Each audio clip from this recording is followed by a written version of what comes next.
Our leader of RC.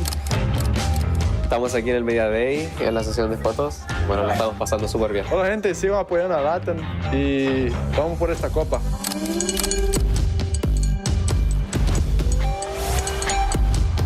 Esta é a sessão de foto. Venga, papis.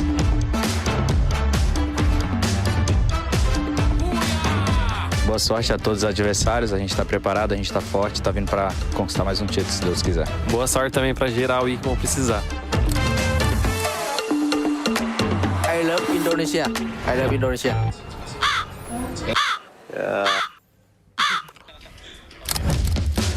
This is interview station.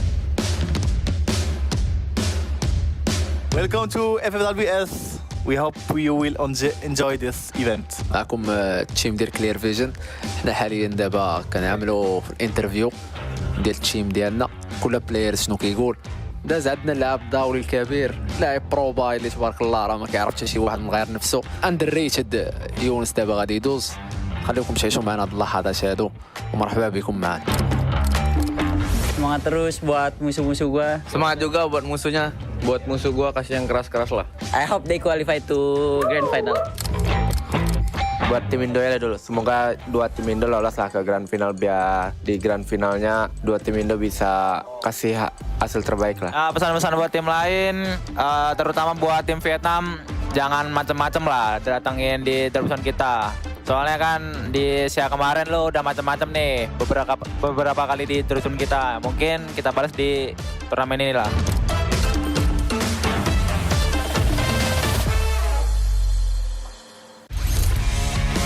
Welcome to Booyah.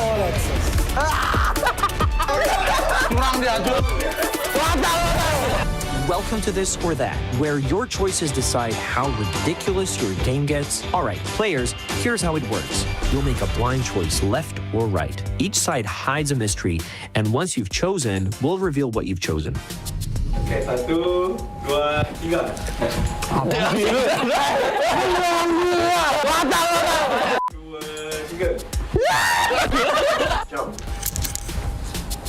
3x1. Ah, pusingnya. Tak terbalik. Eu não tô entendendo nada. Calma aí, é gladiador, vai aparecer as armas depois, só acho. Nah, keren nah.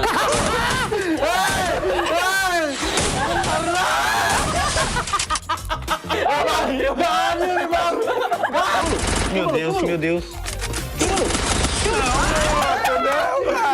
Nossa, é muito difícil, eu tô correndo no teto, viado.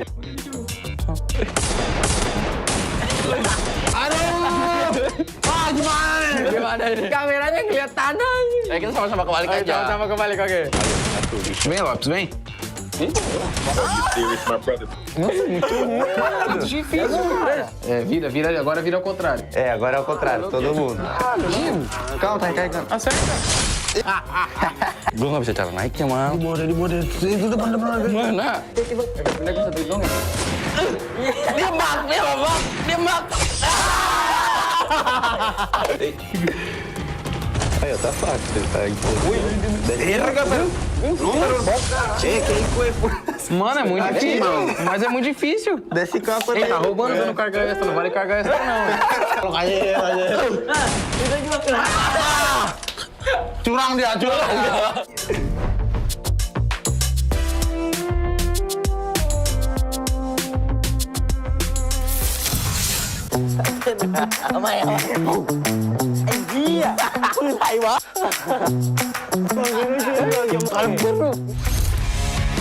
Welcome to Booyah. Welcome to Now. Let me guess. 2 players and a whole lot of chaos. Tries to guess what's going on in Free Fire.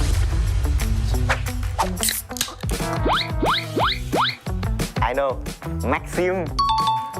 Una pose y usted va a intentar. Una pose? ¿No? Krono. ยืนยังไงอ่ะยืนเนี่ยทำอย่างนี้เนี่ยปุ๊บปุ๊บปุ๊บ ไปเดี๋ยวสกายเลอร์ ตูเก่งเอาไหมไอ้เหี้ยปืนอะไรวะ MP40 ไฟสันเวกเตอร์ Dozão? Sim, 12 M590? M590. Ale, ¿cómo? Pero hágale real, pues yo te hice bien, güey. No sé cómo hacerlo, güey. Ya, pues, perro, qué bueno. Llamando perro, güey. ¿Al perro? ¡Bum! Al autero, güey, verga, al autero, güey. Sí, sí. Pero tiene el otro. Hongo.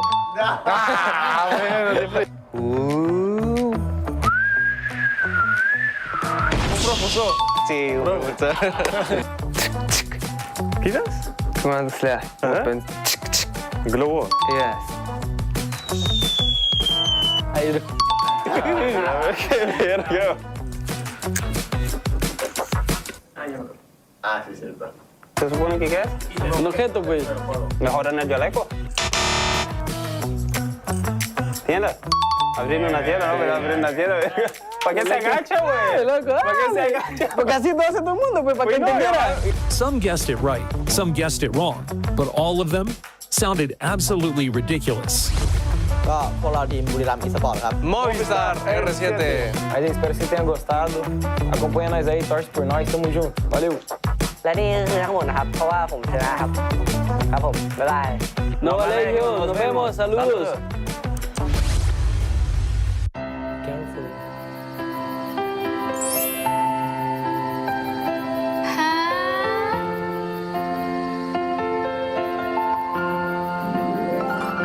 Will you marry me? Yes, I will.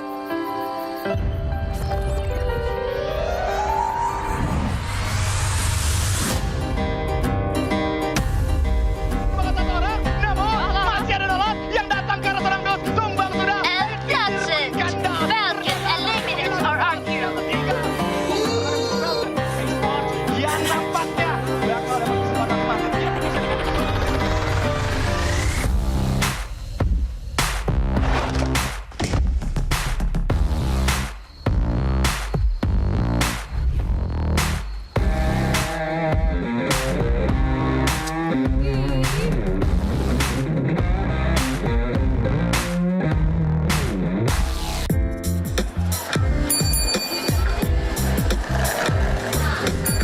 Man, WAG's unstoppable today. Make me look like a champion. You guys sound like you already won. They always do until the real match starts. World champs. You already know the history. You hear that? That's what number one sounds like. Everyone talks, but we show up. Every finals, every stage, that's what real giants do. Giants? But Saudi Arabia doesn't need giants. It already has a king. Kings, giants, champions. You all sound like titles you need to represent. Talks loud everywhere, but domination, that's silent.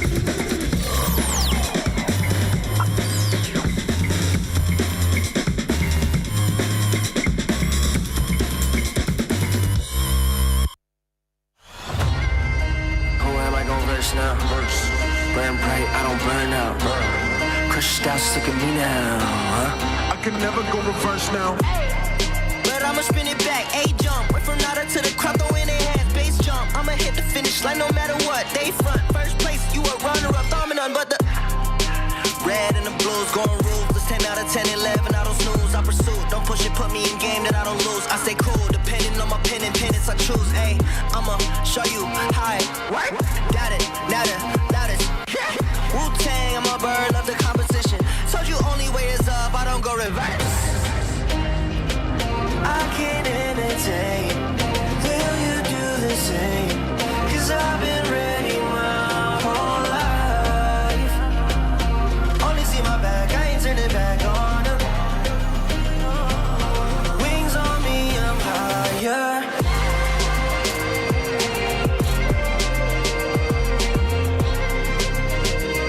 Cause I've been ready my whole life.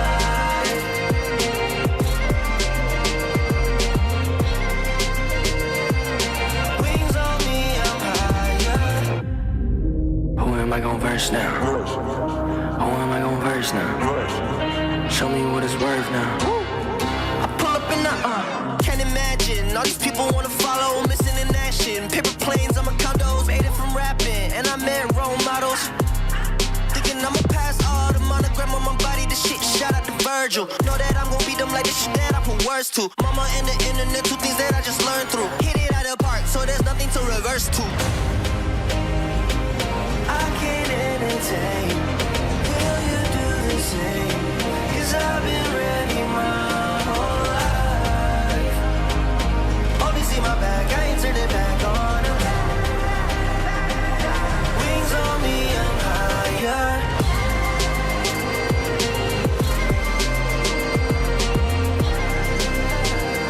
'Cause I've been ready my whole life.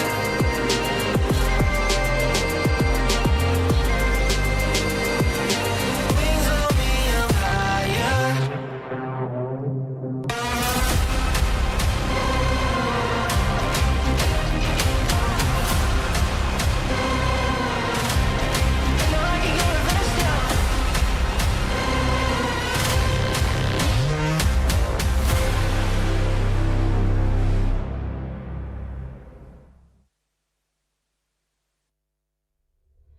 Every region has written its story. Every player has bled for a dream. Now the stage isn't just a battleground, it's destiny. The world's elite have gathered once again, and a new champion is about to rise. 5 names echo louder than the rest: EVOS, Buriram, Falcons, RRQ, Fluxo. Different lands, different styles, one goal: glory, the kind that never fades. EVOs play the game like a storm, fast, relentless, impossible to stop once they move. Across the field, Buriram United answers with control and composure. They read the map like a book and close every door before danger arrives.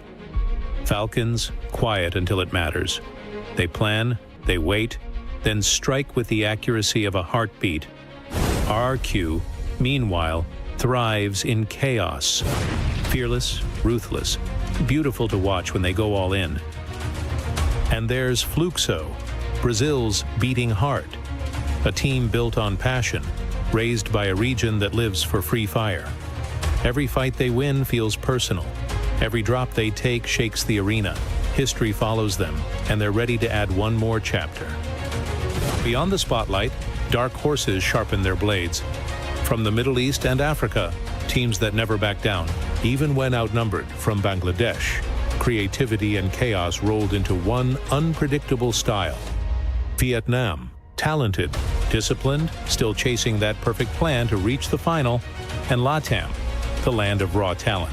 GamesKing and company now face the moment they've trained their whole lives for. Stats speak. Eliminations, total points, placement, yet they never capture courage, timing, or instinct. The truth is, the finals rewrite every number anyway. One tournament, one crown. When the circle closes and the last bullet lands, we'll witness the birth of a new legend. Who will strike hardest? Who will rise as the next world champion?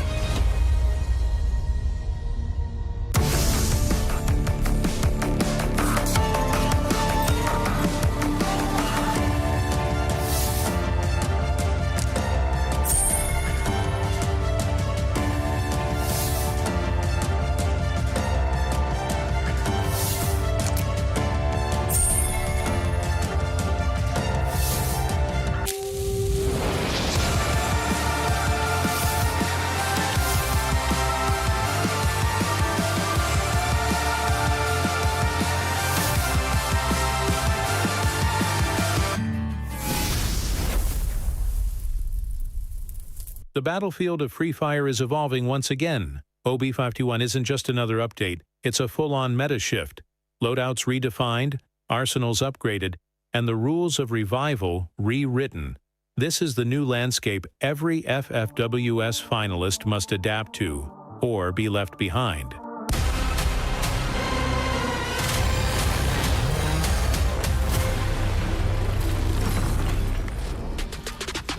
Let's break down the ultimate game changer, Loadout 3.0. The shift from solo gear to team economy is absolute. Enhance Hammer, lets you instantly upgrade a teammate's weapon. One red tier gun can determine who wins that early scramble. Tactical Market introduces Bolt Maker zones for smart control, and the Super Leg Pocket combines essential survival items into one resilient tool. The old meta is dead. Coordination is king. Triple kill. This meta was practically built for the aggressive, roaming giants. Teams like RRQ and Buriram United thrive on early momentum, and now they have zero excuses. The weapon rack guarantees a gun off the drop, and the Enhance Hammer ensures their first rush hits lethally hard. They will dominate the kill point race, setting the pace for the entire lobby. But the mid-game masters, the teams that are start safe but always ready for combat like Fluxo and R7, get their own safety nets. The Super Revival Point allows for riskier mid-game fights because a revived ally returns with a much better chance to stabilize. They can leverage the gold accumulated from safe rotations into the upgradable arsenal, ensuring their late-game inventory is overwhelmingly superior. Now, let's talk defense. Survival-focused squads like Heavy gain endurance from the Super Leg Pocket and new glue mushrooms that add healing to their fortifications. But there is a massive counter. The new character Nero is the ultimate anti-fortification tool. His skill generates a field that prevents all glue wall placement and drains health inside. This is the new key to breaking up stubborn late-game holds. Survival teams must adapt or they'll be defenseless.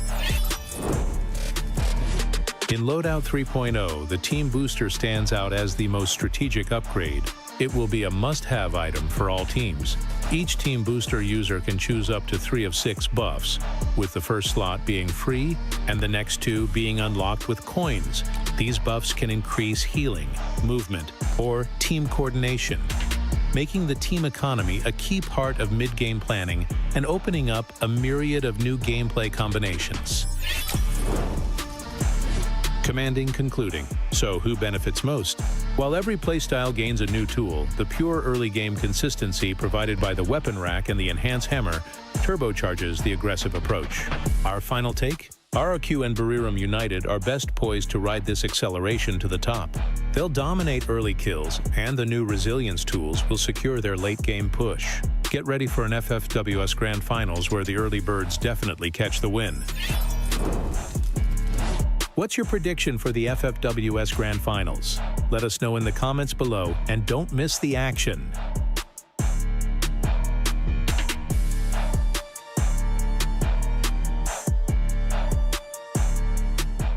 What an incredible way to kick off the FFWS Global Finals knockout stage. Let's take a minute to recap all that went down on the first day.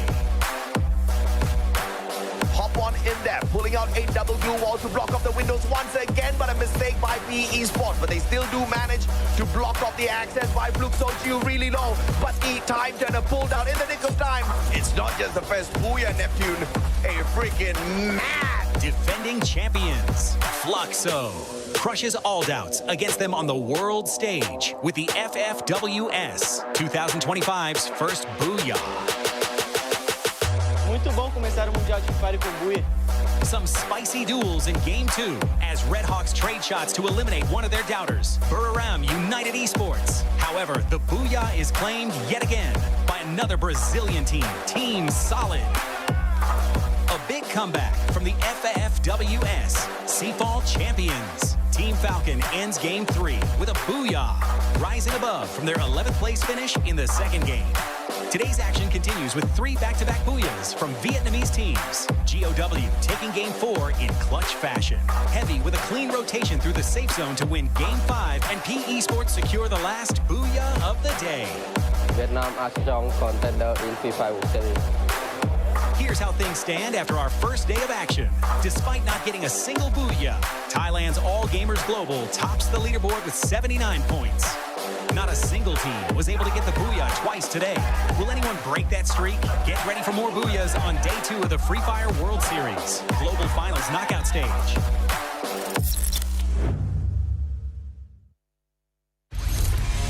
Welcome to Booyah All Access. Hey Yunsu, where are you? Welcome to Free Fire World Series Global Finals 2025. This is the stage in Free Fire esports where 18 world's strongest teams come together for one goal to claim the title of world champions. From Asia to Latin America, from Europe to the Middle East, each region has sent its best. And you know what? All of the players bring their own playstyle and of course their own dream to lift that iconic FFWS trophy.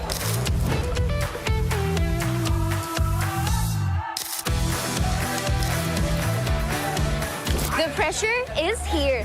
One wrong move could end a session, but one clutch play could make history. It is not just a game anymore, it's legacy. So get ready. We are diving deep into the matches, the rivalries, and the unforgettable moments that make Free Fire truly global. This is Free Fire World Series Global Finals 2025. Let's go!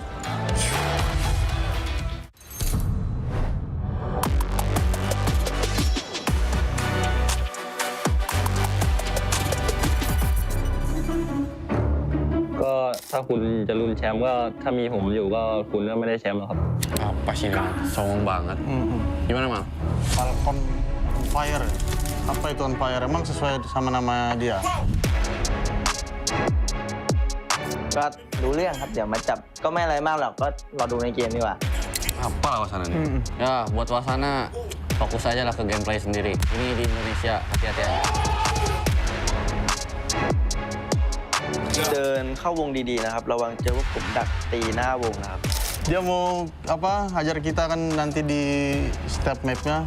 Ya kalau menang, kalau kalah gimana? Pikirkan tim kalian dulu aja. ถึงสบายครับถ้าอยากโหดก็กินเยอะนะครับเหมือนทีมผมจะได้โหดครับ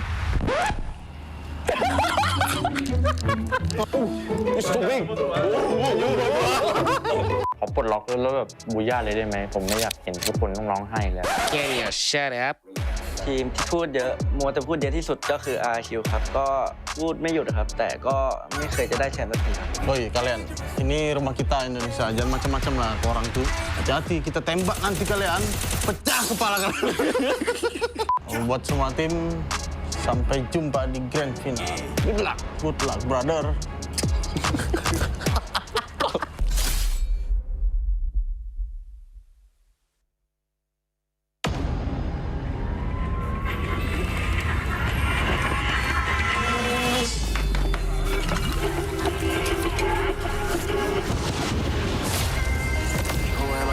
Now, burn bright, I don't burn out. Crushed out, sick of me now. I can never go reverse now. But I'ma spin it back, A-jump. Went from nada to the crowd, throw in their hands, bass jump. I'ma hit the finish line no matter what. They front, first place, you a runner-up, dominant, but the red and the blues going ruthless. 10 out of 10, 11, I don't snooze, I pursue. Don't push it, put me in game, then I don't lose. I stay cool. Told you only way is up, I don't go reverse.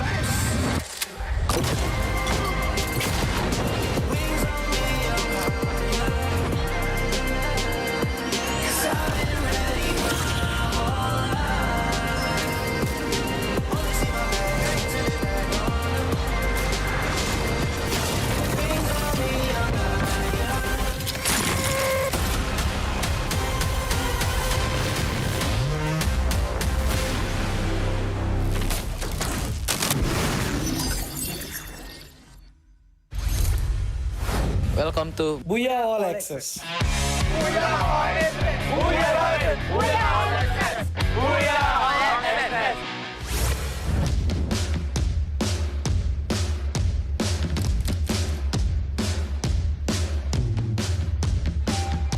Hi guys, Baku, Baitoman. Allahu Akbar. Audi is the best, inshallah. We're gonna win. Hello guys, welcome to the photo session. With me, this is RC Fahim. I am RC Rex. Our one player is to bring makeup for the photo shoot. This is RC Ashik. He is our leader of RC. Estamos aquí en el Media Day, en la sesión de fotos. Bueno, la estamos pasando súper bien. Hola gente, sigo apoyando a Latin y vamos por esta copa.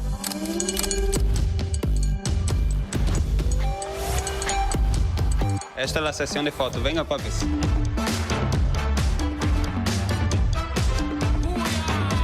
Boa sorte a todos os adversários, a gente tá preparado, a gente tá forte, tá vindo pra conquistar mais um título, se Deus quiser. Boa sorte também pra geral e como precisar. I love Indonesia. I love Indonesia.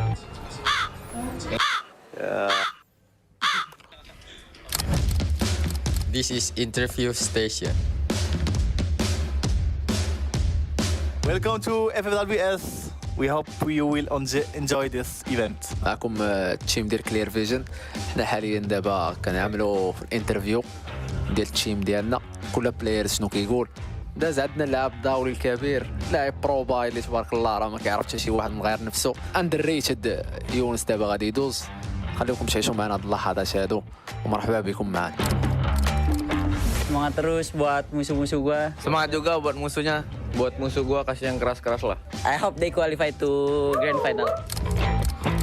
Buat tim Indo ya dulu. Semoga dua tim Indo lolos lah ke grand final biar di grand finalnya dua tim Indo bisa kasih hasil terbaik lah. Pesan-pesan buat tim lain, terutama buat tim Vietnam, jangan macem-macem lah datangin di terusan kita. Soalnya kan di Asia kemarin lo udah macem-macem nih beberapa kali di terusan kita. Mungkin kita balas di turnamen ini lah.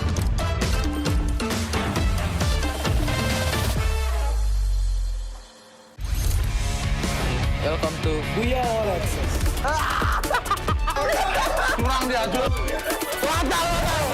Welcome to This or That, where your choices decide how ridiculous your game gets. All right, players, here's how it works. You'll make a blind choice, left or right. Each side hides a mystery, and once you've chosen, we'll reveal what you've chosen.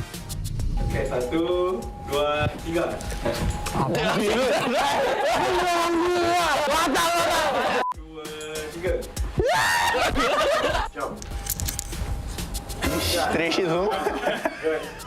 Ah, pusing tak terbalik.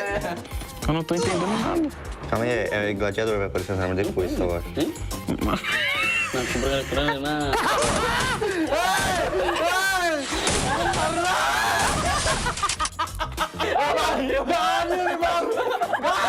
Meu Deus, meu Deus. Mano, isso é muito difícil, eu tô correndo no teto, viado. Aduh! Ah, gimana ini? Kameranya ngeliat tanah. Kita sama-sama kebalik aja. Sama-sama kebalik, oke. Bem, Lopes, bem. Nossa, muito ruim. Muito difícil, cara. Vira, agora vira ao contrário. É, agora é ao contrário, todo mundo. Calma, tá recarregando. Acerta. Gue nggak bisa cara naiknya, Mal. Di bawah. Itu depan-depan. Mana? Pindah ke satu dong ya. Dia mbak. Aí, ó, tá fácil. Tá Erga, velho. Mano, é muito difícil, mano. Mas é muito difícil. Desce capa. Ei, tá roubando, você não carga essa, não vale cargar essa não. Coloca aí. Curang dia.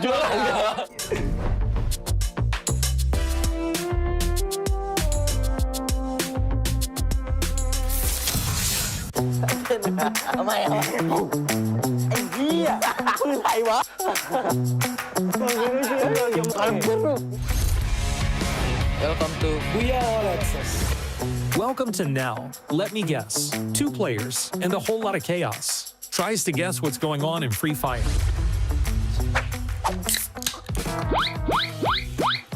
I know. Maxim. Una pose y usted va a intentar. Una pose. ¿No? Crono. Who am I gonna verse now? Burn bright, I don't burn out. Crushed out, sick of me now, huh? I can never go reverse now. But I'ma spin it back, A-jump. Went from nada to the crowd, throw in their hands, base jump. I'ma hit the finish line no matter what. They front, first place, you a runner-up, dominant, but the red and the blues going ruthless. 10 out of 10, 11, I don't snooze. I pursue, don't push it, put me in game that I don't lose. I stay cool, depending on my pen and pennants I choose. Ayy, I'ma show you.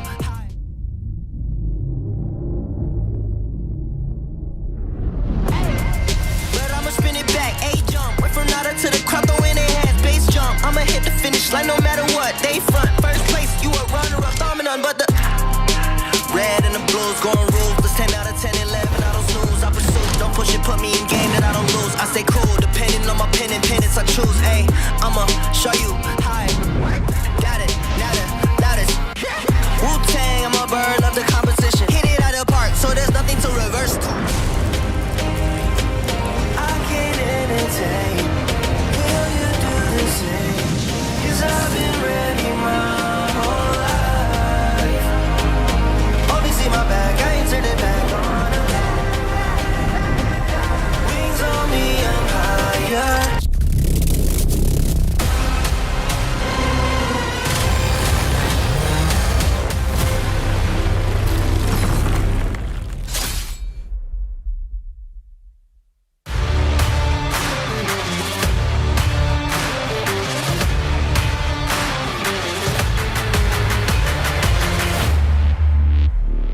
The hype continues on day 2 with the only 2 Indonesian teams bearing the home ground pressure standing against the world.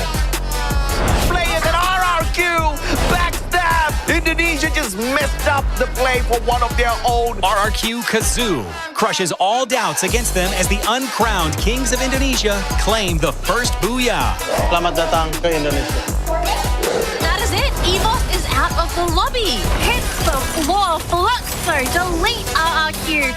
With expectations high and pressure even higher, both EVOS Divine and RRQ Kazoo crumbled in Game 2. Nova Legion flexes their strength on the world stage, wiping out WAG and Fluxo to get 16 eliminations, leading the points leaderboard despite not getting the Booyah. Ayo, Fluxo. Whoa, spicy. Down before given an opportunity to even pick up their teammates. I think that's going to be it. AJ Fluxo looking to grab the Booyah for themselves. Fluxo responds with an insane 17 elimination performance and a Booyah in Game 4, matching their own elimination record on day 1. Vamos pra casa. Nós somos os campeões. Come down to some of those CQC weapons. Oh, the savage! Oh, there goes EVOS. They're all gone. A fateful showdown in Forest Red leads to WAG finishing the hometown hopefuls day with a disappointing. The game ends with Movistar R7 becoming the first team FFWS 2025 to get 2 Booyahs in one day.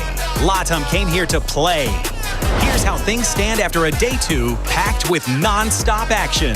From a 17 elimination record performance to a team getting 2 Booyahs. Today had it all. Are you ready for day 3 as we find out the 8 teams who will secure their spot on the Clash squad?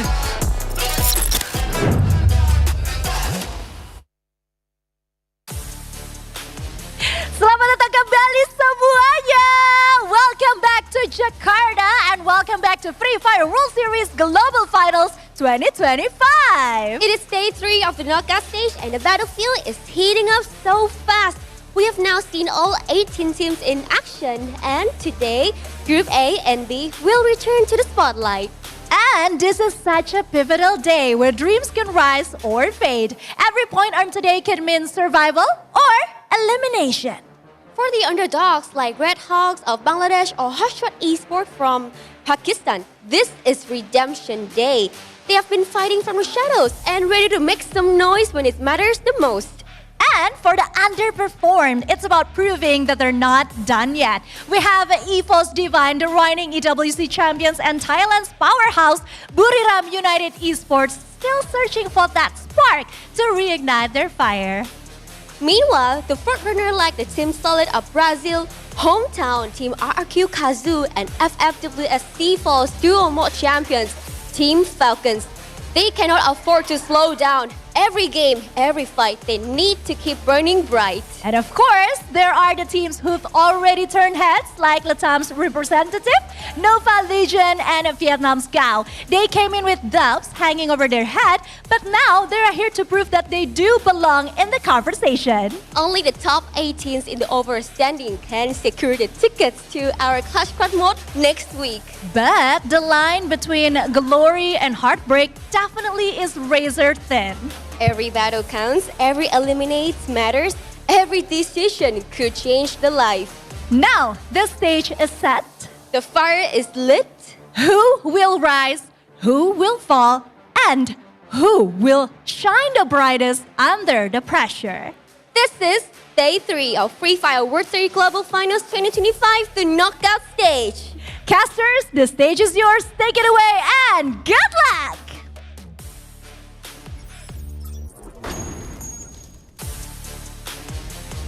Welcome everybody to the Free Fire World Series, the Global Finals, what everybody has been pushing and most importantly working towards, the final attempt to become the best. Welcome once again, my name is Gideon Q, of course, with AJ the Mustachio here with me, and you got to see a good taste of everybody in these groups so far, but now we see the interaction between A versus B.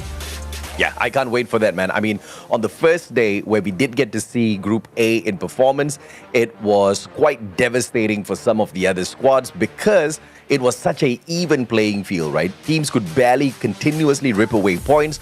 Yesterday, we did see Group C have a little bit of a sigh of relief as they did not need to deal with the monsters in Group A. Now, those monsters are back, and I think it's going to be a little bit of an issue. And many of the teams in Group B, they kind of struggled a tad bit yesterday. So I'm a little worried here for them. But of course, it is a great opportunity to rise up to the challenge. Maybe yesterday was a good wake-up call for them, Gideon.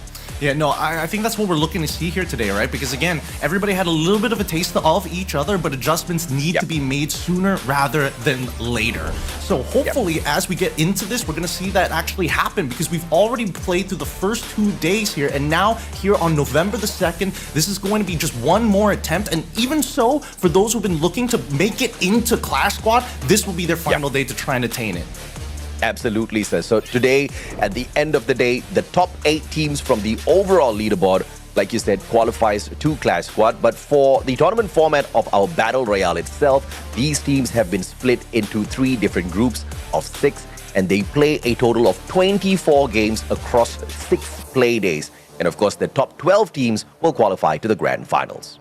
Hopefully, this is going to be a chance for these teams to make the adaptations that we're looking for. And I think more importantly, as we look at the current standings so far, very, very happy that, you know, everybody from the West is looking at teams like Fluxo, like Movistar R7, E1 already sitting at the top, real nice, comfy, and ready to find more Booyahs for the rest of the day, as the majority of the East actually taking it a lot slower than what we would have imagined. Yeah, totally agree. And WAG is at a huge risk here. Obviously, they are not going to qualify for Clash Squad because they are literally on that 8th spot, which is the final slot that allows you to play in Clash Squad. They are most definitely going to get pushed down because they've already completed a total of 12 matches. And this should be a good warning sign for WAG to prepare them for Week 2, because if they come back in Week 2 with the exact same sort of performance, there's a high probability they don't get into the Grand Finals. And that's what we're hoping to see, right? Who's going to be able to start qualifying for the Grand Finals? Who's willing to make the extra little bit of effort to secure it as soon as possible? Now, having a look at today's map schedule, we're going to be kicking things off in Kalahari first, then Purgatory, then Bermuda, Nextera, Alpine, and Solara. But I wanted to get your opinions on this, right? Because now that we go into Group A and Group B, we've got a little bit of an identity going around a majority of these groups. I'm curious to see how they're going to interact with each other because, again, I feel like for some teams who have clear, strong game styles of maybe playing a little bit earlier, like maybe playing for, you know, final rings and things like that, have been forced to pivot after map number 3. 4, 5, and 6, we see teams take very different approaches. Yeah. I think it definitely depends on the map in itself because not every team has gotten full mastery over those maps.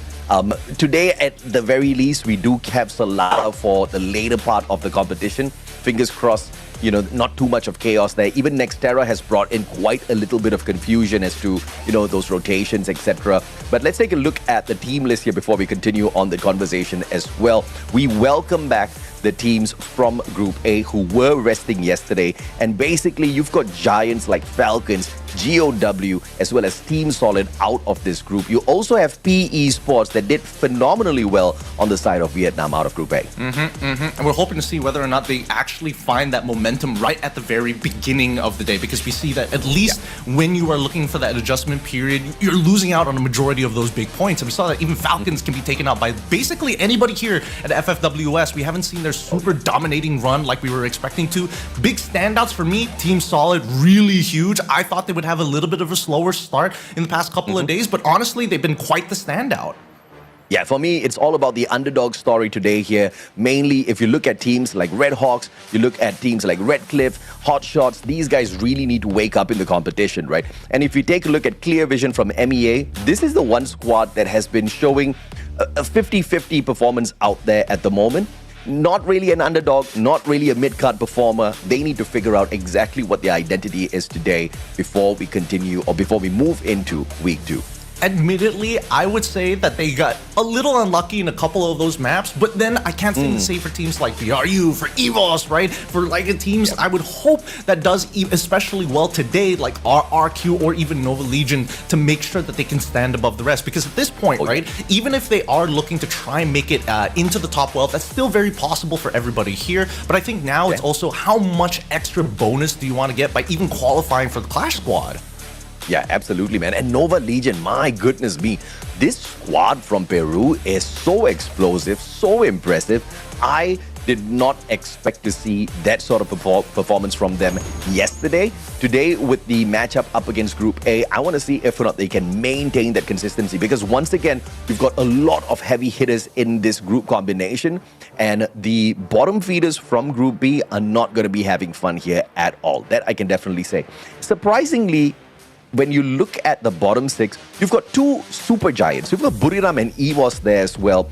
I am not too sure exactly what they are doing chilling down at the bottom, but it's high time they rise up to the top, Gideon. Hey, it's the redemption arc today. That's what we're hoping for. I mean, we have some similarities when we come down to who we're talking about, right? We are expecting that RRQ is going to do decently well, but then we have our variations here. I mean, obviously, you're going to be leaning into Red Hawks. I think from day one, everybody understands where your allegiances lie, but Nova Legion as well has been a standout. Team Falcons have been a standout for me, and alongside with Team Solid. So let's see whether or not our predictions are going to be coming true today, because everybody at the bottom of the standings, there's a lot more expectation for them to rise up compared to our top ranking predictions.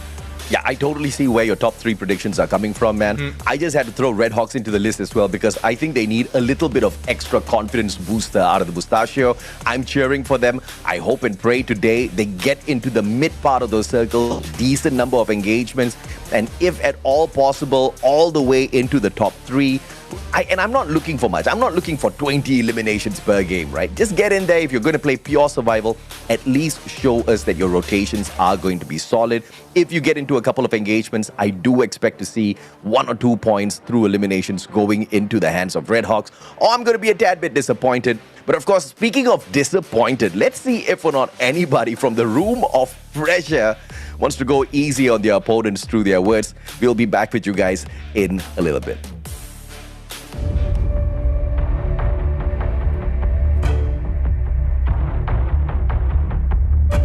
Emerge from an underrepresented region. They had the fans, they had the hype, but when the pressure hit, they choked. Today is Redemption Day. The day for the bottom to bite back. বাংলাদেশের ফ্যানরা সবসময় আমাদের উপর বিশ্বাস রাখে, হয়তো একটু বেশি বিশ্বাস রাখে। আমরা প্রতিটা কমেন্ট দেখি, প্রতিটা সন্দেহ টের পাই, কিন্তু নিচে থাকার দিন শেষ, এবার ঘুরে দাঁড়ানোর পালা। Let them doubt us. We show them what underdogs look like when they bite back. We are the new guys, MEA still learning to stand with the big boys, but pressure, we live with that every day. Red Hawks, Clear Vision Esports. From the shadows of doubt to the heat of redemption. This is their moment to crush doubts or crash out. Ooh, a day of redemption, especially for those underrepresented regions looking for a chance to not only become a landmark, a pillar of the Free Fire esports as a whole, but to also show that talent can come from anywhere. These teams are going to be giving their all today, and hopefully on this map of Kalahari is where they show it. Yeah, absolutely. Redemption and survival. More of survival, I really hope. If there is redemption, I am most definitely going to take it. If some teams are going to scratch and claw their way out of the bottom and show us what they're truly made of today, I am going to be an excited kid. And obviously, if you look at the bottom six, once again, Buriram and EVOS are stuck down there. I have got big expectations out of them. For Clear Vision, Red Hawks, Red Cliff, as well as Hot Shots, based on the engagement so far, we can clearly see that they are not the best when it comes to finding those eliminations out there on the battlefield. And it's not their fault. I mean, in the first place, they had to be the best of the best, the creme de la creme squad of their individual regions to make it up to this level. But this level is just turning out to be a whole other beast, Gideon. But that's the thing, right? I feel like a lot of this comes down to, it's not a matter of skill. Sometimes there's a very large part of the game in these battle royales, which is luck, right? Because it's not like RHK were making terrible moves. Obviously, there were a couple of matches where they did make mistakes, but you can tell by their rotations, they've studied it. These are practiced rotations. These are very foreseeable circles as well, but yet they are coming into collisions with teams who are kind of forced into positions by others, and especially for the inner circle teams, especially coming in from the West, they know how to hold it down. Yeah, and what I noticed in Bangladesh was Red Hawks, they are better when it comes to the eliminations, and Red Cliffs, they're better when it comes to the rotations. I really hope they kind of find that perfect match and get in there together. But a quick fun fact, hammer time. We've been talking about this hammer for a while now, and so far the enhanced hammer has only been used 3 times here at the Global Finals, and all of it by GOW Demon. And when we came across this stat, I immediately asked, how many eliminations does this guy have? And I was told 7. And that is why nobody else at this point of time is picking the enhanced hammer. But I really do praise him for going out on a limb just to test it out. Because, you know, you need to find out, man. Hey, you need to find out, but I also think it's a great way to stand out in your resume. Nobody else has even bothered to touch this weapon, and he's like, don't worry, I've got it down. Please, sir. Oh, but in general, right, especially with the current patch that has already hit, we have seen a couple of adjustments here, not too many as of yet. I feel like a lot of teams haven't really taken the risk here, especially at such a big tournament, to really go out of their ways, because now we're seeing that at least with the additions of the glue walls being reinforced with UAVs, it kind of opens up a couple more ways to kind of protect yourself. Even the addition of Nero has been kind of a hit or miss. I think the execution of it could be a little bit better, but I can only expect it to be more polished as the day go by. Yeah, I'm definitely looking for a more polished approach from all of them. And a quick update as well for the top 3 most weapons. Surprising to not see the Winchester in the list here when it comes to the eliminations, in terms of usage as well. And sorry, Winchester is the 3rd place. I was talking about the eliminations from the top 3 weapons. But the AC-80, M590, and the Winchester do manage to make it to the list, Gideon. And I'm happy that the Winchester's coming back. Now it's a possible upgradable weapon. It's fun to use, you know? It's a great way to start haggling people down, especially if you don't have access to the AC-80 just yet. But at a certain point, Winchester does get into a point of the game where it's like, actually, it's a pretty good weapon if you've upgraded it, or better yet, if you pick it off of somebody and you're stuck with a VSK, they're like, all right, you've upgraded it for me, I'm more than happy to pick it up. Yeah, now I know what you do in your games, man. but I do agree. It's so much nicer to pick up a upgraded gun from your opponent's loot box instead of upgrading it yourself, all right? It just hits totally different.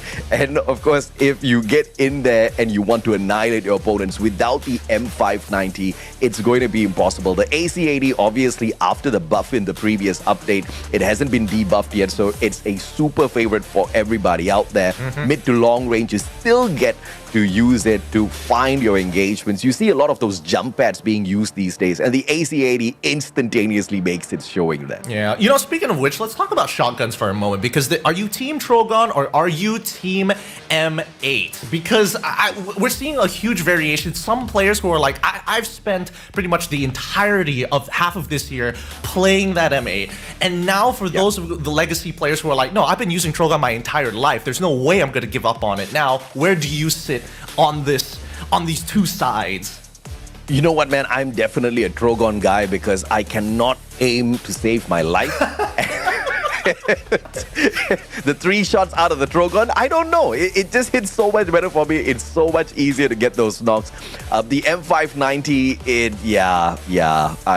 I'm like Wasana when that gun first came. I could not find anything. So yeah, I just gave up. Understandable. There is mechanics there is mechanics involved into it, Yeah. but we'll see whether or not these teams are going to be like truly utilizing these shotguns, especially when now that we're going over to Kalahari. Yeah. Let's see if we have got a little bit of something in here for all of you guys to indulge in as we bring up a couple of these players. Let us know exactly who do you think is going to be dominating here today. But of course, in the meantime, we've got a little bit of action coming up for all of you guys.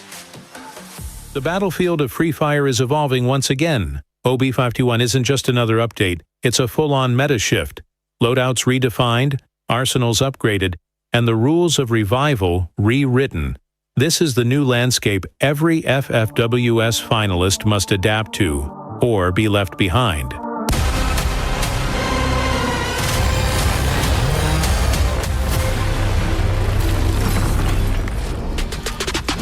Let's break down the ultimate game changer, Loadout 3.0. The shift from solo gear to team economy is absolute. Enhance Hammer lets you instantly upgrade a teammate's weapon. One red tier gun can determine who wins that early scramble. Tactical Market introduces Bolt Maker zones for smart control, and the Super Leg Pocket combines essential survival items into one resilient tool. The old meta is dead. Kill. Coordination is king. Triple kill. This meta was practically built for the aggressive roaming giants. Teams like RRQ and Buriram United thrive on early momentum, and now they have zero excuses. The weapon rack guarantees a gun off the drop, and the Enhance Hammer ensures their first rush hits lethally hard. They will dominate the kill point race, setting the pace for the entire lobby. But the mid-game masters, the teams that are start safe but always ready for combat like Fluxo and R7, get their own safety nets. The Super Revival Point allows for riskier mid-game fights because a revived ally returns with a much better chance to stabilize. They can leverage the gold accumulated from safe rotations into the upgradable arsenal, ensuring their late-game inventory is overwhelmingly superior. Now, let's talk defense. Survival-focused squads like Heavy gain endurance from the Super Leg Pocket and new glue mushrooms that add healing to their fortifications. But there is a massive counter. The new character Nero is the ultimate anti-fortification tool. His skill generates a field that prevents all glue wall placement and drains health inside. This is the new key to breaking up stubborn late-game holds. Survival teams must adapt or they'll be defenseless. In Loadout 3.0, the Team Booster stands out as the most strategic upgrade. It will be a must-have item for all teams. Each Team Booster user can choose up to 3 of 6 buffs, with the first slot being free and the next 2 being unlocked with coins. These buffs can increase healing, movement, or team coordination, making the team economy a key part of mid-game planning and opening up a myriad of new gameplay combinations. Commanding concluding. So who benefits most? While every playstyle gains a new tool, the pure early game consistency provided by the weapon rack and the Enhance Hammer turbocharges the aggressive approach. Our final take? RRQ and Buriram United are best poised to ride this acceleration to the top. They'll dominate early kills, and the new resilience tools will secure their late game push. Get ready for an FFWS Grand Finals where the early birds definitely catch the win. What's your prediction for the FFWS Grand Finals? Let us know in the comments below, and don't miss the action.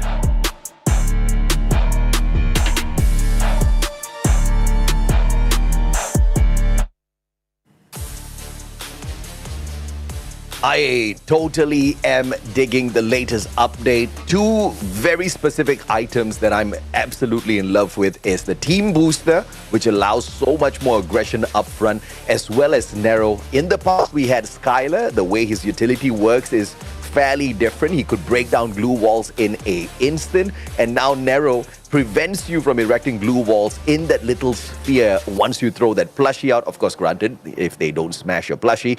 But that is the kind of game-changing factor which could lead to disastrous situations out there for certain teams as opponents. But we haven't seen that in full effect just yet, Gideon.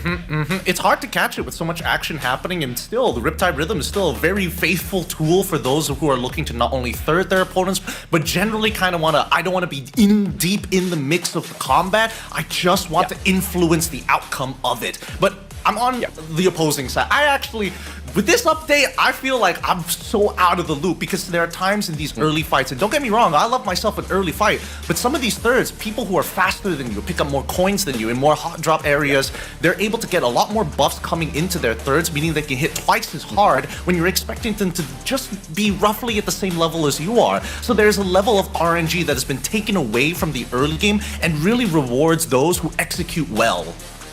Yeah, and the fact that any player in the squad can hold on to a glue UAV, it means that anybody can counter a sniper now, because the snipers are the ones usually carrying that Skylar along with them, Riptide Rhythm.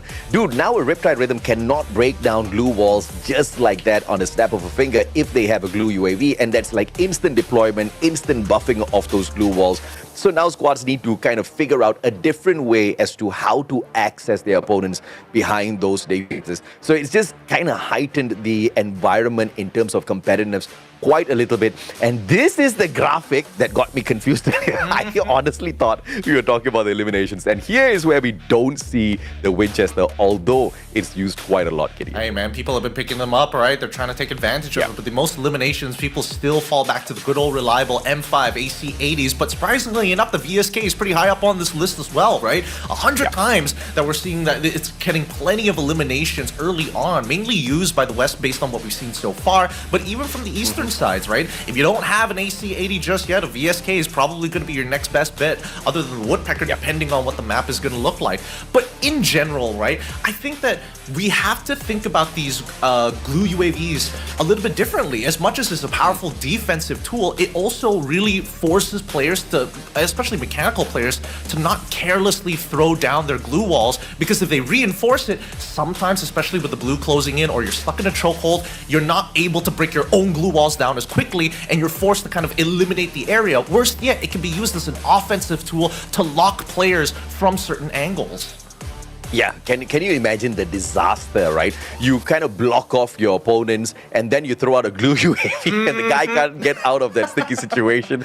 It would be hilarious, at the very same disastrous for the victim of that play. But I do agree with you. We've not seen some hilarious moments where players trap themselves in a barricade of glue walls and accidentally hit the glue UAV as well. I think it'll be equally as funny, but I am not wishing it upon anyone. But if I did see it, I will not be too upset. I would welcome it with open arms. Hey, I mean, the Clippers out there are going to be real happy with that moment. But I am curious to see how people are going to really take advantage of Nero, because for the past couple of days, a lot of people have been just kind of throwing it out there to try and create an opportunity, but it gets shot down by the entirety of the team to kind of minimize its effectiveness. And yes, whoever destroys it is going to get revealed, but in the grand scheme of things, if you already know the general location that they're going to be, and most of the times we've seen Nero being deployed, the cryo mine, in compounds, outside of compounds, you already know the general direction of where that team is going to be anyways.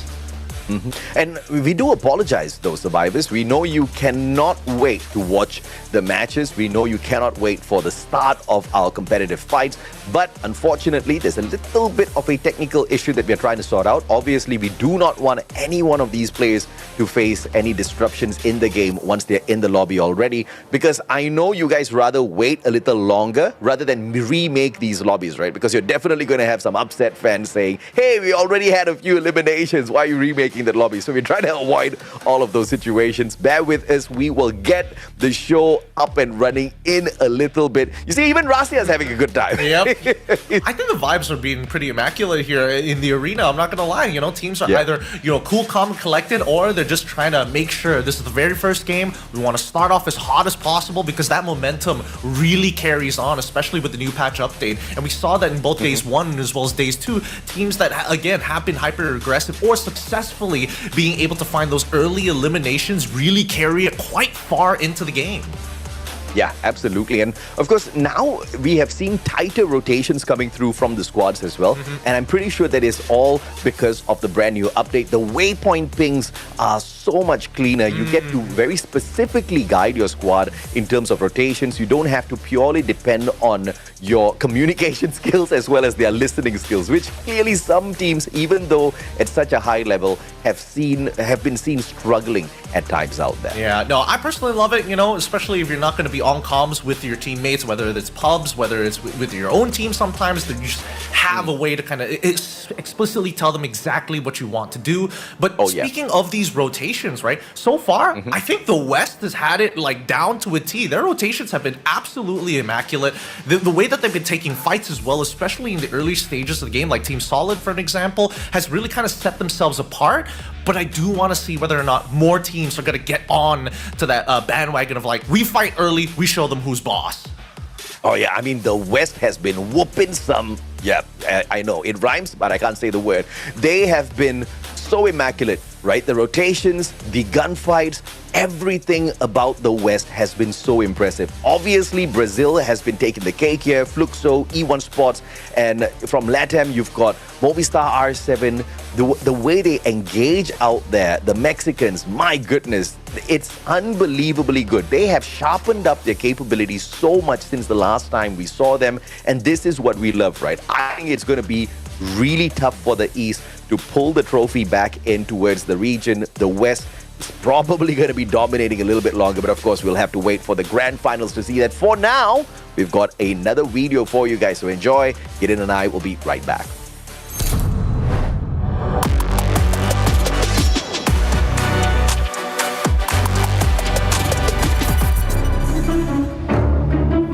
ถ้าคุณจะลุ้นแชมป์ก็ถ้ามีผมอยู่ก็คุณก็ไม่ได้แชมป์หรอกครับ Pastinya songong banget. Gimana, Mal? Falcon on fire. Apa itu on fire? Emang sesuai sama nama dia? ก็รู้เรื่องครับเดี๋ยวมาจับก็ไม่อะไรมากหรอกก็รอดูในเกมดีกว่า Apa wahana nih? Ya, buat wahana fokus aja lah ke gameplay sendiri. Ini di Indonesia, hati-hati aja. เดินเข้าวงดีๆนะครับระวังเจอว่าผมดักตีหน้าวงนะครับ Dia mau apa? Hajar kita kan nanti di step map-nya. Ya kalau menang, kalau kalah gimana? Pikirkan tim kalian dulu aja. ถึงสบายครับถ้าอยากโหดก็กินเยอะนะครับเหมือนทีมผมจะได้โหดครับ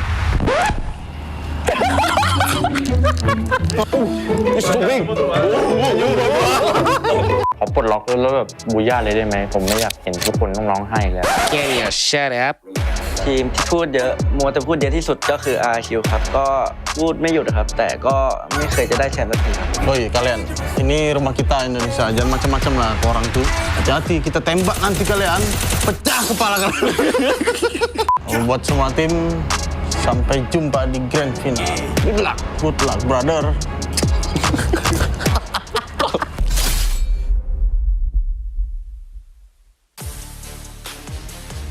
And it's time. It looks like the players have set up. It looks like everything is ready to go in just a little bit. We're going to be loading into our map as well. Oh, it's going to be great. Day 3 has a lot entailed for us. And on our very first map, there's only so many things that could happen, AJ.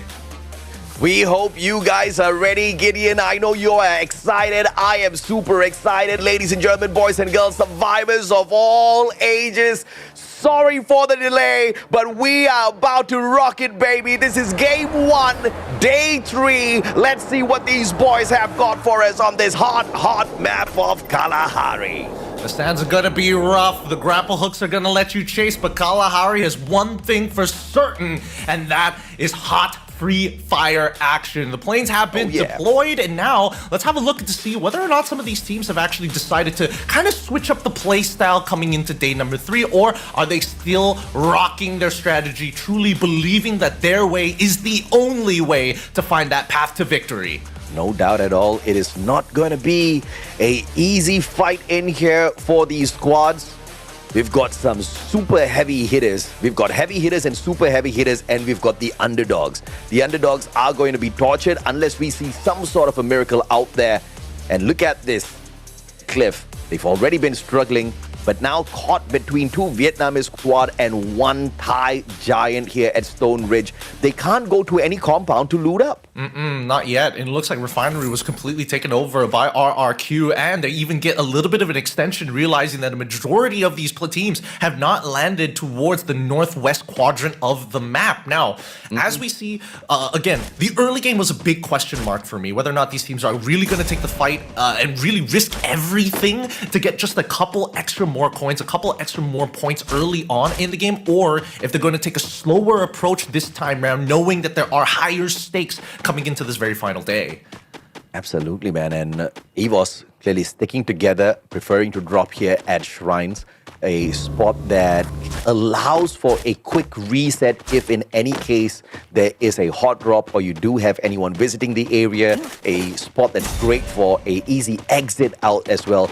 And by the way, there's a quick team elimination head-to-head that I did not know we were going to get. 23-12 eliminations. EVOS Divine obviously taking the lead here up against Redhawks. Well, let's see. Redhawks have a very good opportunity to catch up here, assuming that they can live longer than the mid game, because I think that was their very big problem in the past, right? In comparison to EVOS, they need that momentum. I think that's still tried and true. They need that early game map going for them to kind of carry out that energy throughout the rest of the day. But I think the real question here is for our Redemption Archers, BRU, wait, hold on, RCPE already in the same compound and looking to fight.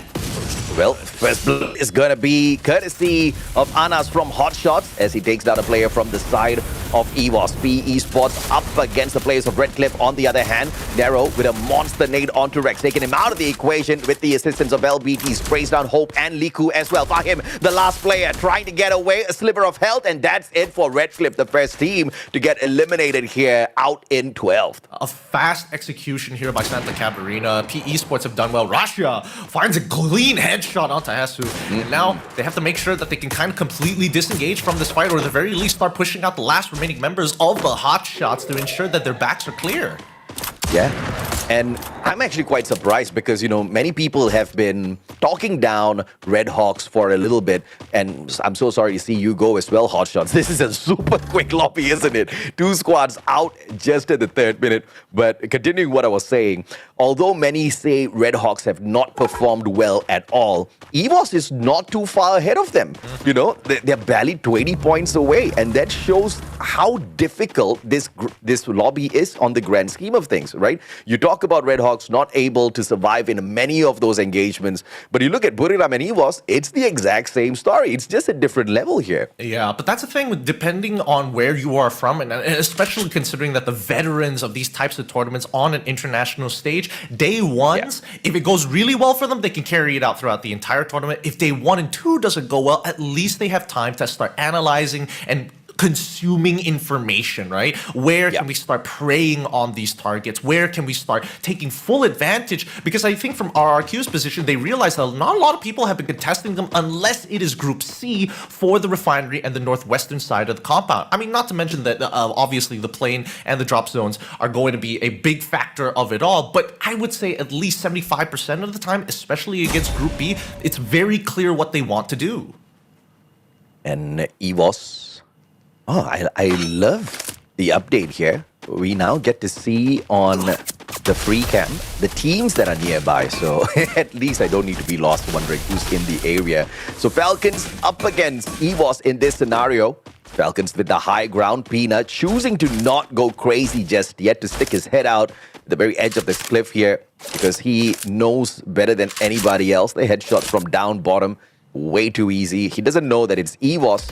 And Rasya obviously will not think twice to remove their head from those shoulders, right?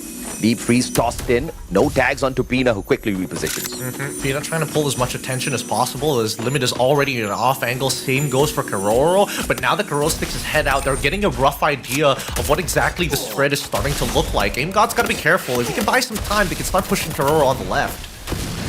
And since the drop in here, EVOS has been holding on to Shrines, mainly because of the jump pad as well as the vending machine. No great reason to walk out of here because the Zergos continuously looking for them as well. And 2 eliminations in already. Ray almost got shut down, but Coach Hill with a backstab. And Falcons say hasta la vista. Limit does not want to stay and play. Losing 3 players to EVOS that they try to attack.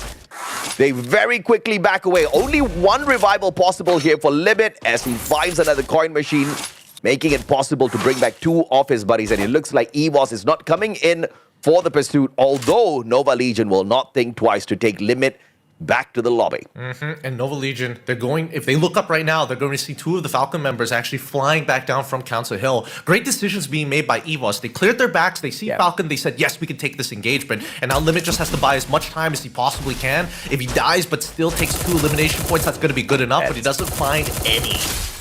And just so accurate these Nova Legion players are, and very put together when it comes to taking the flanks in situations like this. You just saw, right? Council Hall, they knew that there was a player there, instantaneously splitting up into 2 smaller groups, flanking around the left and right, squeezing the little life out of Limit. There's just no way of survival there. No amount of footwork or defenses can take you out of that situation, even if you had backup. And that's what's so scary about Nova Legion. When they go out on the attack, they very rarely fail. Yeah, and that's the thing, right? I think before this, for the past like two or so years, other than, Fluxo, people have been saying that the West does not have the mechanical ability. They're smart when it comes down to rotations. They are smart to know how to influence teams to make certain movements. But I think now it's a completely different scenario where a lot of these Western teams do have the mechanical skill to go toe-to-toe with some of the best. And even worse yet, they are learning from the best when it comes down to these rotations and coming up with anti-strategies, because there's a lot of aggression that comes in from the Eastern side that they can take full advantage of when it comes down to the early mid-game. Very interesting position held here by RRQ. They used to love the refinery, and then they had abandoned the refinery for a long time since some of the other teams started picking up on their plays and started camping here looking for them. But now with the refinery play, as I speak about it, they say, no, Mustachio, that's not the plan, actually. They quickly relocate to command post just for a little bit of action. This is where GOW and PE Sports were chilling out earlier. Dinoculus will scan out the 4 PE players who are rotating away, and RRQ is now the new king of command post. RRQ is trying to cover as much space as possible here. Command post is particularly annoying to hold with so many verticalities, but worse yet, there's a lot of smaller structures within the vicinity. So controlling command post is more about finding the one structure that you can hold, and usually it's that northern side where you have the biggest compound, but just small enough to kind of maintain control while still having view of the rest of the landscape. Even so, from refinery side, we see that Nova Legion is actually cutting downwards to the south, and hopefully they'll end up towards the command post side from the western, from confinement side, from that western spot. I'm not sure whether they're going to have a spot to play with within command post. They might have to take through Bayfront and then look for some of the smaller buildings across the road. And a quick fun fact, almost 50% of the loadout is filled with team boosters. Once again, one of the most loved updates out of OB51, making or enabling some of these rushes to go on out there a little bit tankier, with the capability to recover quickly as well out of battle. No surprises whatsoever that it is a favorite pick. But now, Falcons up against Nova Legion, literally on the drop and in for the strike. Falcons stood no chance there. Cluso getting a hop onto them, catching them by surprise, and now Falcons about to scramble. There is a vending machine here as Pina trades Sabas right out. A 1-for-1, but quick revival by Nova Legion. Now it's a 2v2. Pina and On Fire could perhaps stop disaster, but here comes EVOS as well to join the party. A good interception coming in from Nova, but now EVOS, they're the last ones to actually make contact here. And with the member already down, Floki's trying his best, allowing the rest of the Falcons to actually move away. Pina takes out one more from Nova Legion, and now they have to be real careful. EVOS taking the safer approach to watch the backside of Santa Catarina and try to loop around against anybody who's trying to move through as the artillery is coming down at the same time. Yeah, the hunters get hunted, man. Nova Legion thought they got a great drop onto Falcons, removing a member from their side, got one traded out, had the revive, but out of nowhere, here comes EVOS as well, right? Pina takes the pass out. Nova Legion, this could be the biggest mistake, and the Valiant dash straight into the defenses, but the time turner comes out, and Pina trades Floki right back out in that 1v1. And EVOS rushes straight in, 3v2. EVOS looking to clean up house. AimGod finds Pina, on fire down as well as Ray finds into the M590. And Kororo up top. Down they go, and EVOS, your elimination leaders. Great communication coming in from EVOS. Amazing push. Great mirroring against Nova Legion. They were tailing just behind them. They didn't notice them until the launch pad came through and heard those shots. And that's when they made the decision. You know what? If we mirror them, we can make sure that whoever they're fighting is just not going to have enough resources as long as we take and hold space. We don't necessarily have to steal away Santa Catarina. We just need to force them into whoever they're making contact with. And it worked out perfectly.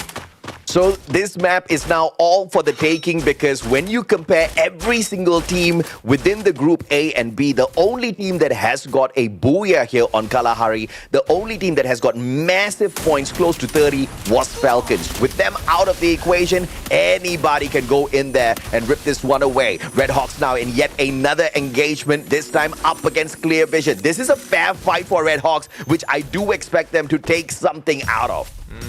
I don't know. I think that Red Hawks might want to even consider they're locking themselves in, but they can't seem to figure out whether or not they can actually get to the second floor, because right now, with their current angle, Team Solid is literally breathing down their necks. And not to mention that from afar, they can still be spotted out. It's not the safest position in the world, but they don't know if they can start invading on the bottom side. But it looks like Clear Vision are going to be the ones who make the first move. Oh, Lao Ho out of nowhere. PE Sports helping out Red Hawks. Red Hawks barricading themselves in. Sharon, the one with the initial knock onto the Red Hawk player, now the only one still surviving. Right up top they go, and now Red Hawks ends up the victim up against PE Sports out in the open. They have to spend so many of their glue walls. A Riptide Rhythm sent their way as well to break down their defenses, and everybody's on their tummy just to avoid the engagements out of PE. And that's what we call an information difference. The Red Hawks knew the angles that weren't safe. Unfortunately for Clear Vision, they just wasn't sure who was going to be sniping from that angle. They thought it was safe, but they ends up showing their backs entirely. Now, Team Solid, they're going to be launching themselves into the southern side of the next ring here on the north side of Stone Ridge. Hopefully they have a compound to play with. Palm trees, and that might have accidentally hit Guaxa out of position. What a strike, man. PE Sports is not pulling any stops whatsoever. They just saw the players flying on in from the side of Solid, and they just took every single shot. Surprisingly, every single shot, finding those connections. They're very lucky, Team Solid, that not many of the other players had a clear line of vision. Nolan flying straight in. M590 in play. LBT turns around to look for one, finding it, and Team Solid not looking so solid right now. PE dominating the southern side of this fourth ring closure, as BRU and as well as EVO stuck on the far eastern side. The last members of Nova Legion still trying to make sure that they survive. EVOS now taking the low ground, as BRU must hold the high ground. As we all see, the slows is going to stop them. Jonah gets knocked out by Coach Shield, and a full push from EVOS Divide to try and close out this fight, as Lashia is already down. Get High gets knocked by another nade of their own. The launchers are coming through, but it doesn't look too good, as Wasana and Ray are still chasing on each other's tails. Wasana finally goes down, trading with Coach Gio, but it's too late for BRU. They get knocked out in 8th. Unbelievable performance out of Buriram, but a shockingly good one from the side of EVOS. They lost Russia on that jump pad play, but they still managed to overwhelm every single player on the side of Buriram. 15 eliminations already. EVOS is just absolutely ripping everyone apart. Red Hawks finally falter on that 7th spot, and now we are left with the top 5 squads in here, and one of them is PE Sports. Look at this Vietnamese squad, man. There was a time where they could barely get a single elimination, and now they are in one of the hottest lobbies, ripping lives away from their opponents. It doesn't help that the artillery is also coming in here. Flame Arena has been real great. Love the graphics here, but unfortunately for GOW, getting pounded by both PE and as well as RRQ from 2 different sides. Really, RRQ, they don't mind it. They're like, give me the free points, as RRQ themselves now have to take the fight. Aika and Abe actually want to hold them in position. They're even sending all of their members to make sure that they fight for the God spot.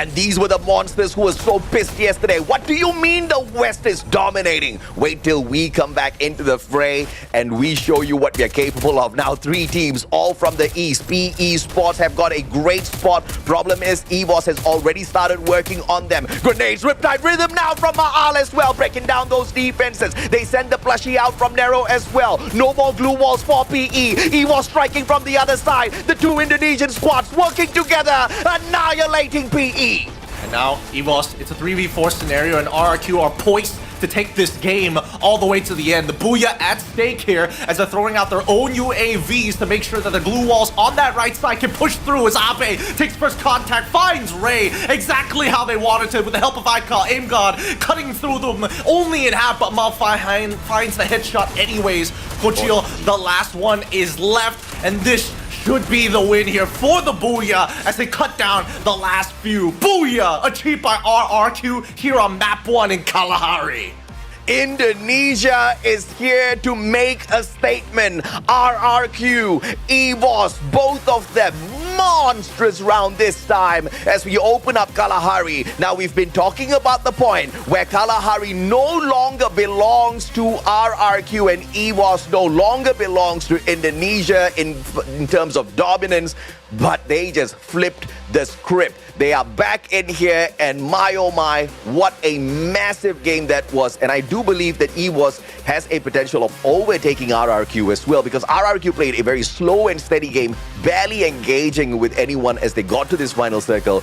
EVOS, on the other hand, they were lighting up the battlefield all the way through this match. And I think, RRQ, they made a smart move. They're like, okay, let's hold on to the Riptide Rhythm. If we see somebody walk out, we know where EVOS is already. We just need to make sure that EVOS isn't incentivized to jump and try and grief us. If they see our Riptide Rhythm, they're going to join in on the fun. And that's exactly how it plays out right at the very end. So well done to RRQ. They got the game plan that they were looking for, from Refinery to Foundation, back to Refinery, and even finding spots for themselves all the way to the very end. Yeah, the last shot highlight here, Kochi literally had nowhere to go. He was in a 1v4, trying to barricade himself in, but all he did was buy some extra few seconds for himself. It was obviously not going to go his way. No clutch was coming out of that one. He just didn't want to go down so early. But very impressive start here from Indonesia, both RRQ and EVOS. And especially EVOS, I have to say. Yes, they did not get the Booyah, but they got a great number of eliminations. And at one point, losing Rasya as they took that jump pad straight in to meet the players of Buriram. I believe one of them shot Rasya out of the air, and RRQ stole that point away. In a 3v4, they still flattened Buriram, brought Rasya back. It was a crazy good play out of EVOS. I'm very impressed. It looks like, they woke up on the right side of the bed today, and I think that everybody is really making sure that they can claim as many points as they possibly can, taking a more snowball-oriented style of play, which is great to see, because it's plenty of action for you guys at home and for us here commentating on it. These are the kinds of games that I live for. Gideon, I'm sure it's the same for you, because sometimes you get some flat matches where teams are trying to play it safe. They don't want to go all out just yet because it's a lot of risk. But these squads out there, they're not thinking twice at all. I love the fact that Nova Legion went out there, but I think it was a little too passive of a play from them. Yesterday, we got to see the real capability of Nova Legion. Today, I think they've started off on the warmer side. I hope they kind of heat things up once again, or else the East is going to leave the West in the dust by the end of the day. Oh, but that's the thing, right? I feel like the West right now is kind of like downloading the information, seeing how everybody interacts with each other, because I don't think they were expecting as many teams to start mirroring them, and that's why they're not watching their backs out as often in comparison to now, where we're seeing that anybody landing on the outer side of the circle are clearing their backs very, very quickly, and then looking to start approaching and taking on early fights, which again, not what we expected. We think that people are going to hunker down just a little bit more.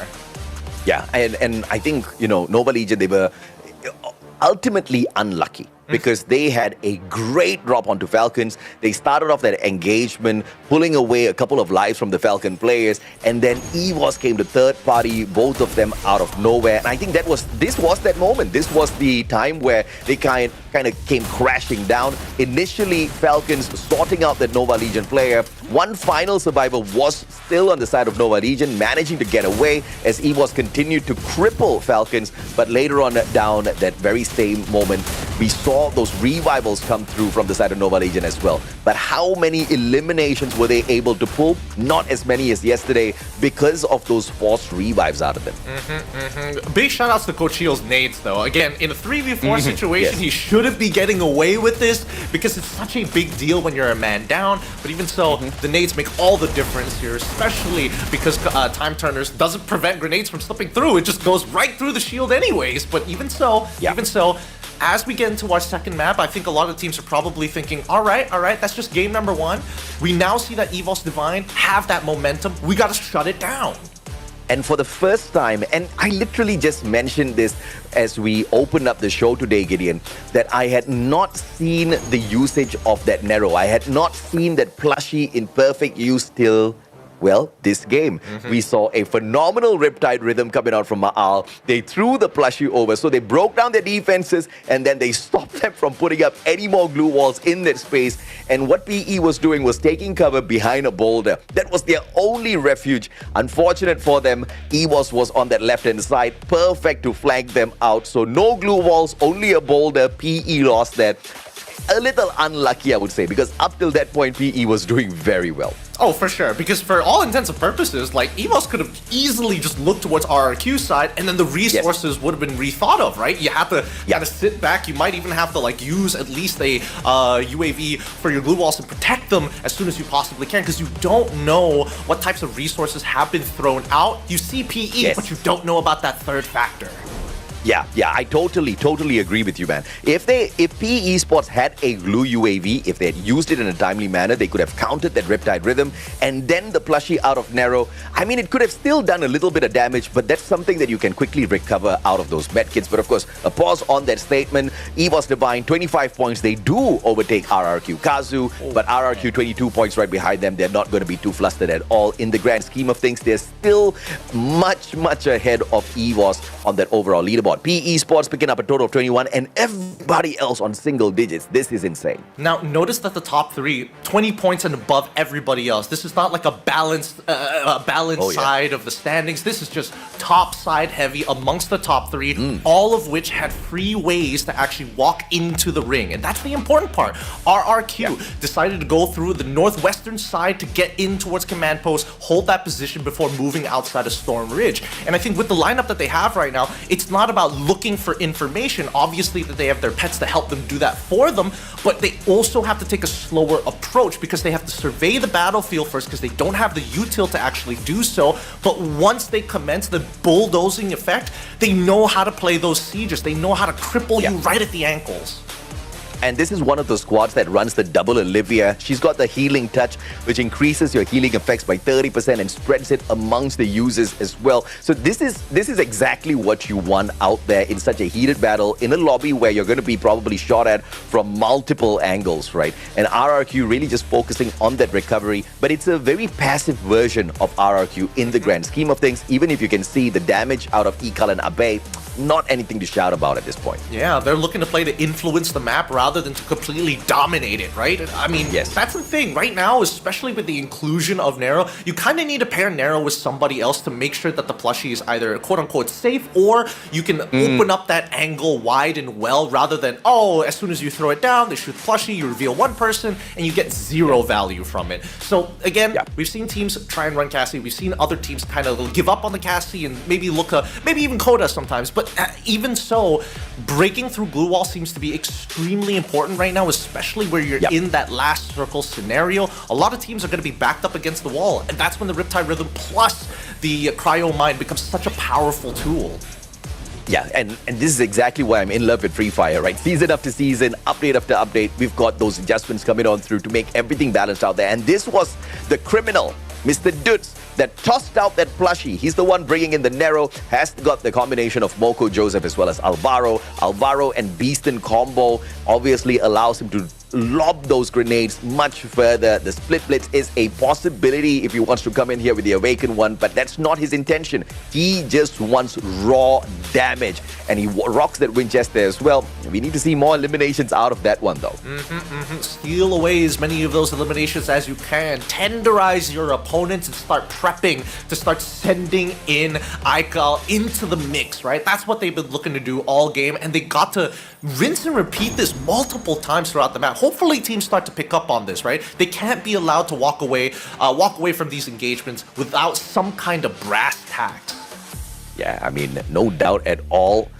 It was a slugfest in the previous match, but a shocker that the slugfest ended up going the way of just 3 squads, right? I don't think we've seen a leaderboard like that where it's so top heavy and everybody else on the single digit. And as a matter of fact, even though everybody else was on a single digit, it wasn't even towards the higher end of the single digits, which is a huge surprise, right?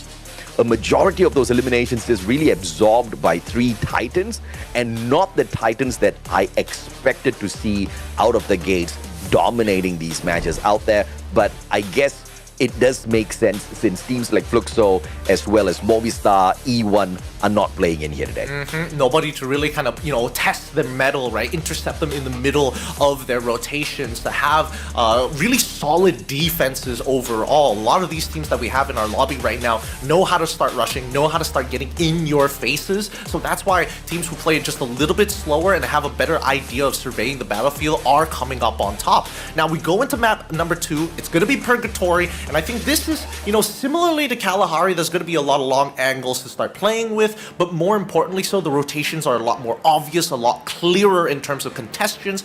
I want to see whether or not teams are going to start looking to gatekeep from the 3rd ring onwards. Yeah, I mean, this is why it's so important to focus on your resources, to focus on your looting progress instead of looking for those initial engagement points. Yes, you can loot up your opponents, but that's really dependent on whether or not you win out those engagements. Sometimes you barely walk out of there, like what happened to Falcons with only Limit alive after that encounter with EVOS earlier on. Look at his face as I talk about it. He's just so disappointed. The recovery is tough. So it's best to just avoid a lot of these initial engagements. Big mistake by Falcon. But of course, speaking of mistake, let's see if or not RRQ wants to point out the mistakes of anybody else out there, or even what they want to talk about. We'll be back with you guys after this video. Saya pikir mungkin tim yang jadi rivalitas terbesar kita itu tim Falcon. Balik lagi tadi, dia gagalin kita juara dunia. ก็น่าจะเป็น RQ ครับ เพราะว่ารอบชิงเขาเล่นกลางวงได้ดีครับ ก็คิดว่าน่าจะเป็นปัญหาอยู่ครับผมก็เลยอยากเอาออกครับ Masih keinget EWC kemarin sih saya dikenokin sama dia. Itu pengen balas dendam aja. ทีมที่พูดเยอะมัวแต่พูดเยอะที่สุดก็คือ RQ ครับก็พูดไม่หยุดครับแต่ก็ไม่เคยจะได้แชมป์สักทีครับอย่างมากก็ได้แค่รองแชมป์แค่นี้แหละครับ Buat tim Falcon aja sih. Gak usah lama-lama di sini, ambil koper ke bandara balik ke Thailand lagi aja. Ooh, my God, Maal, he even has the tickets. He's got the tickets.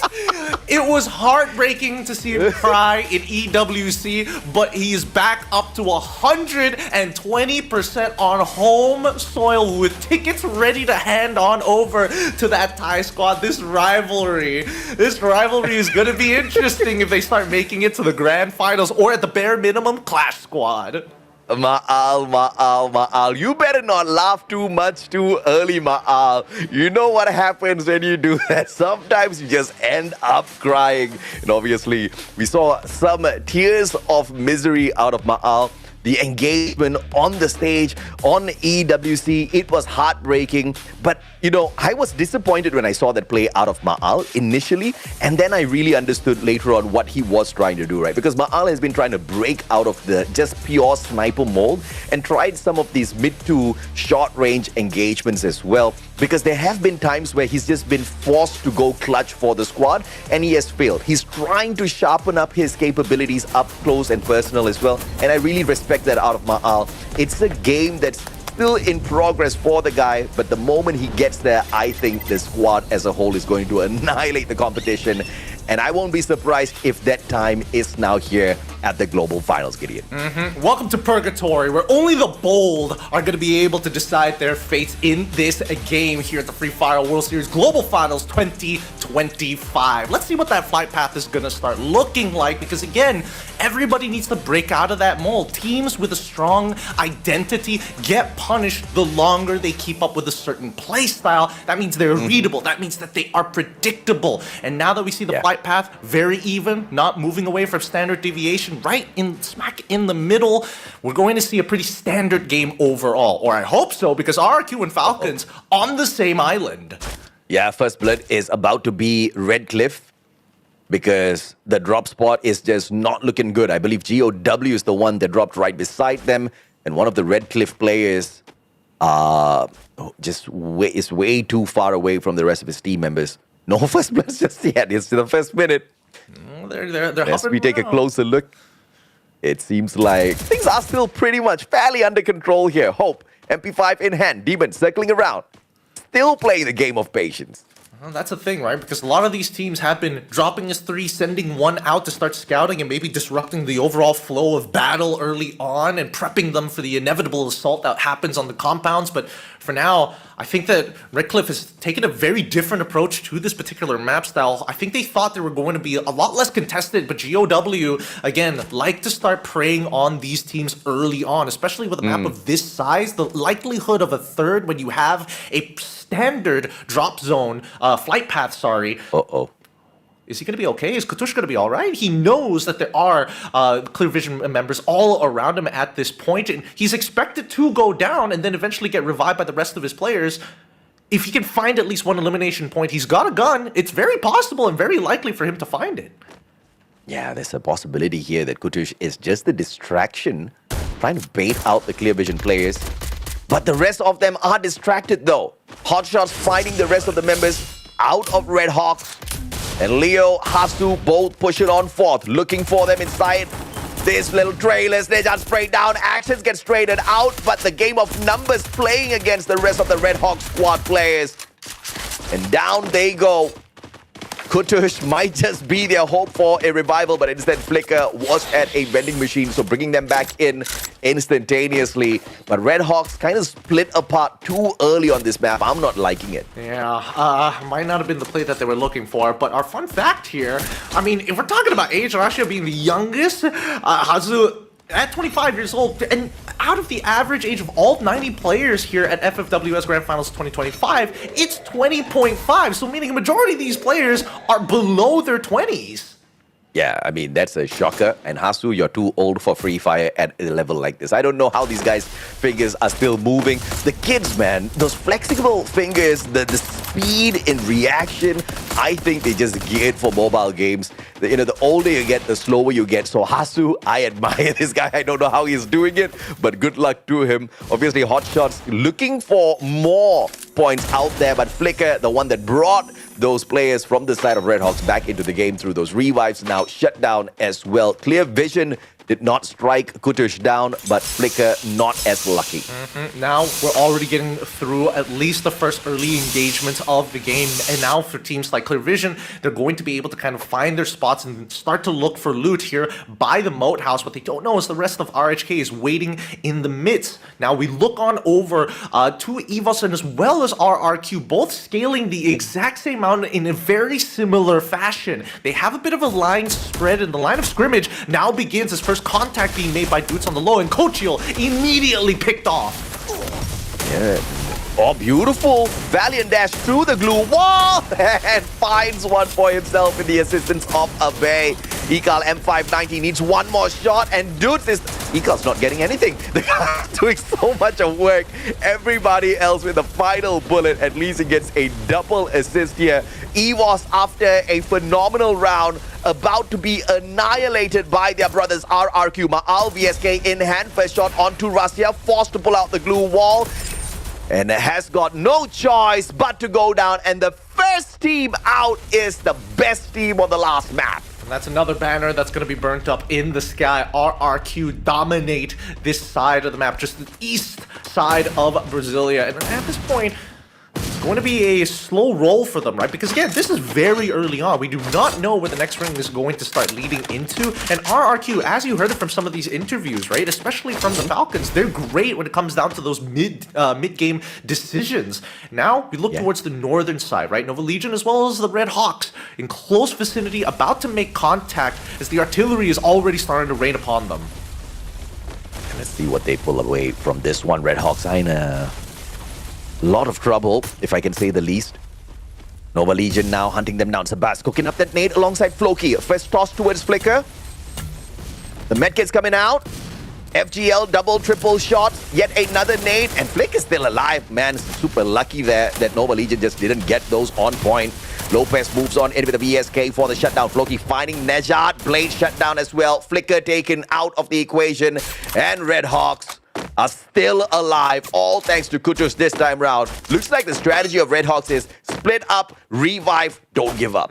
Yep, they haven't found a spot just yet to be able to kind of settle themselves, figure out their loadouts just yet, but at least that the Red Hawks are making sure they have just enough currency to stay in the game, especially considering how many rotations have been made to this side of the map, whether it be Nova, whether it be Clear Vision. Everybody has made contact on this northern side against the Red Hawks. They have to rethink the strategy because now they have to go into a bit of unfamiliar territory if they want to lean into the eastern or even the southeastern side of the map at this stage, because again, there's not a lot of loot to be playing with on the edges of Purgatory. Demon teased here. Oh, Blade just got brought back. Man's got barely anything on him. Looks like he doesn't even have a glue wall. And there he goes. Demon picks up an easy point off of Blade there. Not too sure exactly what he was thinking. But Red Hawks are still not out. Full squad revival before that takedown, so bringing back one more member shouldn't be too much of a challenge for the Bangladeshi squad. Hey, the Red Hawks are just looking for play area, right? They've decided, you know what, let's go towards the northwestern side. Maybe there's going to be some play area there. Maybe there's going to be loot at least within the crossroads. And it looks like as we see that circle pull into the second phase, RRQ has made a really good decision to start sticking around the Brasilia side of things. I thought Brasilia was going to be a little bit more hotly contested, but with these early fights happening towards the north and northeastern sides, it seems that the rotations have been significantly slowed down. BRU might be in a little bit of trouble. They hop out of the vehicle and must now hunker down by Marbleworks to face off against the impending threat of GOW, but it looks like GOW decides, you know what, we don't need the smoke right now. We're just going to slow them down, take away their vehicle, and could keep rotating to the northwestern side. Yeah, great decision here by GOW. A lot of pressure played on Buriram, took their vehicle away, and then decided to not further engage, but instead to look for the circle. And since there was a squad already with a decent defensive spot in front of them, they will flank around from the left-hand side. But this is going to potentially bring them across Clear Vision, which is not really good for Clear Vision. GOW has shown in the past a 4v4 engagement just does not turn out the best here for Clear Vision. GOW just had a surprising squad. Yeah. And I have to say, I'm still impressed though. 8 minutes in, Red Hawks, multiple times challenged, multiple times tested, and they are still alive and kicking. Hey man, they played through years and years of heartbreak, years and years of getting pummeled down by everybody else. This is a playstyle, and honestly, it's inbuilt into them how to kind of live longer in the game so far, especially when you don't have the greatest start at the very beginning. But I do want to talk about Clear Vision, right? Because they started off fighting to the north side of Ski Lodge, then headed to Moat House and decided to go to the northwestern side, where I think they could have just watched their backs and actually slowly start taking space on the northern side because they were basically uncontested. It looks like they want to stay underneath the radar, and unfortunately for them, GOW had a roughly similar plan, and what they wanted to do was head north side, realize that there's contact there, and now they're like, oh man, maybe we shouldn't have let destroy BRU's vehicle. Maybe they would be deeper into the ring, and because that's the next point of contact for them. Yeah, I totally agree with you. I think they kind of put themselves in a little bit of a pickle there. But thankfully, the rotation back in towards that circle is clear for GOW. Yes, Buriram can have a little bit of revenge, trying to stop them from rotating further away. But the big question is going to be, where's this next circle going to go? I think that's going to really decide the fate of GOW here. Red Cliff just beside Buriram as well. This could be another blessing for GOW, or alternatively, it could be a curse for Buriram. There's a possibility that Red Cliff drops by to see if or not they can contest for some points as third party when that engagement between Buriram and GOW pops off. It's all going to be dependent on who makes that first move. It's a battle of information, right? GOW are aware of where BRU is. I'm not sure if they know about Red Cliff just south of them. Clear Vision as well, still playing on the outer side to clear their backs. But Nova Legion, again, they've been doing this time and time again to play on the outer circle. They need to win this fight to dominate the northern side of the map. Oh, very good play here as Dowley pulls the distraction away from Younes. We saw Probe almost clapped there as well, managing to sneak away right after that Riptide rhythm. And Sharon trying to flank from the right-hand side, putting himself in a great position. But the call is for Clear Vision to back away from this battle. You got to love the communication coming out from the in-game leader. Slowly, they look for that circle. Clear Vision will back away from the blue zone. Nova Legion, on the other hand, will continue to take damage from the blue. And Sebast not worrying about that damage. He wants to slow down Clear Vision. And now, this is that opportunity. Nova Legion going in for the strike. Younes with an instantaneous drop back, picks up his buddy. Dowley takes the jump pad, repositions with a sliver of health, and surprisingly, Clear Vision is allowed to get away here. Sharon might just be the one thing that breaks Nova Legion because he's right back behind all of them. A backstep could just be possible. Now Team Solid taking on Falcons at this point in time as Guaxa already finds one with a simple headshot of his own, locking in the rest of the members as Kuro is the next to fall as Nick is already crushing through the defenses, blowing through the blue walls with the M5 in hand. More importantly, they're making sure that this side is clear and the Falcons are out in 11th in map number 2. Well, we heard the heat between Falcons and RRQ, and I think things just got a tad bit worse, bro. Ma'al even has their flight tickets in hand. He might as well pass it to them now. Not if Team Solid walks on over and picks it up from them, because at this stage, now we need to see a clear victor here. Clear Vision, again, Lopez is just taking heads, taking names, and claiming more points than necessary, especially for Clear Vision. Loki finally takes out the last member, and that's going to be Clear Vision in 10th. North side still highly contested. GOW has been waiting, and unfortunately, the ring pulls towards the main island of Brasilia. Oh, that's a very clean engagement from Nova Legion. Just determined to hunt down the players of Clear Vision. Initially, Sebast with that knock, which slowed them down. In fact, it forced them to scramble a little bit, looking for a defensive spot. Buriram not punished for such an open landing, and Moshi on the opening shot takes him down, opening up the fight for Buriram, who rushes straight in. Liku shut down, Nate nowhere, and Buriram showing the players of Red Cliff that they are not ready for this level yet. Beautiful jump in by BRU. Wow!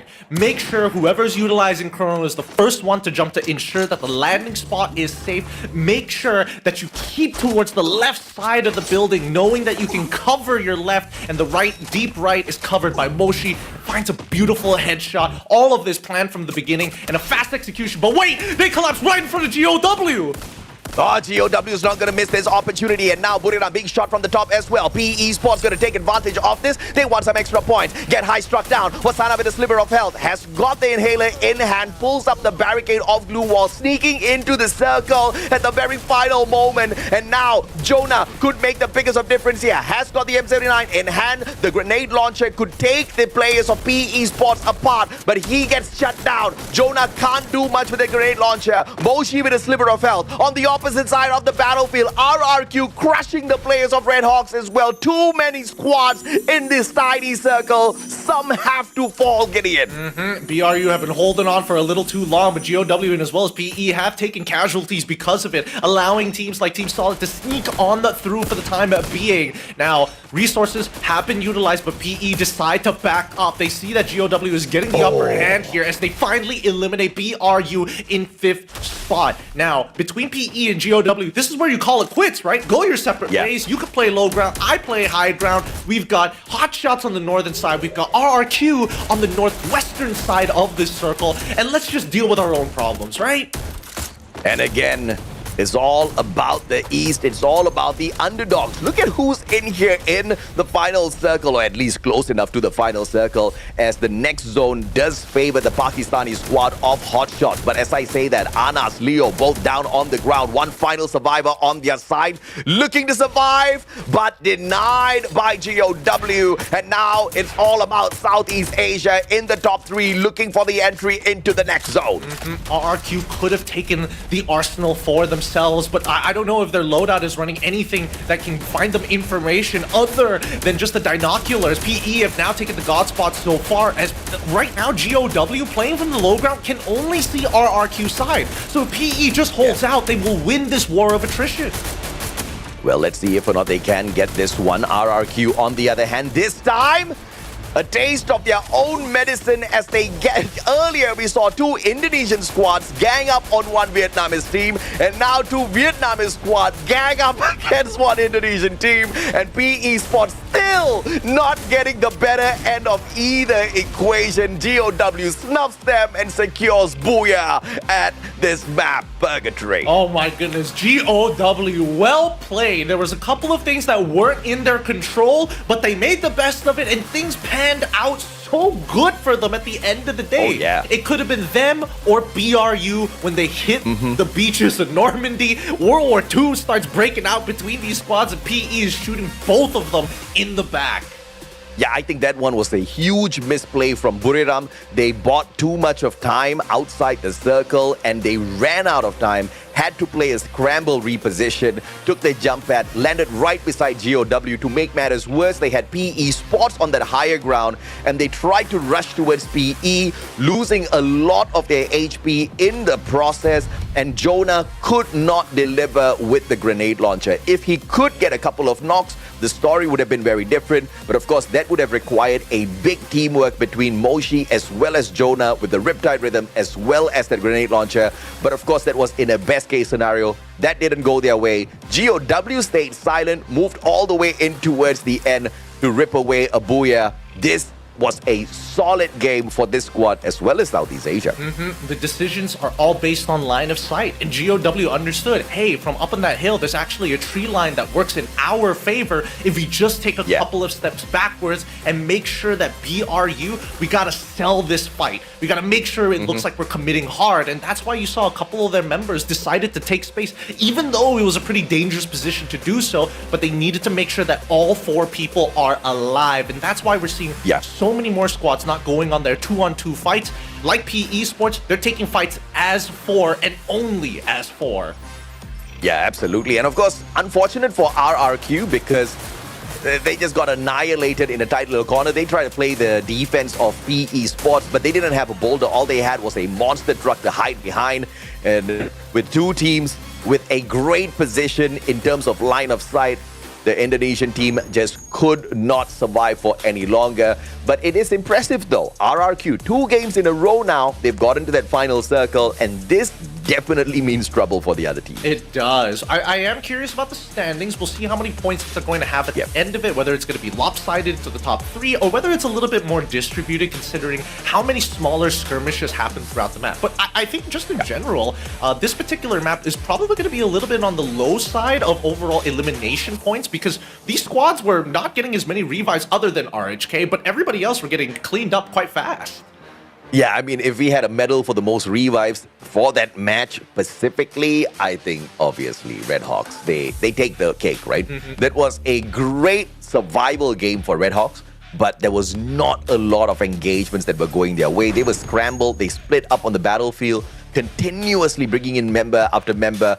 I mean, looting up those coin machines were great, but I would have loved to seen a little bit of conversion in terms of a team fight up against anybody else. Again, I think for Red Cliff and Red Hawks, what they need to do in this competition is look for a specific opponent, figure out where they are dropping, and just take a 4v4 hot drop fight up against them. It's one of the best ways to make a name for yourselves if you're already struggling in the competition. Absolutely, especially with some of these teams like GOW, for example, looking to kind of hunt them out early on. Yes. You got to go into a spot that is not only comfortable for you, but you generally know the overall terrain to start playing those lines of sights, to be able to find those big crossfires, because that really matters in the in the smaller scale of things when you are fighting Clash Squad in one area. However, I do think that at the very least, a lot of teams were playing on the outside. I think there is the possibility of taking the 50-50, because as we saw with RHK, even Clear Vision, they were trying to figure out what was going on to the northern side. Had they just moved into their way into Brasilia, or maybe even the fields, they might have been able to find some play space for themselves to kind of regroup, recollect. Yeah, absolutely, man. Let's take a look at the standings here. Now, although it was not a great game out of Bangladesh, Redcliffe and Red Hawks still outperformed Clear Vision, Team Falcons and EVOS Divine. I think that's a big win for the Bangladeshi teams already. Up at the top, not huge points, but decently enough for them. The East really taking the cake this time around, especially Southeast Asia. 23 points for GOW, P Esports with the 16, RRQ Kazu with the 15. Down towards the bottom, we just kind of broke them up. But here's what we want to see out of the underdogs, right? Especially Bangladesh.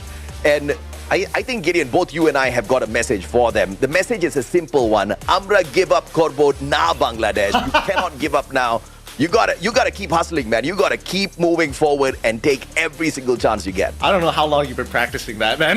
That came out really nice. I'm not gonna lie. That came out pretty nice. But look at the overall standings so far. RQ Kazu and P Esports currently at even dead neck to net, 37 to 37 points. GOW with that Booyah shoots them right up to third place, and EVOS Divine. I mean, at least they had one hell of a game number one. That compensates, gives them a little bit of buffer points, stopping at 4th. But Nova Legion as well, still in the wake. I think if they can get 2 more decent maps in, they could still manage to keep themselves within top 6. Yeah, no doubt at all. I think that's a huge possibility. Of course, it's not going to be easy in a lobby like this, but you got to do everything possible to survive a little longer. And yes, those elimination points are very easy. If you're just purely focusing on survival, then you're not going to get far. Even finding the qualifying into the grand finals is going to be very, very challenging. And once again, this was that play, Buriram. A unfortunate final second movement in looking for that circle, and where they landed was just horrible. Both the Vietnamese teams ganging up on them, GOW as well as PE Esports. That brought a quick end to them, and both those teams went on to continue those battles to eliminate everybody else and contest for the Booyah, with GOW walking away with the game this time around. I have to say, Gideon, this is definitely a really fun day. I think the teams are all well adjusted. They're not nervous anymore. Very well calculated moves executed out there. You gotta love it. No, I absolutely love it, right? Personally, for me, a lot of things have changed here at FFWS, and especially with the update as well. We're seeing that at least that the meta is shifting away from some of these teams, and others are coming up big time, like GOW, for an example, right? Again, I would say that this game, a bit of a coin toss. It could have easily gone either or for them. Generally not as high, but at least everybody was able to pick up a couple of eliminations for themselves, which is the most important factor, right? Because again, I think a lot of teams are taking the approach for these bigger maps to start influencing their opponents more than anything else. The macro decisions end up, collective macro decisions end up into that final ring, and it goes to show with all 4 of the members still being alive within top 5. Yeah, fun fact. Clear Vision, Red Hawks and Hotshots are doing better than Falcons as of this point on today's play. First 2 games, Falcons have only picked up a total of 6 points. How often do we come across a situation like that, Gideon? Not very often indeed, especially after like the first half of the year. You would have imagined it looked a little lopsided the other way. But let's have a look at our MVP of the game. I mean, it was a huge game to say the least for GOW, but especially for Hans, where he's able to really influence the map, coming up the most amount of damage, and better yet, in positions where he can totally oppress his targets, whether it's say somebody's vehicle like BRU, and then facing BRU later again after taking full engagements, making sure that not only Clear Vision but also Nova Legion are disincentivized on that northern side, all held down by one man. one of the players that brings in the Steffi, and clearly this is a very smart player. You know, blocking out those grenades is a must in a lobby like this. He also has a very solid defensive setup as far as the passive characters are concerned. He's got Joseph to prevent any one of those debuffs on him. He's got J Beebs for the extra layer of defense. Olivia just to spread out a little bit of that healing, just creating more viability and space for the squad to survive longer in these lobbies. And obviously it's working, right? This is the kind of strategy you have to go in for when it comes to the active passive skills layout if you want to survive longer out there. But first you need to identify where your strengths lie. GOW knows they're not the most super squad out there when it comes to those eliminations. So they kind of buff up what they are good at, which is playing the game of survival. They know how to play this war of attrition. And I think with the addition of the team boosters, it really helps their play style because they just stay out in the blue for significantly longer than everybody else, considering that they didn't get any of their important members with team boosters got picked off earlier on in the rounds, right? So the longer they live, the longer they can just tank the blue, the longer they can make sure that they are the last people to walk out of there with more resources than those who don't bring the team boosters. Yeah, I mean, this is a situation that still allows for some mistakes, but not for long, right? And obviously there are some losses with those mistakes made this time around as well, because once again, by the end of the day, the top 8 teams will qualify for Clash Squad.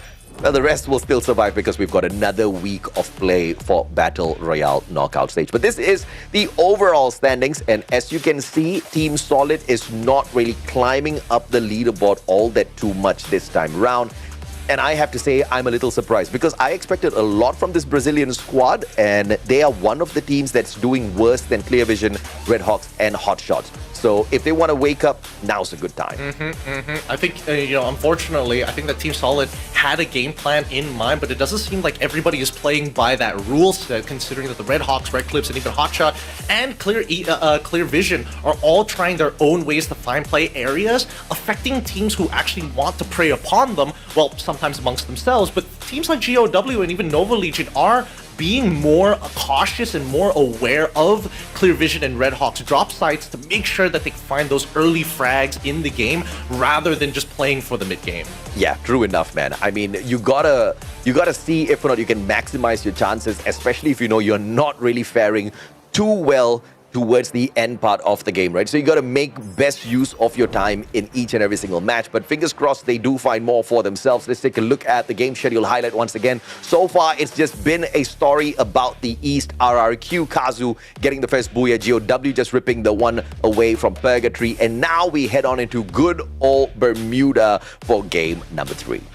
Well, this is a map I'm hoping that at least some of the minor regions are going to start stepping up, right? This is a comfortable map. This is going to be plenty of play areas. Even if you don't have the greatest spot and you get contested early on, I think with a lot more map knowledge, there's going to be a lot more spaces and little cooks and nannies that you can slip on through in a map like Bermuda compared to the rest. Yeah, and this is a good map for GOW, and it's the possibility of the first ever back-to-back Booyah here on the Global Finals 2025. GOW has already secured a Booyah on Bermuda, and they managed to get even more points as opposed to RRQ on their own Bermuda performance, right? Both RRQ and GOW have managed to convince everyone that they are really solid at this upcoming map, and therefore it's going to be a slugfest for both of them to get down to the very end. Nova Legion's fairly good here as well, but we have not seen the best version of themselves today just yet. I mean, if we're talking about the best version of themselves, I'm remembering EVOS Divine during EWC, a time where you could tell that there was so much momentum in each of those games, having some of the highest highs and the lowest lows at the same time.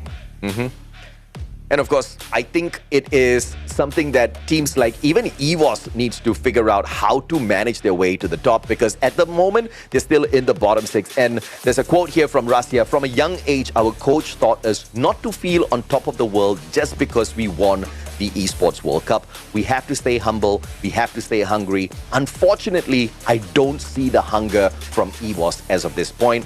I definitely see them staying humble. No arguments there. But that hunger, I think, needs to come out. We need to see more of that because this is a team capable of annihilating everyone. This is a kid capable of stopping everyone dead in their tracks. But I think after achieving what one might say the biggest achievement ever for EVOS in the world of Free Fire, they kind of reached the top and they don't know how to feel. They really don't know how to feel about themselves right now. They've got the money in their pocket, but they don't know what else to chase. They are at the very peak, Gideon.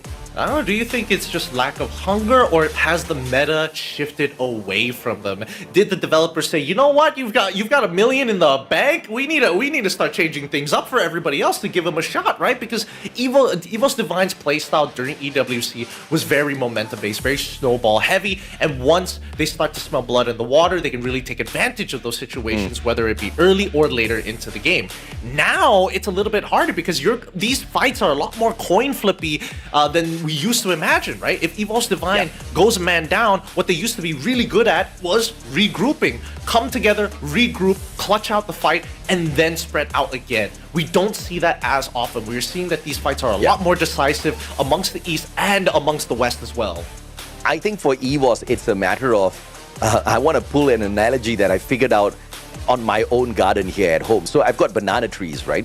So some banana trees are huge, you know, they take a long time to grow and the stem is really nice and thick, and those are the ones that make you really wait a long time. But when they finally fruit, and that is when you get a huge bunch of bananas. And there are some of the other banana trees that I have in my garden that fruit too early and they do not give a single fruit out of that process. And I think this is a case of Rasya might have fruited too early. He reached the peak, but there's nothing else coming out of the squad. I hope that is not the case. I definitely do want to see more from the kid and from the squad. But as we gear up for Bermuda, this is one of those maps where even EVOS has proven to be very, very good on. I think it's going to be a slugfest once again. Let's see if not some of the bottom feeders find their way around the circle this time around. I mean, this is the perfect map to do so. Everybody's familiar with it. Everybody is ready to play. And more importantly, I think this is where we're going to see some teams actually completely change their strategies if they've been doing pretty poorly in maps 1 and 2, right? This is how you build up confidence to gain some momentums into the second half of the day. As our players are ready to start dropping down, let's look at the flight path. And it seems like, again, par 2 standard deviation here. Nothing too out of the ordinary. Everybody has found their own little spot. Let's see if or not they can find their own bananas out there. They need to figure out if or not they want to fruit early or late. Do they want to make us wait, or do they just want to serve up some quick ones just to say, I have achieved the top? Redcliffe in a little bit of a pickle yet again. They're engaging with 2 squads at the same time, Falcons and GOW. Luck is just not on the side of Redcliffe today. Just yesterday, I was praising them for showing us skills that even Red Hawks were not showing us. And now it's a different story altogether. Today has been quite the challenging day for Redcliffe's 6 points in 2 maps. Yep, I mean, GOW has been making sure that they are just, again, attacking these teams very early on, knowing that they can find at least one of these eliminations early on into the game. And here by Bimasakti Strip as well, they've got a spot that they can technically play from, and they can eventually rotate out of pretty easily. But now, I'm curious, right? Because again, it's a standard cut right through the middle of the map, yet Sentosa side completely untouched. And I think it's Team Solid who's like taking control of both Mars Electric alongside Sentosa, knowing that nobody else really dropped there. Rimnam Village was the final drop here coming in from RRQ, if I remember correctly, and that's why you're seeing people start to walk over into Hangar. Aikal especially just scouting it out as early as possible to kind of relay the information back to the rest of RRQ. You know the viewers are vibing with you when everybody starts talking about bananas in the chat as well, man. I love you guys. You guys really are the very best. The chat, the survivors out there watching this broadcast is one of the main reasons why even we are interested to be shoutcasters in the first place. They make this such a beautiful journey in total, Gideon. Hey man, it's a lot to ask for, viewers to be listening to the commentary, and I'm glad that they're listening here because there's a lot more action to be had as Falcons are moving out of the hangar into observatory side. Again, still looking for loot.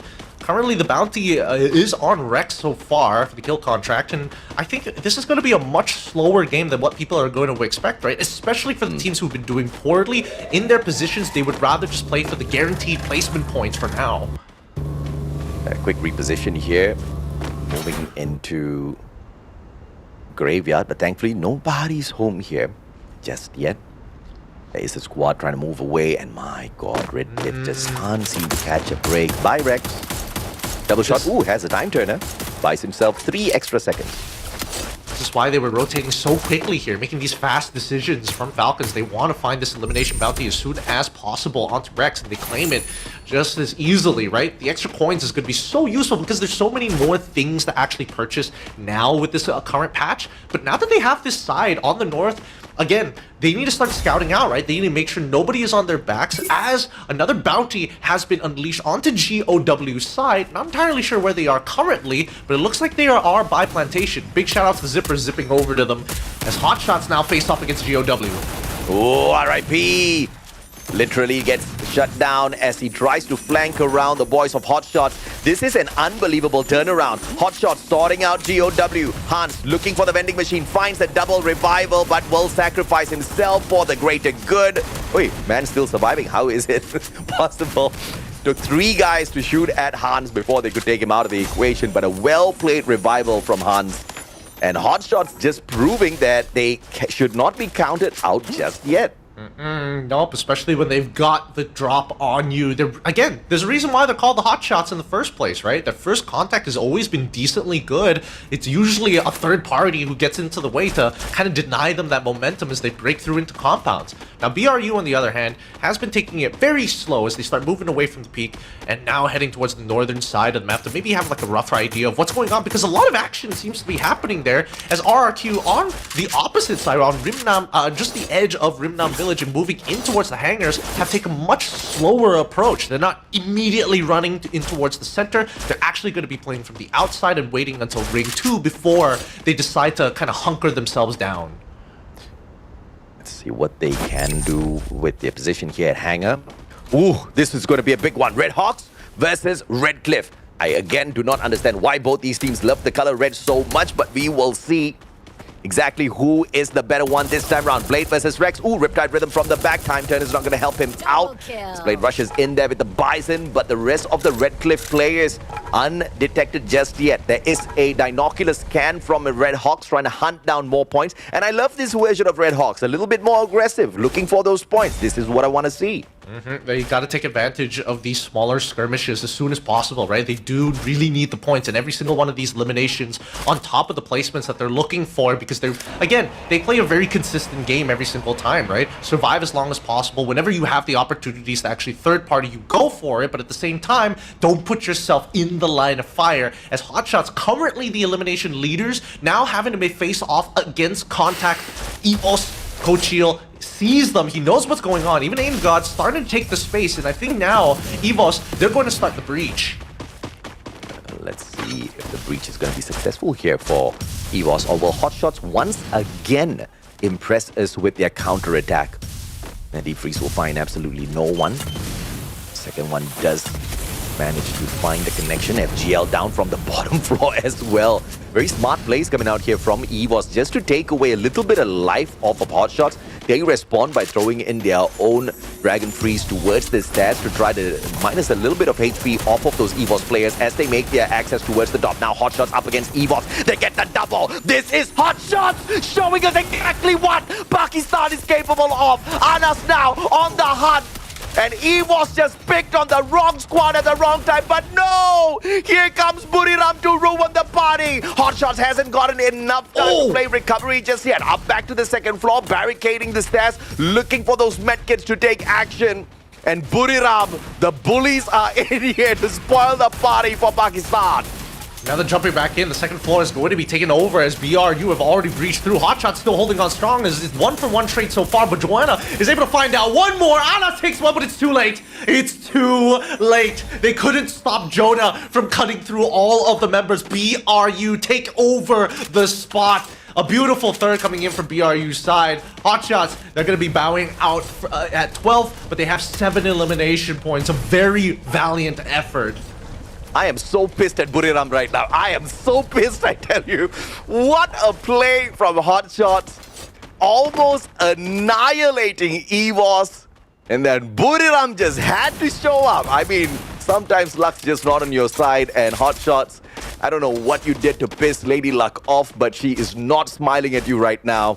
7 points before that elimination. I think they deserve a round of applause. They do. They absolutely deserve it. They just weren't mentally prepared for the third party. And now we come back to the meat grinder and PE. Is this going to be a third game in a row where they are able to just absolutely gatekeep everybody on the outer side? Oh my goodness! Narrow fights 2 and Dutz and Abe instantaneously, forcing them to disengage. Aika will buy as much time as possible, but he's eventually going to go down. They are running for the hills, and even Laoho on the chase for Ma'al. He knows he's all by himself, but he cannot influence anybody to come to his aid. RC not too far behind, but they don't have line of sight unless they walk out in the open. Ma'al can say bye-bye to everybody now. Already Nero pushing on forth alongside LBT, and LBT will be the first one to find him. And RRQ now out early, just like EVOS expired way too early in that Purgatory matchup. Unfortunate for Indonesia, but at least they still have got one team to count on. That's EVOS, but recovery seems to be a little slow for the team that's currently in the 10th spot for this match. Yep. And now, as we will see whether or not, because again, they're not the only ones who have taken big damage. Oh, I was about to say GOW, but now they all revived. Team Solid and as well as EVOS are the only remaining ones who are down to their last man. And, I mean, Cochille's going to try his best, but GOW currently on the hunt on that northern side. Nova Legion will be coming from Western Riverside, and they should be able to make it in. However, that bridge could be dangerous because on the opposite end is going to be BRU, and they're more than likely going to start sniffing out that bridge because it's a very popular rotation spot, especially if you're walking from the east. Guaca, 1,700 men is rich enough to buy back his whole squad, and that's exactly what we will not see. And Beltrap has got to wait a little bit longer, unfortunately. Guaca says, I'm sorry, brother. Hey, man. Buriram. I mean, Trap probably shouldn't have died so many times. If he didn't die so many times, he would have been able to bring Brock back this time. Like, sorry, dude, I gotta pay a tax. Yeah, Team Solid's just not finding it easy out there today for some reason. It has been a very challenging lobby for them to overcome. Nova Legion struggling as well. I don't know if struggle is the right word, but they're definitely not blazing through the lobby like they did yesterday. I think it's... Which is a surprise because you had more competition yesterday. That's what I was thinking as well, but I feel like it's a different kind of pressure, right? You're facing these teams. It's every single first week of FFWS is always interesting to see how each of the groups interact with each other. And I think as the days go by, especially if you're on the lower half of the bracket, you become a little bit more precautious because you're afraid of the unknown, or worse yet, the quote-unquote third party or X factor that could come into play at any moment in the game. Yeah, Cochille's still struggling. I don't know how he just managed to find 700 coins in all of that downtime, but at least he gets one insurance policy back. He was his, and he buys Rashid, and that's a good option, I'll have to say. It's just not looking like the game for EVOS. And nearby teams, thank you so much, production. This is such a good, upgrade to be able to see exactly who's in the vicinity. Sometimes you take some of these free camps, you have no idea exactly what's going on around them. Nova Legion up against Buriram this time around. Buriram has got a tough fight here, and Nova Legion maybe can use them as a great stepping stone to find a little bit of a more aggressive approach in these games. I mean, this is the hard part, right? Because Team Solid also was able to start recovering here. Oh, is Lopez gonna be going down? No, he manages to survive with 1 HP, and Nova Legion want to bail. They don't want to keep in contact with BRU because they know that Team Solid's gonna be coming from that same direction as well, and their backs are gonna be wide open. The ring, unfortunately, pulls towards the left side of the map, and it's gonna force some big rotations here for everybody on the east. EVOS Divine on that northeastern side, already pretty close by with the structure. They can just go structure to structure to make this sure that they get in. Unfortunately for Team Solid, they get gunned down. That's unfortunate. That's very unfortunate. Team Solid's just one of those teams that I was thinking is gonna really give everyone a run for their money today, but instead they are running around looking for how to survive longer in these lobbies. Well, I hope they find that solution because we're already halfway through the day. The end of this game, they'll only have 3 more options to pick up those valuable points.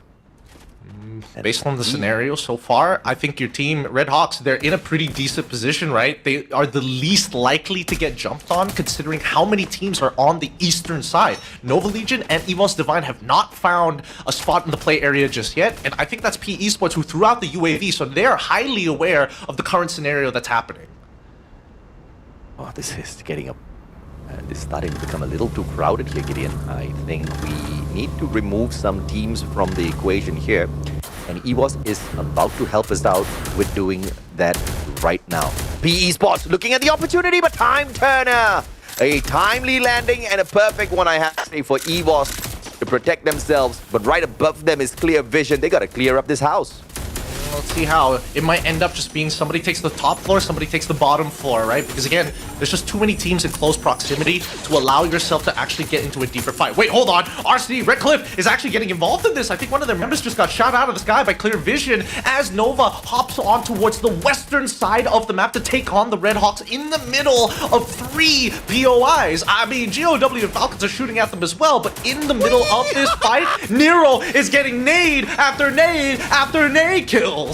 I mean, the man just tossed one in and got 3 for the price of 1. What a play by Nero, and what a disaster yet again for Booyah, your 2-time world champs, just not finding a good run out there today at all. And PE in a great spot.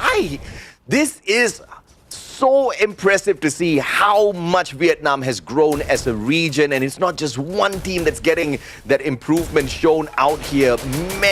Multiple teams out of Vietnam just showing that they've really elevated themselves in the world of Free Fire. Red Hawks still alive and kicking, one of the teams that's just pummeling down on the GAW players. 2 more survivors left in here. They sent out a glue UAV, but there's no glue walls there though. I mean, they're just going to hold down for as long as possible, right? Again, they're just showing presence, and Falcons end up getting eliminated because, again, there's so many teams in this one compound, and Nova Legion are on the outside with the Red Hawks, right? They have to deal with their current backs so far, but it looks like the meat grinder of PE is still working, and they are crushing through the members ever so slightly, holding on to the bottom side as they start pushing out and forced into the open area.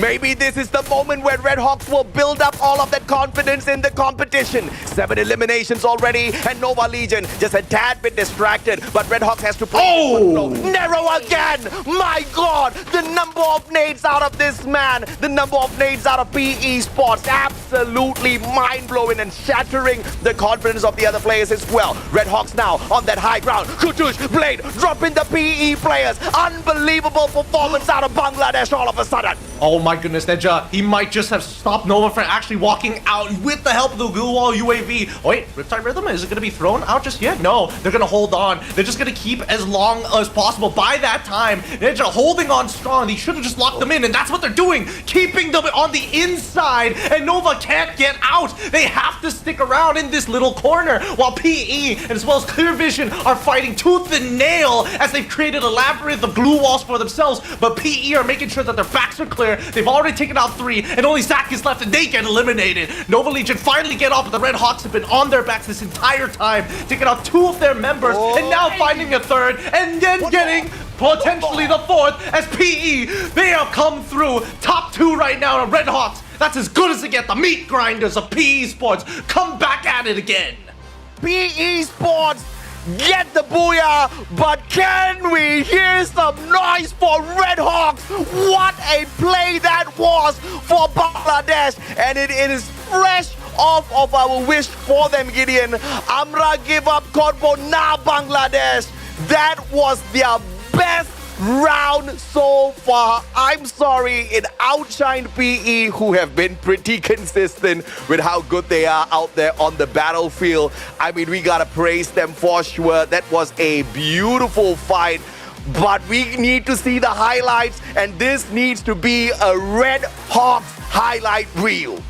It was such good use. Really, in a high-stakes scenario with so many teams still alive, locking them in was the best decision possible. But PE Sports, I got to give it to this team. Initially, from the latter half of the year, has been relatively weak. But once we went into winter, something about this team, something triggered within them, not qualifying or getting decently close to qualifying for EWC, had a lasting impression on them. And now, in all three of these maps, their gatekeeping has been absolutely insane. They are a complete meat grinder. Everything that's been pushed into them comes out as just chopped and minced.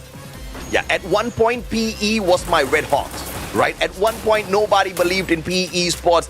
Everybody trash-talked them. But PE Sports was the Vietnamese squad that woke their whole region up. PE Sports was the first team to show Vietnam that they can go all the way to the global stage and make a lot of noise as well. Very happy to see them motivating everyone, waking up the region, and then coming back in a little bit of a downtime after they did that, but they are back in it to win it. What a day, Gideon, and I'm so happy that I get to cast this one with you, because today has really been an explosive day, many great matches, and I'm still curious, what's up with Team Solid as well as Nova Legion? I really wanted to see more out of them too. No, I agree. I think, I was expecting a lot from some of the Western teams coming up this time. But again, I think that a lot of the team's influence happening in this map is solely based on a little desperate for points to a certain degree. But the mid-game decisions have completely shifted from what we saw between ANC and BNC, where we saw a lot of standard rotations, right? Play for the inner circle, look to play for those outer circle rotations. Very standardized strategies that we all know at the highest level of Free Fire. But now, where things are a little bit more chaotic, right? They're taking full advantage of this, right? The gatekeeping has been such a huge aspect, which is why PE Sports is getting away with so much success. If your defense and gatekeeping is good, you can push people away from you. Yeah, and see, this is where the analogy of that banana tree comes in again, right? You gotta bide your time. You gotta really nourish your garden. You gotta water it. You gotta put in the fertilizer, and you got to wait, because if you expect it to fruit too early, it's really not gonna give you anything. When it bides its time, this is what you get. Pure quality, and PE Sports is showing that. I'm very sure Vietnam as a region is extremely proud of PE and the rest of the squads. 33! Holy mama, what a game!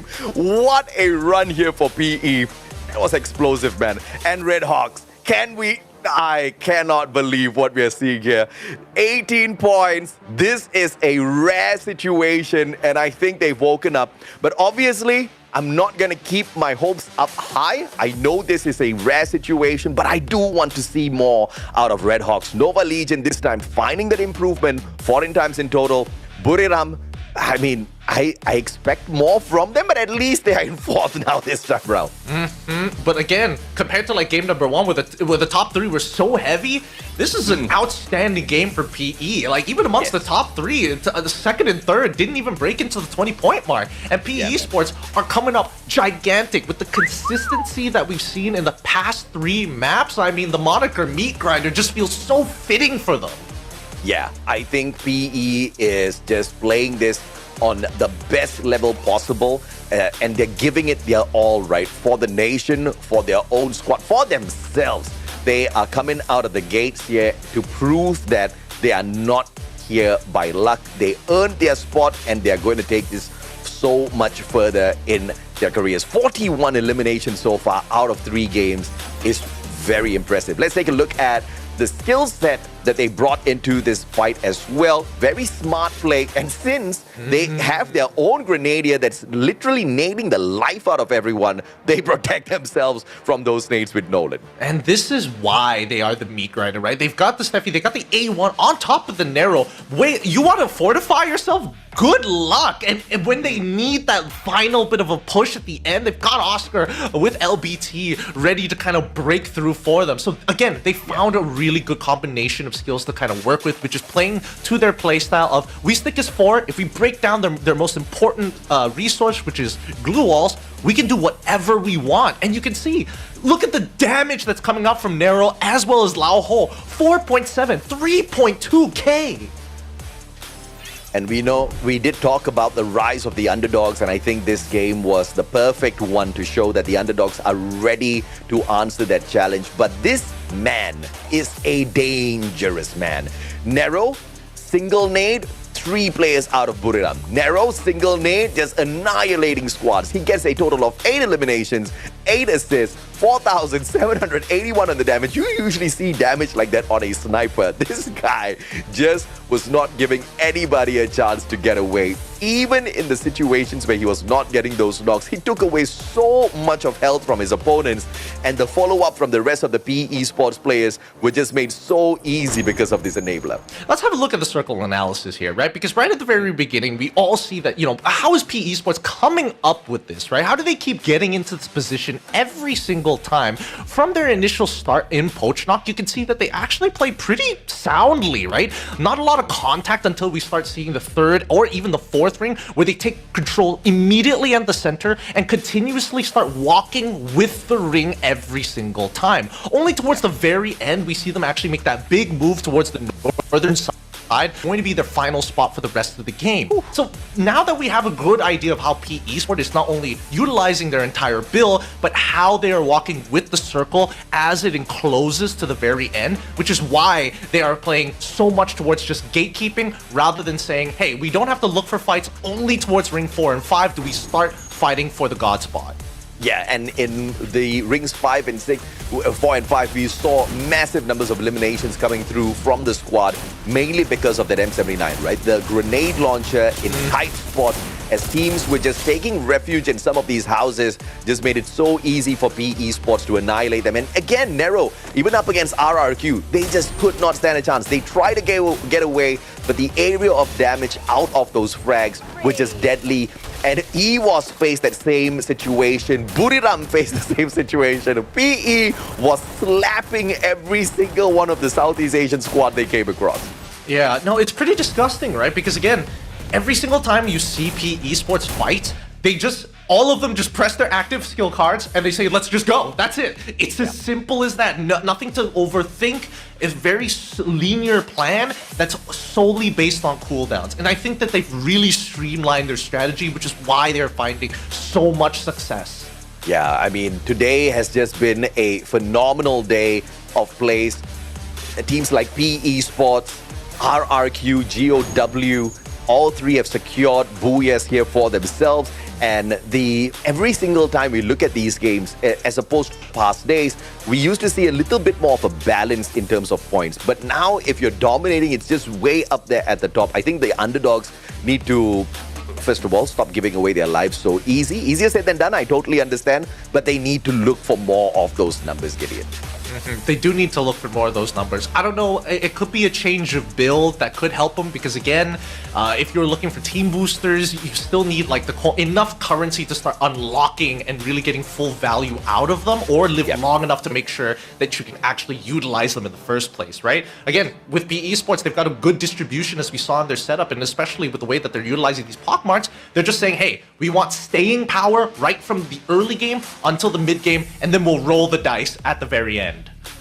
I mean, I agree with you. And yes, those team boosters, they do take a little bit of time to get fully activated. And, you got to unlock those slots as well, which is why it's great to avoid those initial bit of engagements as much as possible. But of course, ladies and gentlemen, boys and girls, one thing we don't want to avoid is a quick short break. When Gideon and I come back, the rest of the 3 games coming up for you.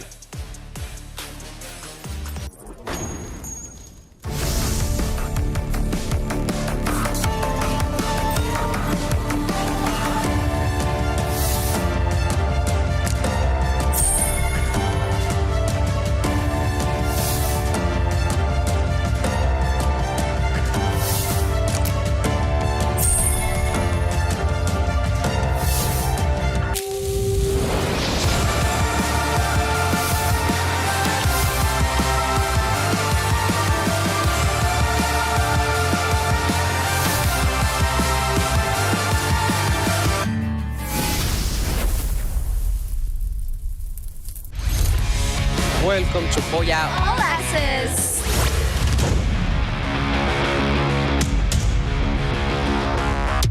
Welcome to the Free Fire World Series Global Finals 2025. 18 of the best teams from around the globe are here for one goal: to be crowned the next world champion and to take their share of $1.15 million in prize pool. That's $1 million for Battle Royale and $150,000 for Clash Squad. Amazing, right? It all begins with a knockout stage running from October 31st to November 9th. 18 teams will be divided into 3 groups of 6. Group A, B, and C will go on a cross match amongst them. The top 8 teams will then qualify to the Clash Squad. It all be decided on the first week.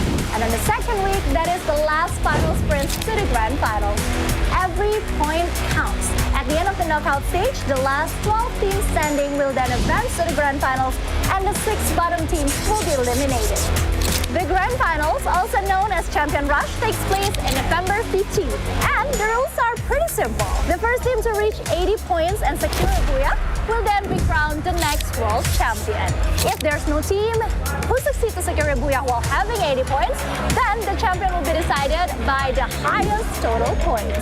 Every rotation, every fight, and every Booyah will decide who's going to be the next world champion. Before we head into the Battle Royale Champion Rush, let's take a detour to the Clash Squad tournament. So the teams competing are the best 8 teams from the first week final rankings.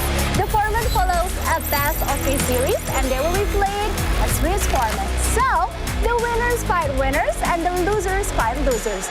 Lose twice and you're out. Win all the way through and you will be crowned the Clash Squad champion. Alright, survivors, my name is Conchita, and that is the format of Free Fire World Series Global Finals 2025. Welcome to Booyah All Access.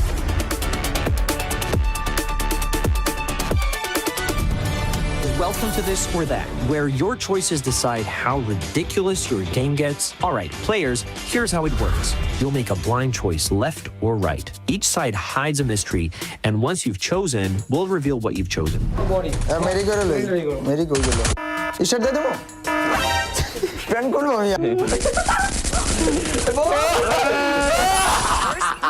Bây giờ đào tạo mà lên nhạc vào ơi. Lên tới ý rồi.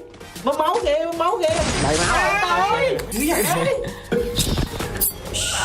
अरे लाओ ना देखी ना जी करे देखी ना अरे देखी ना अरे बुरा मत करना भाईมันต้องเอียงดูนี่ตามันกินได้มันตามันเอียงเว้ยแล้วมือมันเอียงตามเว้ยแล้วกลัว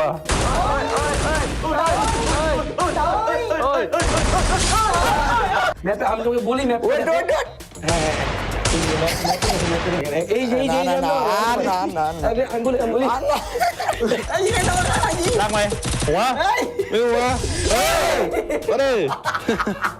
Now it's my turn. Oh, baby, get on.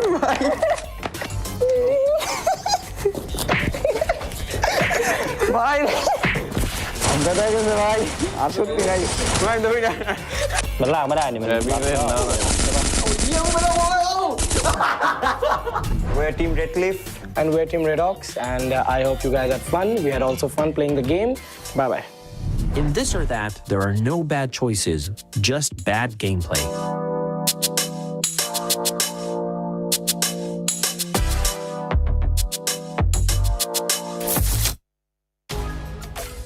Booyah! And that's the Booyah. Very wonderful for PE Sport. And of course, I do believe this is also a gift to the Vietnamese fan.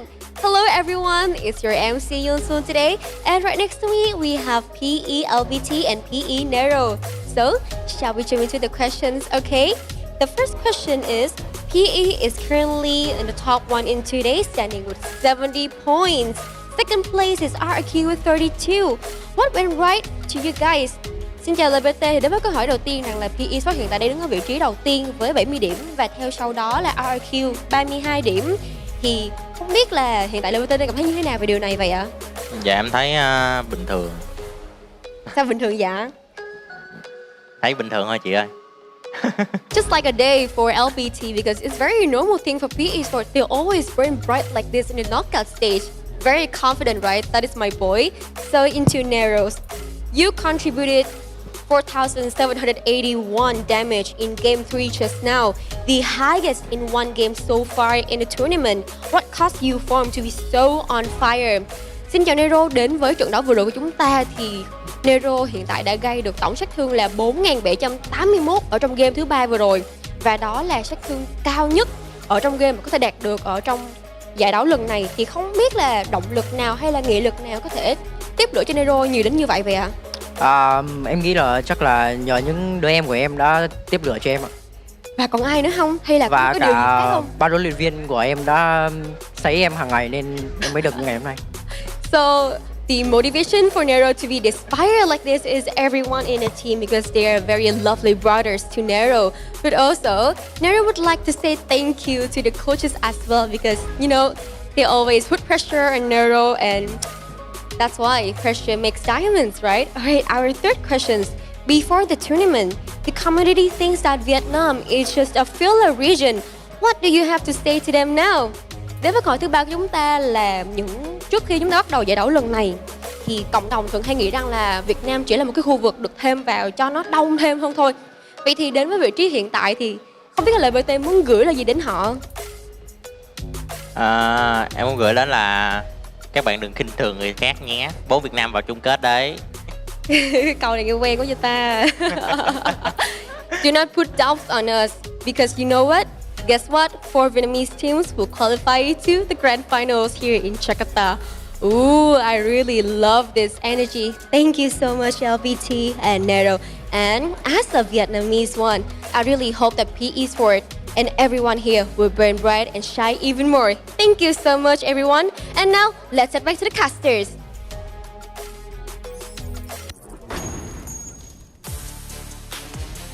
Some fighting words here from PE Sports, and you gotta love that, right? You gotta love the confidence, and not just the confidence for himself, but the confidence that the rest of the squads from Vietnam is going to find the qualifier into the grand finals as well. I think that's a big possibility, except for WAG, unless, of course, they make some sort of a change in terms of how they approach these matches. And by the way, I saw a really funny comment on our official eSports YouTube page.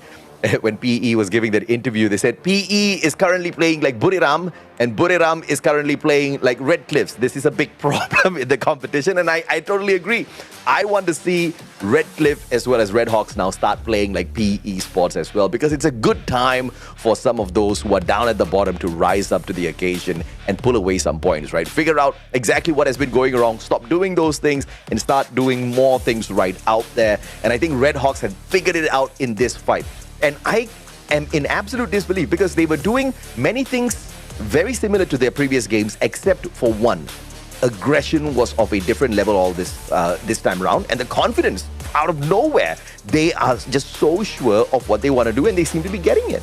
Yeah, no, I completely agree. I think, honestly, it's a really scary thought that the landscape has shifted so much that we might not even see some of our traditional landscape staple pillars of our Free Fire as an esport, teams like Falcons, or maybe even this time around, BRU might not even make it into the grand finals. But we still have one more week left for them to change it up. Maybe they need that full week to kind of download and figure everything out. But for now, it's great to see these names actually rise up to the top, not only trying to qualify for Clash Squad, but coming into Nextera, hopefully carrying the momentum all the way through, because this is where we see a lot of teams kind of lose steam once we get into Game 4. Oh yeah, no doubt at all. And Nextera has just been that one map that has been throwing everybody in a mix. I see a lot of scrappiness on this map as of this point, which is a huge surprise. I mean, granted, the map is fairly challenging. It's got a lot of defensive spots. You don't need to use your glue walls as much, but at the same time, it does become a little challenging when your opponents are constantly running in, dipping in and out of defensive positions where your bullets just can't reach them. So this time around, fingers crossed, they do have something different to bring to the table. We have got this game number 4 coming up for everyone in a little bit. And here is the important thing. Nova Legion needs to use this Nextera to jump back into the fray, because they're the only team has got a Booyah here on Nextera, and fingers crossed it happens again here for them. They need to slingshot themselves as much as possible. A huge 30-point game could maybe put them in a position to save themselves by the end of the day as well. But we need to start talking about some of the other minor regions. So like Red Hawks, for an example, this team that you've been shouting at consistently every single time, all the way from EWC, where the fans flew out to the Middle East just to support these guys. Yeah. I was mind blown. And for some of you guys who don't understand what we're talking about, oh, by the way, nice one. We've got a player quote from Red Hawks as well. Even to get to that 18th place, you still have to be champions of a local region and qualify. We will work harder and things might change later. Who knows? And damn, Kutush, you got that right, brother. Most definitely, in order to qualify here, to even stay at the very bottom of the global squads, you need to be the best from where you come from, and they definitely have earned the respect of all of the survivors from their nation. But proving themselves on this global stage, on the other hand, has definitely been a challenge. But they had not given up on themselves, and this game that just ended on Bermuda shows what the squad is capable of, and we want to see more of that. And that's the thing, right? Every single time we see a minor region actually make it to an international, their first appearance is always going to be their weakest. Afterwards, we start to see them actually dominate their locals even harder because of the exposure to the internationals in general, right? Their mechanics get sharper, their macro looks a lot cleaner. They can dominate locally, but as soon as we start getting into the internationals, it becomes a completely separate ball game. They're a tier of their own locally, but they're just like everybody else once you make it to the Free Fire World Series. Yeah, and I have to say as well, Hotshots have had more time on the global stage, more experience on the global stage, as opposed to Red Hawks as well as Redcliffe. And Bangladesh is doing better than Pakistan as of right now in terms of their performance. This is something that Hotshots needs to look within themselves and figure out what is the cause, right? If there's something that they're not doing right, if they're not scrimming enough, they need to catch up with the rest of them, because you can't let go of these opportunities. And a quick role model fun fact, both Falcon One More as well as On Fire credit Jonah, the captain of Buriram, as their role model, shaping their aggressive yet calculated play style. And I'm not surprised here at all. Two-time world champs, Buriram, they've done it all in the world of Free Fire. Absolutely, which is probably why we're not seeing that much success right now, because if they're still trying to keep up with that playstyle, Buriram has not been able to find success. Falcon so far not finding success as well. It could be interrelated here, but something needs to change rather than playing with science plus violence. I like that. But, you know, one of the great achievements here is also going to be ending this day on the top 8 spots. Buriram is quite far away from it. Falcons still not in the top 8 just yet. I'm not sure if it's going to be possible if they continue running with it with the way they've been doing so far. But of course, as we start this next map, it is a big opportunity for the teams out of the West to make a comeback. Very specifically, we're talking about Nova Legion, we're talking about Team Solid. This is a map that they do favor and they have performed well on prior to this. So fingers crossed, it is one that they can use as a stepping stone to jump back into the fight. Absolutely. That's what we're hoping to see here. A big change up, right, on the second half of our maps of today. Close it out strong and look for a qualification spot if you can max out these points right here in game number 4. Their eyes are towards the future as we head on over into Nextera. Let's quickly have a look at what the flight path. It looks like it's standard deviation once again. Western side taken over entirely by both Team Solid alongside with RRQ. EVOS is making their way to Grav Labs, but they're also making sure that they're encircling the southwestern side of the map in case they want to eventually face off against the Hotshots. Well, GOW, oh my, I just said this is supposed to be a Nova Legion map, but they are getting capped by GOW, who's on a roll here for sure today. In the top 3 after their performance, they have 1 Booyah to their name so far. Cluso with the time turner super early. Man's about to get annihilated. Hans has the advantage, but Demon is there first with the P90. Sabas manages to run away, but Hotshots should be able to sort him out. And that leaves Nova Legion with just 1 more. Unfortunate, the start for this squad has been a little underwhelming in today's play. It has been a little underwhelming, especially since that Nova Legion have 2 of their members. Oh, hold on. Does he just walk past them? Sabas, he's just chilling for now. I think they have a rough idea that they're near each other, but they don't know for certain. As Bass sneaks his way past, he hears the audio cues now, but I think it's a little too late. I cannot. Bro, one guy is looking at this wall, the other guy jumps straight past him just to stare at the wall on the opposite side of the room. I cannot. That has to go into the highlight reel for sure. 2 minutes in, 3 players taken out of the equation, and I'm dying. I'm wondering if they're sitting really close to each other in the arena itself. It's like, no screen peeking. Where am I? I'm looking at a wall. You're not sure where I am. But for now, it happens to the best of us. It does. But good old days and nostalgia aside, we look down towards Zipwaves. We see that RC is taken on Team Solid, who again, finally have hunkered down by that Zipwave. They do revive one of their members here. They're not 100% sure where Fahim is hiding exactly, but now it looks like Hack has been able to spot his back here. Nick could look from the top to peek over, but Trap's already got a wide angle on him anyways, leaving him to die. And at this point, they've completely secured Zipwave at this point of time. They just need to protect Hack right now because he's the current person holding on to the kill contract. Yeah, I mean, 3 eliminations already. Team Solid looking pretty solid this time around. And in this scenario, they're going to use that hit list just to make sure they don't get annihilated. There's a possibility they push Hack away from the squad to just roam around all alone and then later up catch up with him. If they do choose to stick by him, the assumption would be that whoever who picked that hit list on them is trying to avoid early engagement. And Red Hawk's being forced to play Revival very early on here. Yeah, no surprises here. Again, going to be playing on the back foot.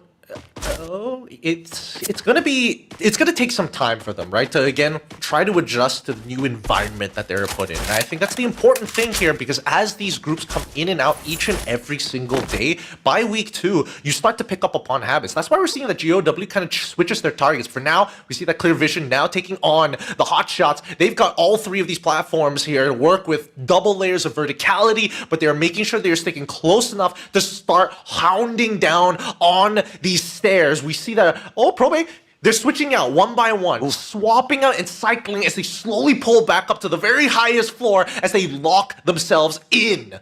Yeah, Clear Vision not having a Clear Vision up against Hot Shots right now as they hop on up, and Hasu takes Probate down and out of the equation. That was a monster nade, but Actions one mad mistake there, and the Bison from Zach sprays him down. Leo gets caught out as well. This is Zach getting the double for the side of Clear Vision. Hasu and Anas backing away. Hot Shots had a golden opportunity with that grenade opener, and now one player away from getting annihilated.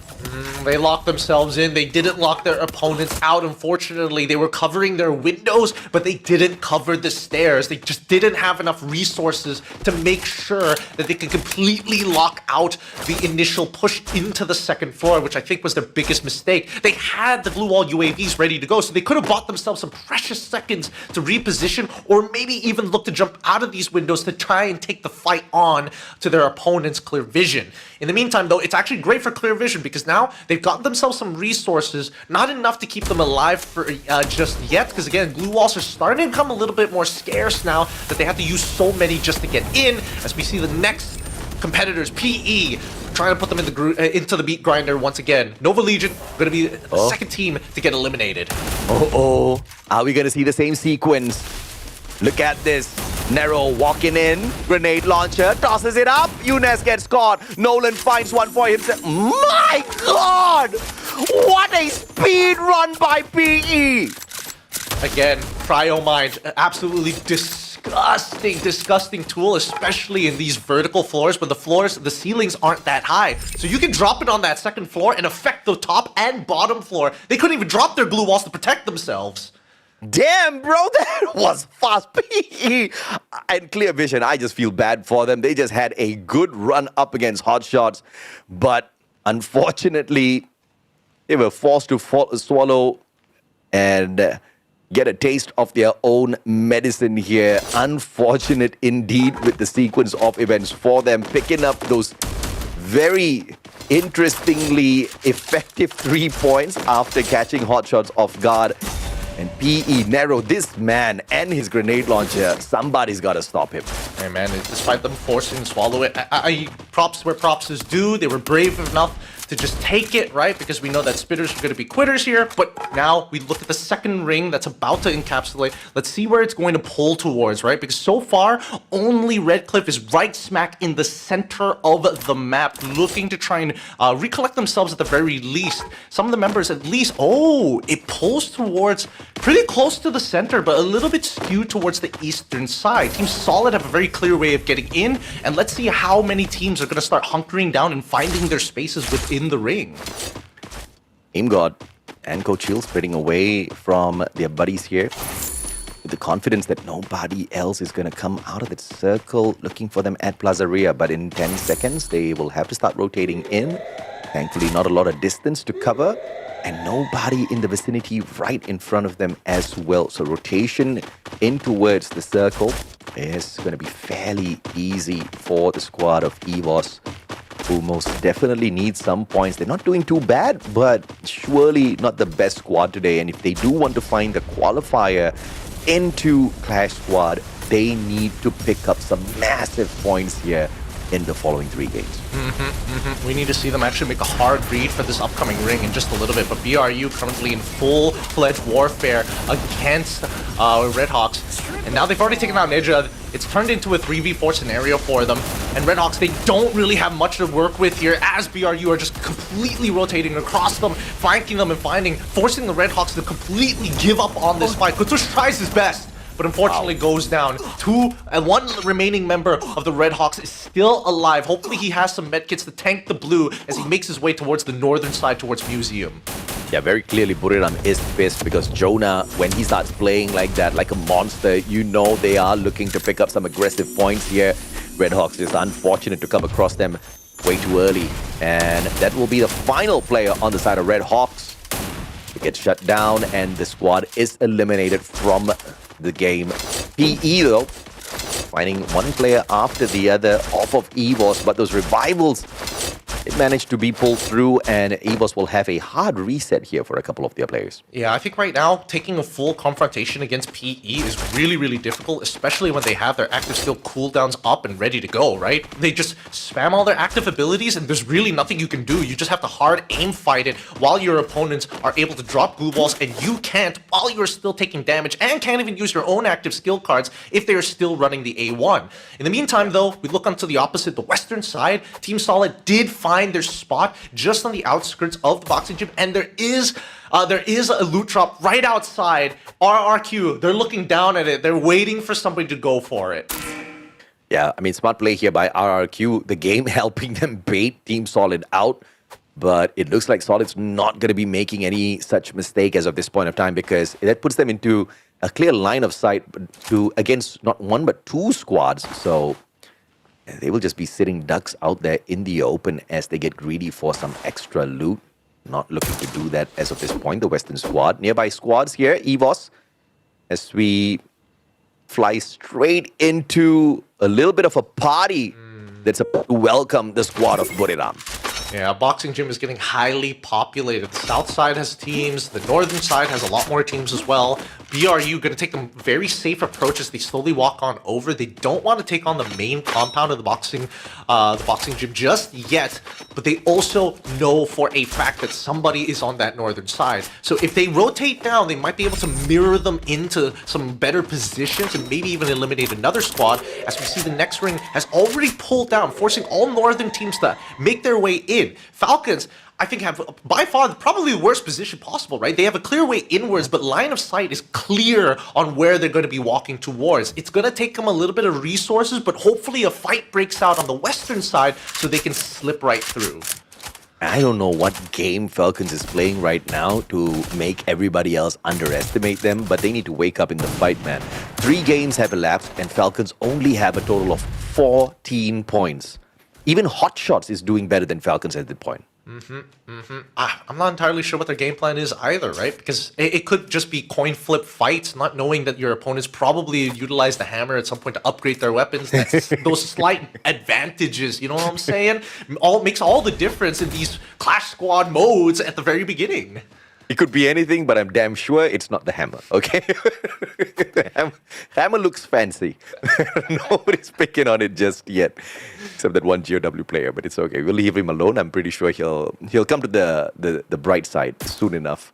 And we say that now, but they have been winning out the early engagements for GOW in all three of the maps, so he's doing something, right? But for now, at least for EVOS Divine, they get back to full fighting strength. They probably don't have the best loot to work with, and even for Falcons, right? Still, no eliminations on the board in comparison to BRU, who have been bursting their way through on the outer ring, taking on squads and being very brave in their conflicts against other teams. For now, it's about finding your spot, and they realize now, hey, we have a little bit of an edge if we make it towards the corner, but guess who's on the opposite side? So far, the most consistent gatekeepers, PE Sports, hovering on the southwestern side, covering the south as well as the west sides to make sure every team is going to feel that brass tacks.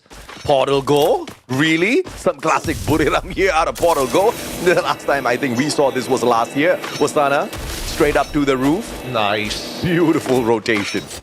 And the best part is that this building is on the high ground, so line of sight isn't too great from north because it's a little too low, and if they sit right at the corner of the back, they should be okay. But PE Sports, they're aware of this. They're like, oh man, somebody's already on our roofs. We can look to contest them, but I think it's a little dangerous right now. I'm not sure if they are aware that EVOS is actually nearby, but EVOS prowling. They want something. Oh, Wasana! He drops down! Nolan notices him as LBT tries to take the trade on the back, but he turns around too late. Dashes through from LBT. Wasana needs to buy as much time as possible as the Oscars out into the blue and get high. Now looks to drop down to find the trade. They jump into the buildings. 2 for 2 so far as they get back in. PE have dropped 1 member, and now their formation is starting to break. All their active skill abilities have been thrown out of the window, and they have to be honest with it. The mini Uzi making all the difference for Wasana, and that is going to be BRU. They find just enough to hurt PE Sports. They find enough eliminations, and they slip on out. Of all things, the mini Uzi coming out at this point, at the 13-minute mark to find a knock. I mean, big brain moment there for Buriram, but I don't know what PE Sports was thinking. They were trying to flush them out or off of the roof, I have to say, and Buriram agreed. They said, yeah, we have to get off the roof, and it was just unfortunate that that's what Buriram went to do because they all got put into a really unfortunate spot. Red Cliff, on the other hand, are going to fall off a cliff here in terms of points because they just cannot get any way forward or out of that sticky situation. Narrow, that plushie thrown out, no more glue walls in that vicinity, but RRQ themselves get annihilated right after that toss. How did Falcons know that the ring was going to pull to their side? They don't get punished for coming in wide open space. They have the God spot. They see everything out in the open. Now Team Solid needs to win this fight against PE Sports. The PE have already taken so much damage. They're fighting in the blue. Waksa goes down with Hawk as well. GOW is the one who saves the day. PE get eliminated. Team Solid, 1 member left. GOW, what a deny. Yeah, GOW is looking for yet another here for themselves. Can they come out clutch? An opportunity awaits them, but Big Squad still in front. Valiant dash straight through the blue walls and get high fight spray. Dropping yet another, but Buriram has to find a way to pick Moshi off of the ground. On fire now, fighting the players on the side. Solid and GOW. Multiple players straight down. Buriram just doing a number on the Vietnamese squad. Right now, the elimination leader just trading back and forth. BRU still holding on to it for now, and luckily they didn't lose their important members. Moshi got down on his knees, getting shot down, and Get High is making sure that GOW would stop annoying them. They're going for the fight. They jump right at it. RIP is taking so much damage here as the artillery comes back down. BRU gonna top themselves up before getting back into this fight. They are currently running the Cassie so far, so they can start tanking it as Demon is getting blasted in the back, forced to deal with BRU, and now we are down to our top 3. Eventually, Team Solid is going to bow out as they contest for the most important building on the map, as we see the blue is transitioning to the southern side of the boxing gym.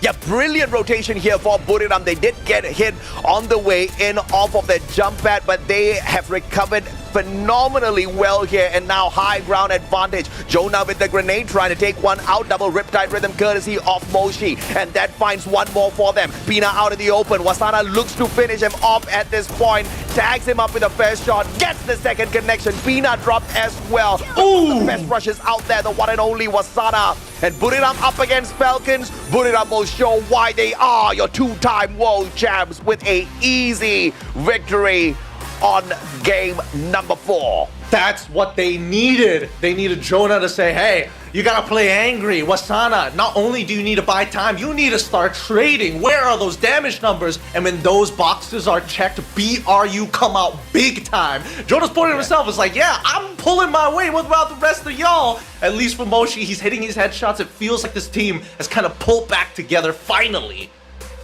Yeah, I guess Buriram did not like the fact that people started noticing they were playing like Redcliffe, and they were like, no. We are capable of something different. They finally brought that aggression out. That's the rotation we are very used to seeing. That's the kind of shot calls we are used to seeing out of Buriram, and that was a really brave maneuver to fly on all the way out just to farm more elimination points.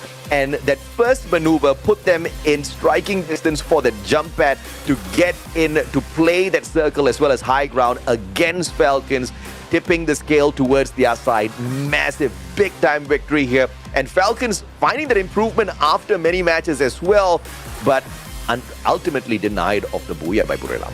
Yes, they're ultimately denied, but again, it's a great performance, right? Because this is the Falcons that we were expecting. They looked and made some hard reads on that final ring. That's why they're not bummed about it. They're like, okay, we still got it. We know how to read the rings. We know how to like pull it into our favor when it matters the most, because if that ring pulled anywhere towards the western or southern sides, they would be in that position bowing out at third, maybe even 5th and 4th, right? Because these long rotations are so brutal, especially in such big open areas. And BRU, they took full advantage of that, right? Making sure that anybody without cover was going to get cut right at the ankles, right at their limbs. Yeah, and this is one of the best lineups of Buriram we've seen in a long time. Even the Cruz is back as their substitute. Get High is a phenomenal player out there. Wasana, one of the best rushers in the world. One of the best IGLs, as well as Grenadier Jonah. And, you know, what do we even need to say about the Super Sniper Moshi? But most of the games in this particular competition, Buriram just hasn't shown their usual self, their usual version out there. I'm glad to see a little bit of that in here. I love seeing it, man. It feels like we're coming back into the norm once again. And I think that at the very least for Jonah, he's been making some incredible calls so far. I think he's one of the best IGLs that we've got here in the eastern side, because it doesn't feel like, oh, an overextension is a mistake. There's some very clear concepts and ideas behind them, which is why it makes it so good. It's just that everybody needs to make their roles work. And I think that the person who got hit the hardest with these past, I don't want to say just 2 patch updates, but 3 from the latter half. Wasana definitely has been on a slight decline. Hey, he still knows how to use the mini Uzi. He bought that time he found that trade. The mini Uzi popping out at a point like that. I didn't expect it, but you know, still big brain play, right? Instead of just trying to force the issue with whatever he was walking around with. I believe it was the M590. And yes, it took him a while to master the M590. I don't blame him. It is a gun that takes a lot of mechanical skills, especially if you're trying to play a fast-paced rush. And that's what Wasana is, a fast-paced rusher. That change of meta truly impacted the pacing of Buriram in the grand scheme of things, which is where we had to depend heavily on Get High, but glad to see Wasana back in play. 32 points out of nowhere. Buriram is all of a sudden back in it. Big points for them, really big points. They needed this. They want to start qualifying for as many things as possible, whether it's just Class Squad or at least the Grand Finals, and they're setting themselves up for victory as soon as possible. It's great to see that Falcons half the amount of points, but they took a much slower approach, right? BRU took every single point of contact from every motion that they made. Whatever resistance, they crushed it almost instantaneously. GOW, actually, interestingly enough, has been having a lot of success in the early game. Yeah, I mean, no doubt at all, it is a challenge to reach up to the top. But just like that, man, again, one game and Buriram is in your top 3. But to catch up with PE Esports and their consistency, obviously is going to be a big challenge. Props to PE for just really stepping on the gas pedal to run away from everybody else here. And we actually have got 2 more games to go. PE Esports is about to set a brand new record for the most number of points collected in a day. At the moment, it's held by Fluxo with a total of 100 points. That's something that PE can get done in the very next game, and they've got an extra bonus Solara if they do manage to achieve it in up Alpine. Yeah, I mean, hopefully they achieve it by Alpine, because Solara is one of the more difficult maps to try and really rack up big elimination points, because there's so many possibilities for thirds. But I mean, just look at this, right? Every single time we see PE Esports look to fight, a bit of karma, unfortunately, for Clear Vision, but generally speaking, they fight as 4 for a large majority of these fights. BRU on the opposite side, they just need that one pick. A good opener already gives them an 80% chance to wipe your entire squad. But for teams like Clear Vision, teams like Team Solid, I think the big question mark is who is hurting them on their way into the ring. So many times we see that a majority of their members losing 2 of them, 3 of them even, having to go for full resets, but don't find as much consistency like Red Hawks, unironically, as well as EVOS, who, again, got put down to 1 man and then revived, but still managed to make it within top 6. Yeah, man. I mean, this is, we talked about the rise of the underdogs, and Buriram technically put themselves in the underdog situation down in the bottom 6, and they are slowly climbing back up. These boys look like they are trying to mount the pressure on themselves just to see how they deal with that situation. And I really like the fact that Get High is still running with the electrotherapy build. Skylar, Oscar, A124 to complete a very aggressive version of Buriram. And you can see from Wasana as well, still working on that Andrew that we haven't seen in a good long time. J-Beeps for the extra layer of defense. Joseph there just to negate those debuffs.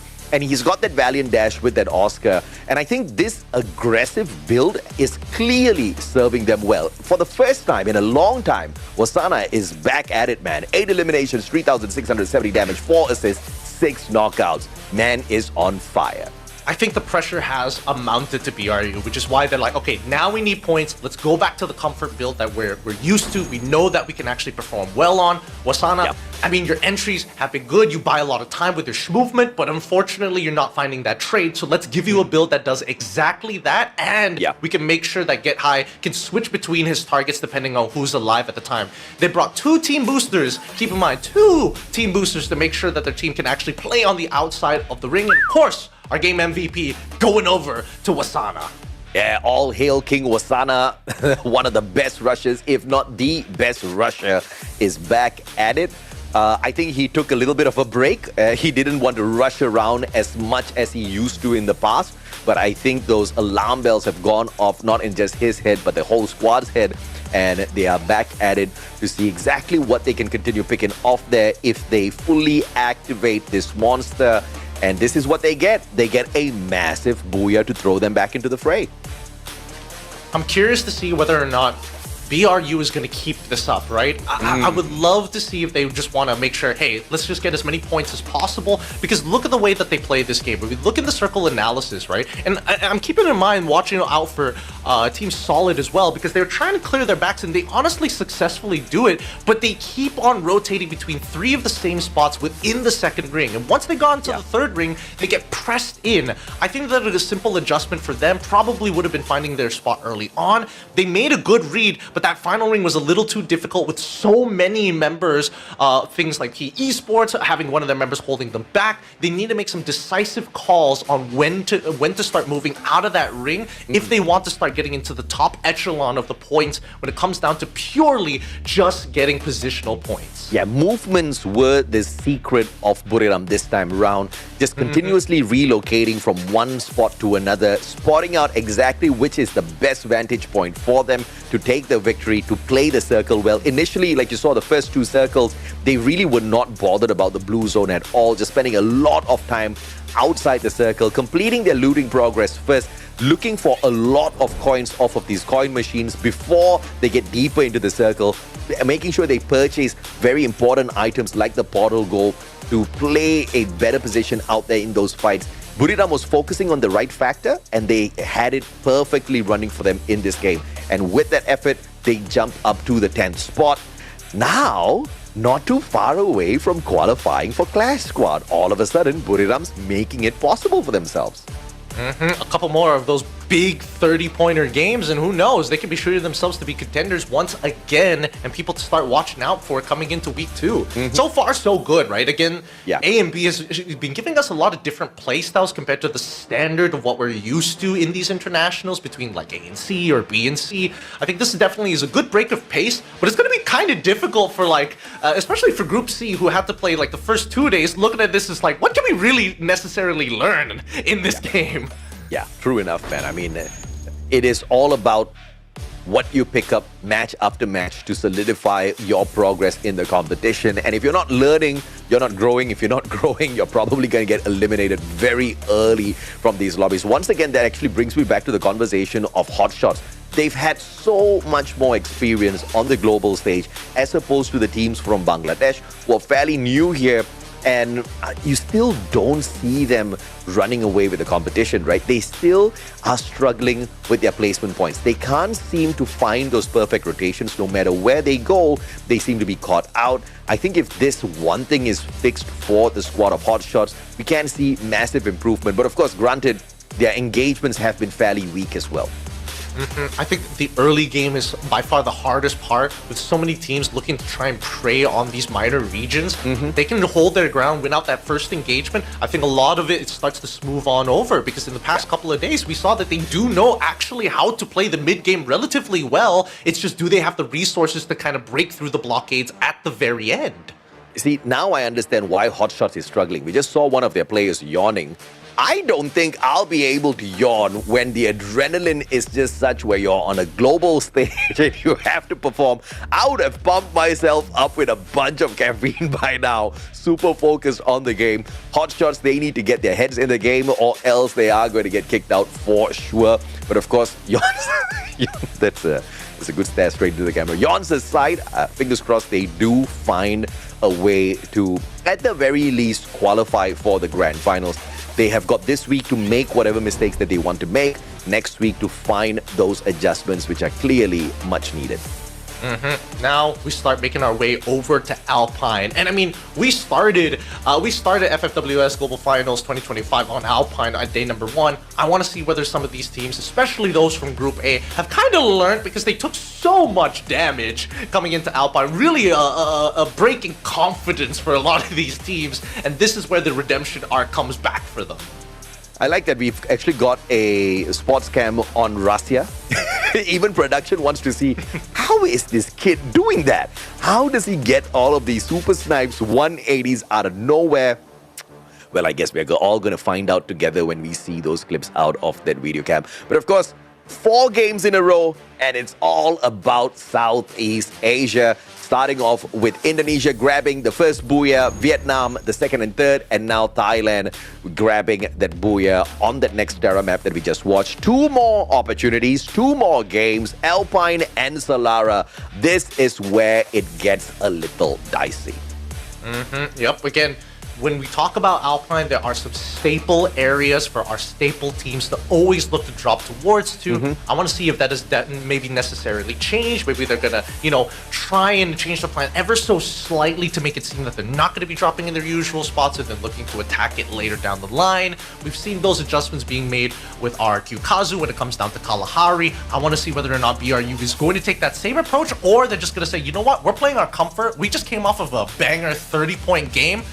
Bring it on. How many teams want to face us? Yeah, I know, right? Fingers crossed we will be able to see a little bit of extra effort from some of these squads out there.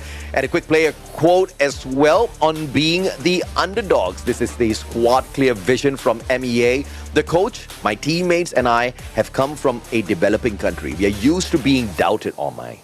But we keep pushing. There's no doubt we can crush. Now, I think he's got to change his sentence. There's no doubt that they can crush. But I think Dowley needs to be a little bit more positive in terms of how they approach the situation, because Clear Vision was doing so much better on that first day, and I think they've got it in them. But just like some of these other squads out of Bangladesh, out of Pakistan, they are struggling here on the international stage. Sometimes you just need to bide your time, and in the meantime, continuously look to climb up to the top. Vietnam is the best example in terms of a squad who has done that successfully. I think Vietnam is just one of the few regions where when it was the off season between EWC and the fall season, I think they were just screaming the entire time of EWC. They're like, none of us qualified. We cannot let this happen again. Never again. Yeah, true enough. And yeah, I don't mean squad, I mean region. Thank you, Gideon.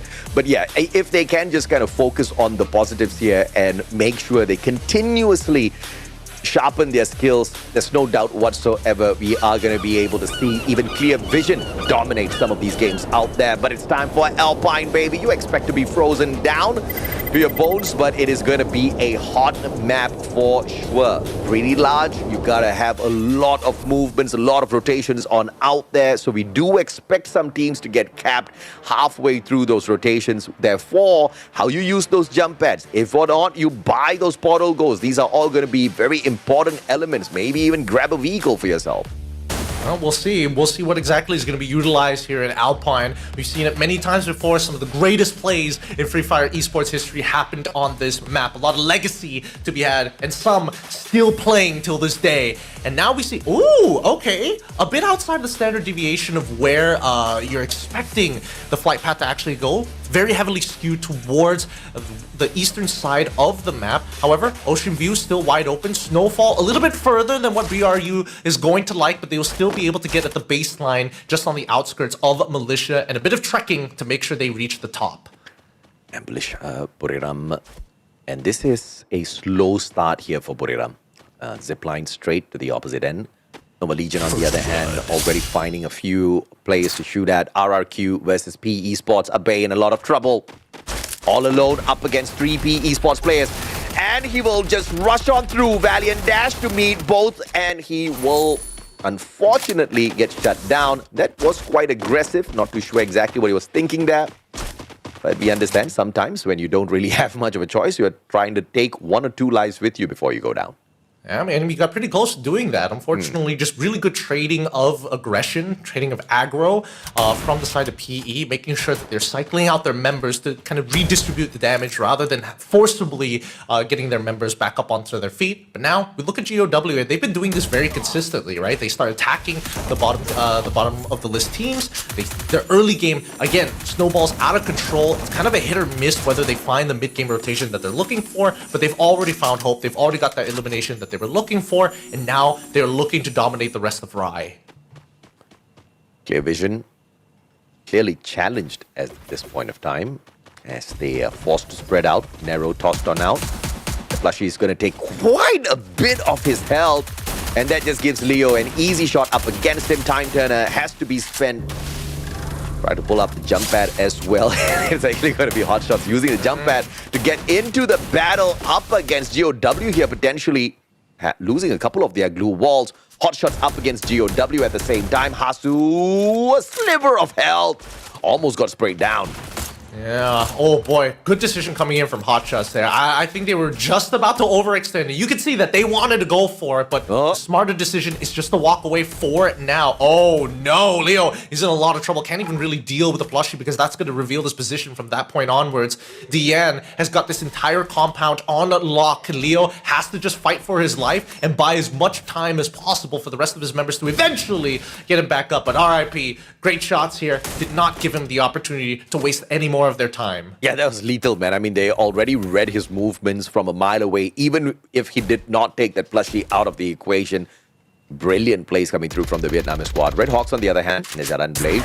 They've got the electrotherapy working on their side, and they want to shut down Hot Shots. Beautiful Riptide Rhythm. Flicker gets the VSK connection. And that's point number 2 here for Red Hawks. And they just have to make sure the looting progress is completed well first before getting into any other skirmishes. We got level 3 armor, level 2 helmet so far. We'll see whether the rest of his members are also going to have similar equipment, as the armories are about to open in just a little bit. However, EVOS, they do hear the vehicle. They quickly get on top of the arsenal, and I think that Team Solid decide, you know what, maybe not so good of a decision to sit around here any longer. Let's regroup with the rest of the team and then see how we approach it if they do want to contest for the arsenal. Bay. Clear Vision Clear Vision doesn't have a clear vision for this map, unfortunately. They are all scattered, constantly reviving, bringing their players back in here, just trying to hang on. And that's just no way to get forward. MEA just needs to figure out a better strategy. And stick together has to be rule number one. It's what GOW is so proficient at doing. And I think that, well, at least for GOW, it really depends on that first point of contact, right? Every single time they start the game, they're looking to hot draw somebody. They're making sure that they punish their opponents real hard for it, and then they start snowballing out of control. And it really depends on the mid game is what's going to predetermine whether they make it as top 4 or they bow out at probably 6th or 7th. But for the time being, it's the very first ring. There's a lot of open play area to work with so far. And more importantly, I think it's more beneficial for teams like who are currently running team boosters, because now they can start looking for currency and buffer themselves early on into the game as the other perks start to unlock. How do they get out of this sticky situation? Team Solid is ahead of them.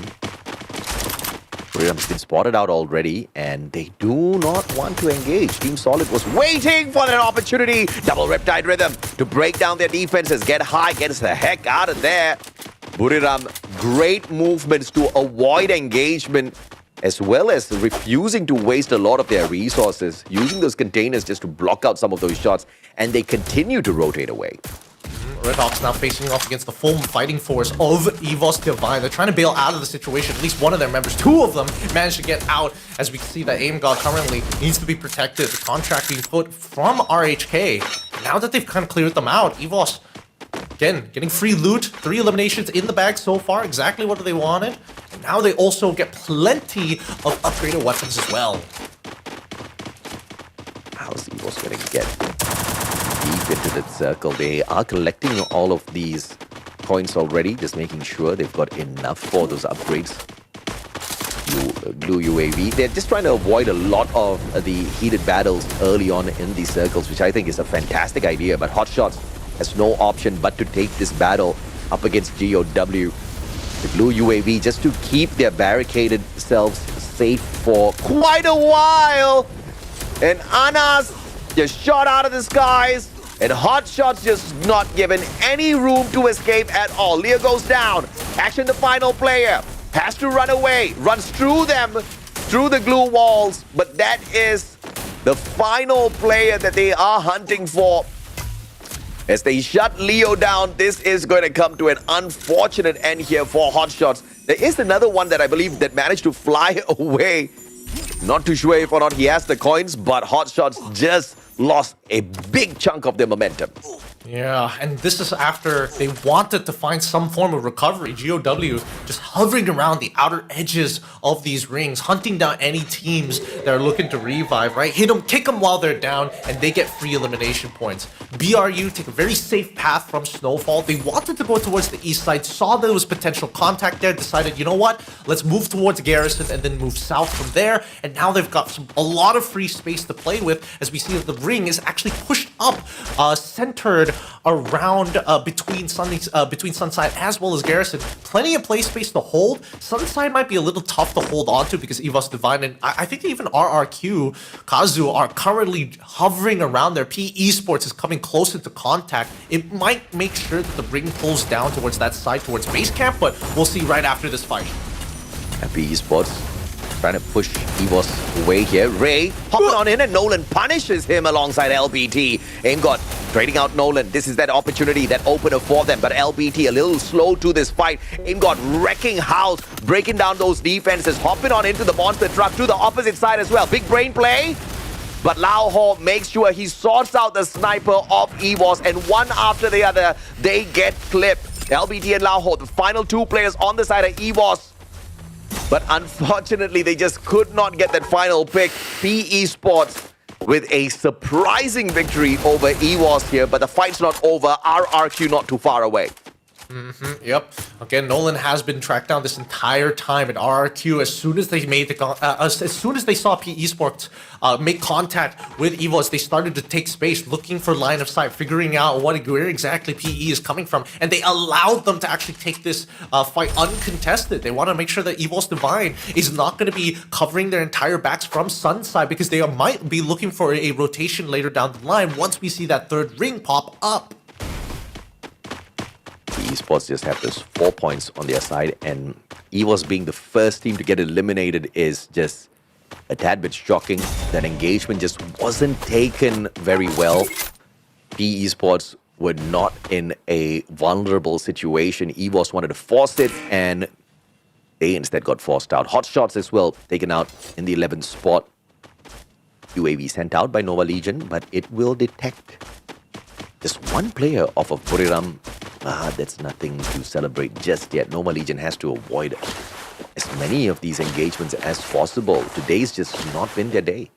Yeah, I think that Nova Legion is taking a step back this time, right? But Team Solid, very similar ideas and game plans, which is why we see both of these squads constantly making contact with each other, when honestly they should be going into separate directions for the sake of the region. But even so, they don't know. They don't know who their opponents are going to be 90% of the time until those glue walls actually drop. But even so, we see that RRQ have very happy in their current position. The third ring actually encircling them between Sunside and as well as Militia. The perfect scenario for them. They're just going to sit there and wait. BRU have the northern side. Now, Team Solid and Nova, only one of these teams are actually allowed to play within the ring unless they decide, you know what, it's not worth fighting. And worse yet, it's not worth spending the resources to try and gatekeep.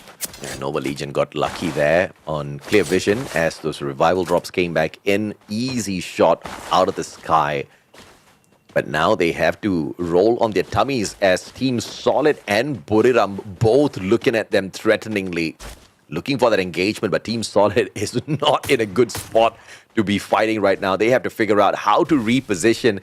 And the next circle seems to be running out of defensive spots. If they do take a jump at, it might have to be in one of these roofs or out in the open. We're gonna have to slowly take their time here.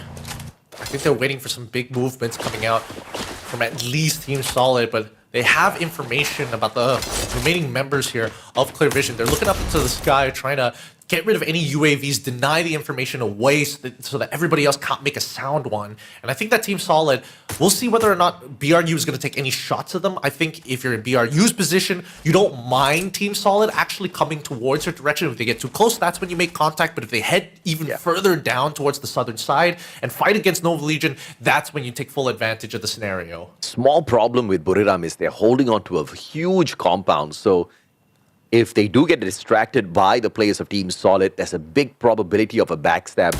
But lucky for them, nobody is looking their way. And that is going to keep Buriram safe for a little bit longer. Next circle looks for RRQ and PE Sports. So no rotations needed from these two squads. Falcons up against GOW on the other hand. Falcons being gate-kept by the Vietnamese squad. Yeah, the landscape is really difficult if you're coming from the southern side. You don't have many options to kind of loop around the hilltops of Sunside. And now that base camp is kind of like fully occupied, it's going to be difficult, right? Now, Nova and especially Team Solid, inevitably this was going to happen, right? They have to kind of find their own compounds as the next ring pulls deeper towards the northwestern side. It's a full engagement, actually. Nova Legion trying their best. Seabass is buying his lot of time. The Riptide Brothers rip down the left side glue walls as he buys just enough time and finds a one-for-one trade, allowing the rest of his team to start walking through. Waksa in the back, trying to hold on as Bulky makes his way in.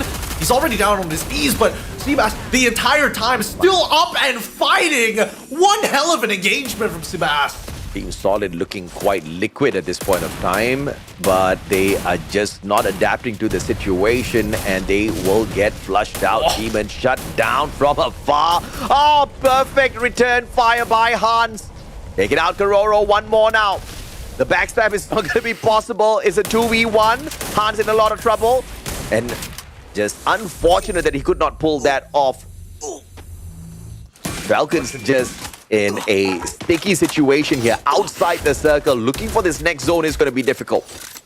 It is going to be tough.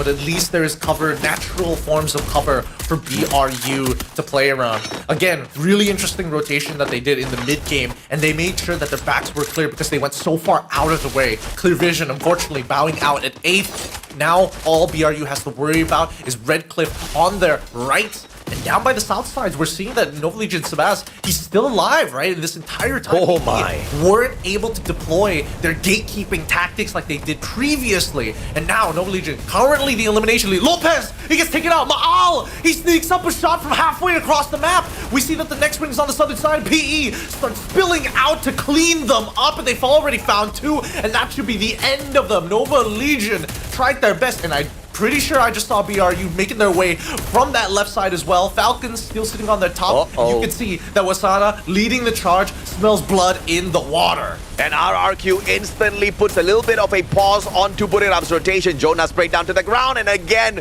the connection courtesy of the Winchester out of Dutz's hands puts Captain Jonah on the ground once again. But the electrotherapy, charging up Captain Jonah, get high, running on in, and now RRQ focusing fire onto PE Sports instead. Falcons stealing away that point, and Buriram returns fire. Sniper of RRQ down on the ground, but Falcons with the high ground should be able to control Buriram's rotation. Oh my goodness, Buriram, they're taking shots, but PE Sports had to take the first initial shots. BRU can still make it in. They still have 3 of their members. They did take a bit of attacks, but they need to make sure the Falcons are the first ones who are forced out because they are the ones who are keeping RC and as well as BRU in check. They hug close to the wall, but the artillery is taking a huge toll on every team on the outside. Oh, the grenade launcher out of Jonah, tossing in a couple of nades. Not finding the spot just yet, and Falcons barricading themselves with the time turner. Smart play coming through from the Thai squad. And just with 2 more survivors on the roof, Falcons in a little bit of a pickle. RRQ refusing to give away the spot on the second floor. Dudes goes down to meet 3 players, and he takes himself out of the equation, all thanks to a perfect glue wall by Buriram. Just deflecting that nade. Unfortunate for RRQ. He's mad, but what can you do? RRQ have lost a lot of their fighting power. RHK is the only one with all 4 of their members. This could be their moment here if they take out PE Sports, as RC on the opposite end have already been eliminated. PE Sports are trying to lock them in place, make sure that they cover the entirety of that left side as RRQ launch deep onto the opposite end, hopefully to deny space to PE Sports. This could be the pinch that they're looking for, and now RRQ, the most influential team in the current spot that they're in, making sure that the shots land. Abe finds one, and Abe is able to find another elimination as RHK take down 2 of their members down on their knees, and out as PE Sports finally crush them underneath their heel, but at what cost? Now with the glue wall melters, Ikelan as well as Abe break through. Nolan is the first to go down as the time turner is already in, but Abe takes them all out, and that's an RRQ Booyah in the bag. Courtesy of Maal, the flight ticket giver. My God, what a beautiful back-to-back riptide rhythm, ripping apart the opportunities of both PE as well as the one and only Red Hawks, not giving up, not letting go. They still wanted those points, and deep into the circle, so much of doubt on the Bangladeshi squad, but unfortunately for Bangladesh, still eluding them is the Booyah, and the aggressive team gets to win that out. RRQ held on to the best position possible. The house had it for them. That second floor dominance, nobody could get to them. The roof was taken, the ground floor was taken, and the second floor just stayed in the hands of RRQ for the longest of time. And then towards the very end of that sequence, the very sneaky Maal flanking all alone towards the left as the rest of the RRQ players move towards the right, taking the fight straight up to PE and Red Hawks, and all Maal needed to do was back them up with some riptide rhythms, man. They made that look so easy, so beautiful. It really was so beautiful. And I think that RHK initially thought that because of RRQ's movement that they would get a little bit of support on PE Sports' backs, but that just wasn't the case, right? RRQ were not looking to turn this into a simple Clash squad at the end of the day. They did, well, they were missing a member, and they were playing 3-on-3-on-4, so they had to take out the strongest squad first, and then once they saw that PE Sports Blue Wall Melters being deployed by RHK, that they knew for a fact that they wouldn't have enough resources to push all the way to the very end of the fight. Yeah, man, I wanted to say it's unfortunate for Red Hawks, but the fact that they're making it so deep into the final circle and twice already today is very impressive. We saw how their debut was, and it was horrible. The version that Red Hawks is right now, this is what we need to see more out of. And if they keep this up, qualifying for the grand finals is not going to be an impossible thing at all for Bangladesh. I'm really excited to see this, but of course, again, the highlight needs to go back to two teams. RRQ, yes, but mainly PE Sports, who have been so consistent throughout the whole day. Yes, RRQ does get the Booyah. Yes, they do keep that #1 spot, but PE Sports just running away from everybody else. And yes, we were looking for them to exceed 100 points with the 17. They do exactly that. Yeah, this is a lot more of an aggressive game, right? During the mid-game, we're seeing that a lot of teams are making plenty of contact with each other, getting really down in the dirt. Like, RRQ, at least, they take their time, and once they found the God spot, they really take advantage of so many teams. You could see by Ring 3 how influential they are in a lot of fights that don't necessarily include them, but then teams like Falcons, like PE Sports, and even in this case, GOW, really going out of their way to start chasing these bigger eliminations, that everybody was coming into the ring with 3 members, 2 members even. Red Cliff took a lot of damage, Clear Vision, and I think the one who got it the worst was Nova Legion. Oh, let's take a look at today's standings here. I'm excited to see this one. PE Sports officially breaks the record of the most number of points collected on one play day. And we are not even done just yet. We still do have Solara coming up. So good luck, PE Sports. Let's see exactly how much more you can squeeze out of this. And RRQ Kazu scoring a double Booyah on this day 3. They have got 2 to their side, but in terms of points, they still need to collect a few more for themselves. And of course, Red Hawks climbing up to the 5th spot. Who would have thought? I'm telling you, the landscape of Free Fire esports is changing before our eyes, and I'm really excited to see how eventually this is going to lead up to week number 2, right? Because again, they're going to have plenty of time to kind of sit down, relax, and think for a second, what exactly is going wrong? How exactly can we maximize our points? Because right now, we're not breaking into double digits sometimes. We're not consistently at the very least, but we need to start breaking into 20 points at the bare minimum if we are within the bottom of those tables. And so far, based on what we've seen, early game has been a very big question mark for a lot of these teams, and as they start to adjust, now the mid game is starting to become a bigger problem, especially when you have people as influential as PE Sports and RRQ consistently getting involved with fights that they have no business having line of sight of. Now, this is the single most important game of Phase 1.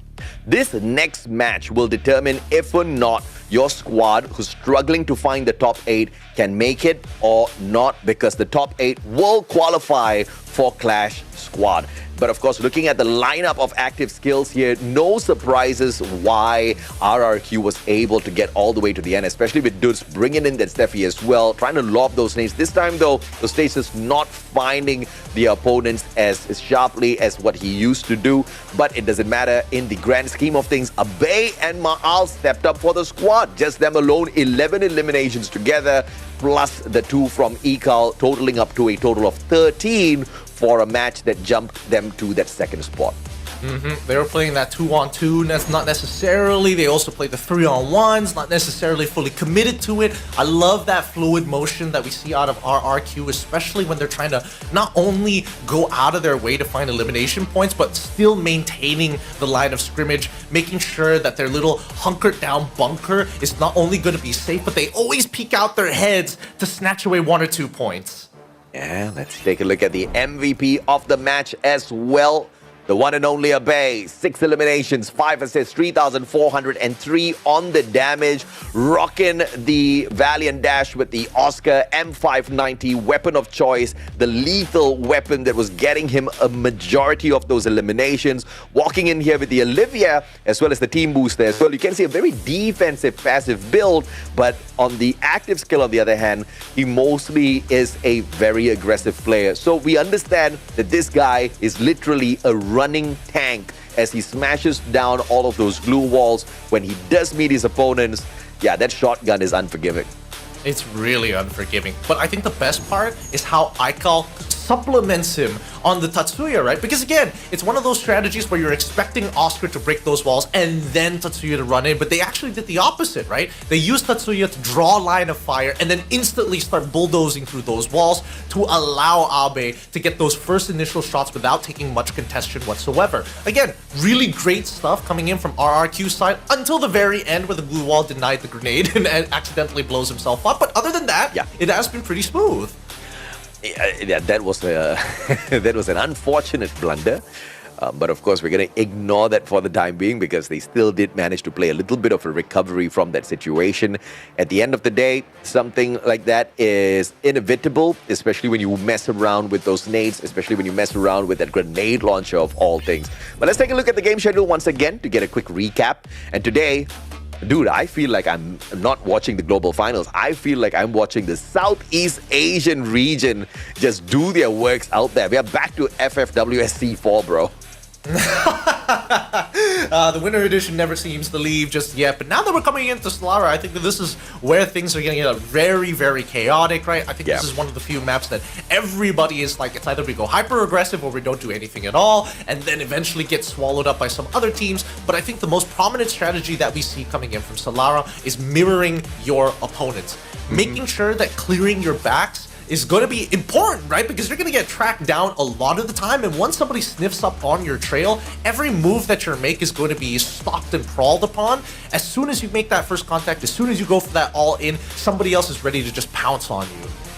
And I am looking at one squad, and that one squad is called PE Sports. The only team in this combination of groups that has got a Booyah on Solara to their name so far. The only team in shooting range for the #1 spot on the overall leaderboard by the end of Solara. The only team capable of overtaking Fluxo on that #1 spot. Can you believe it? PE Sports out of Vietnam. My God, they have to be proud of themselves.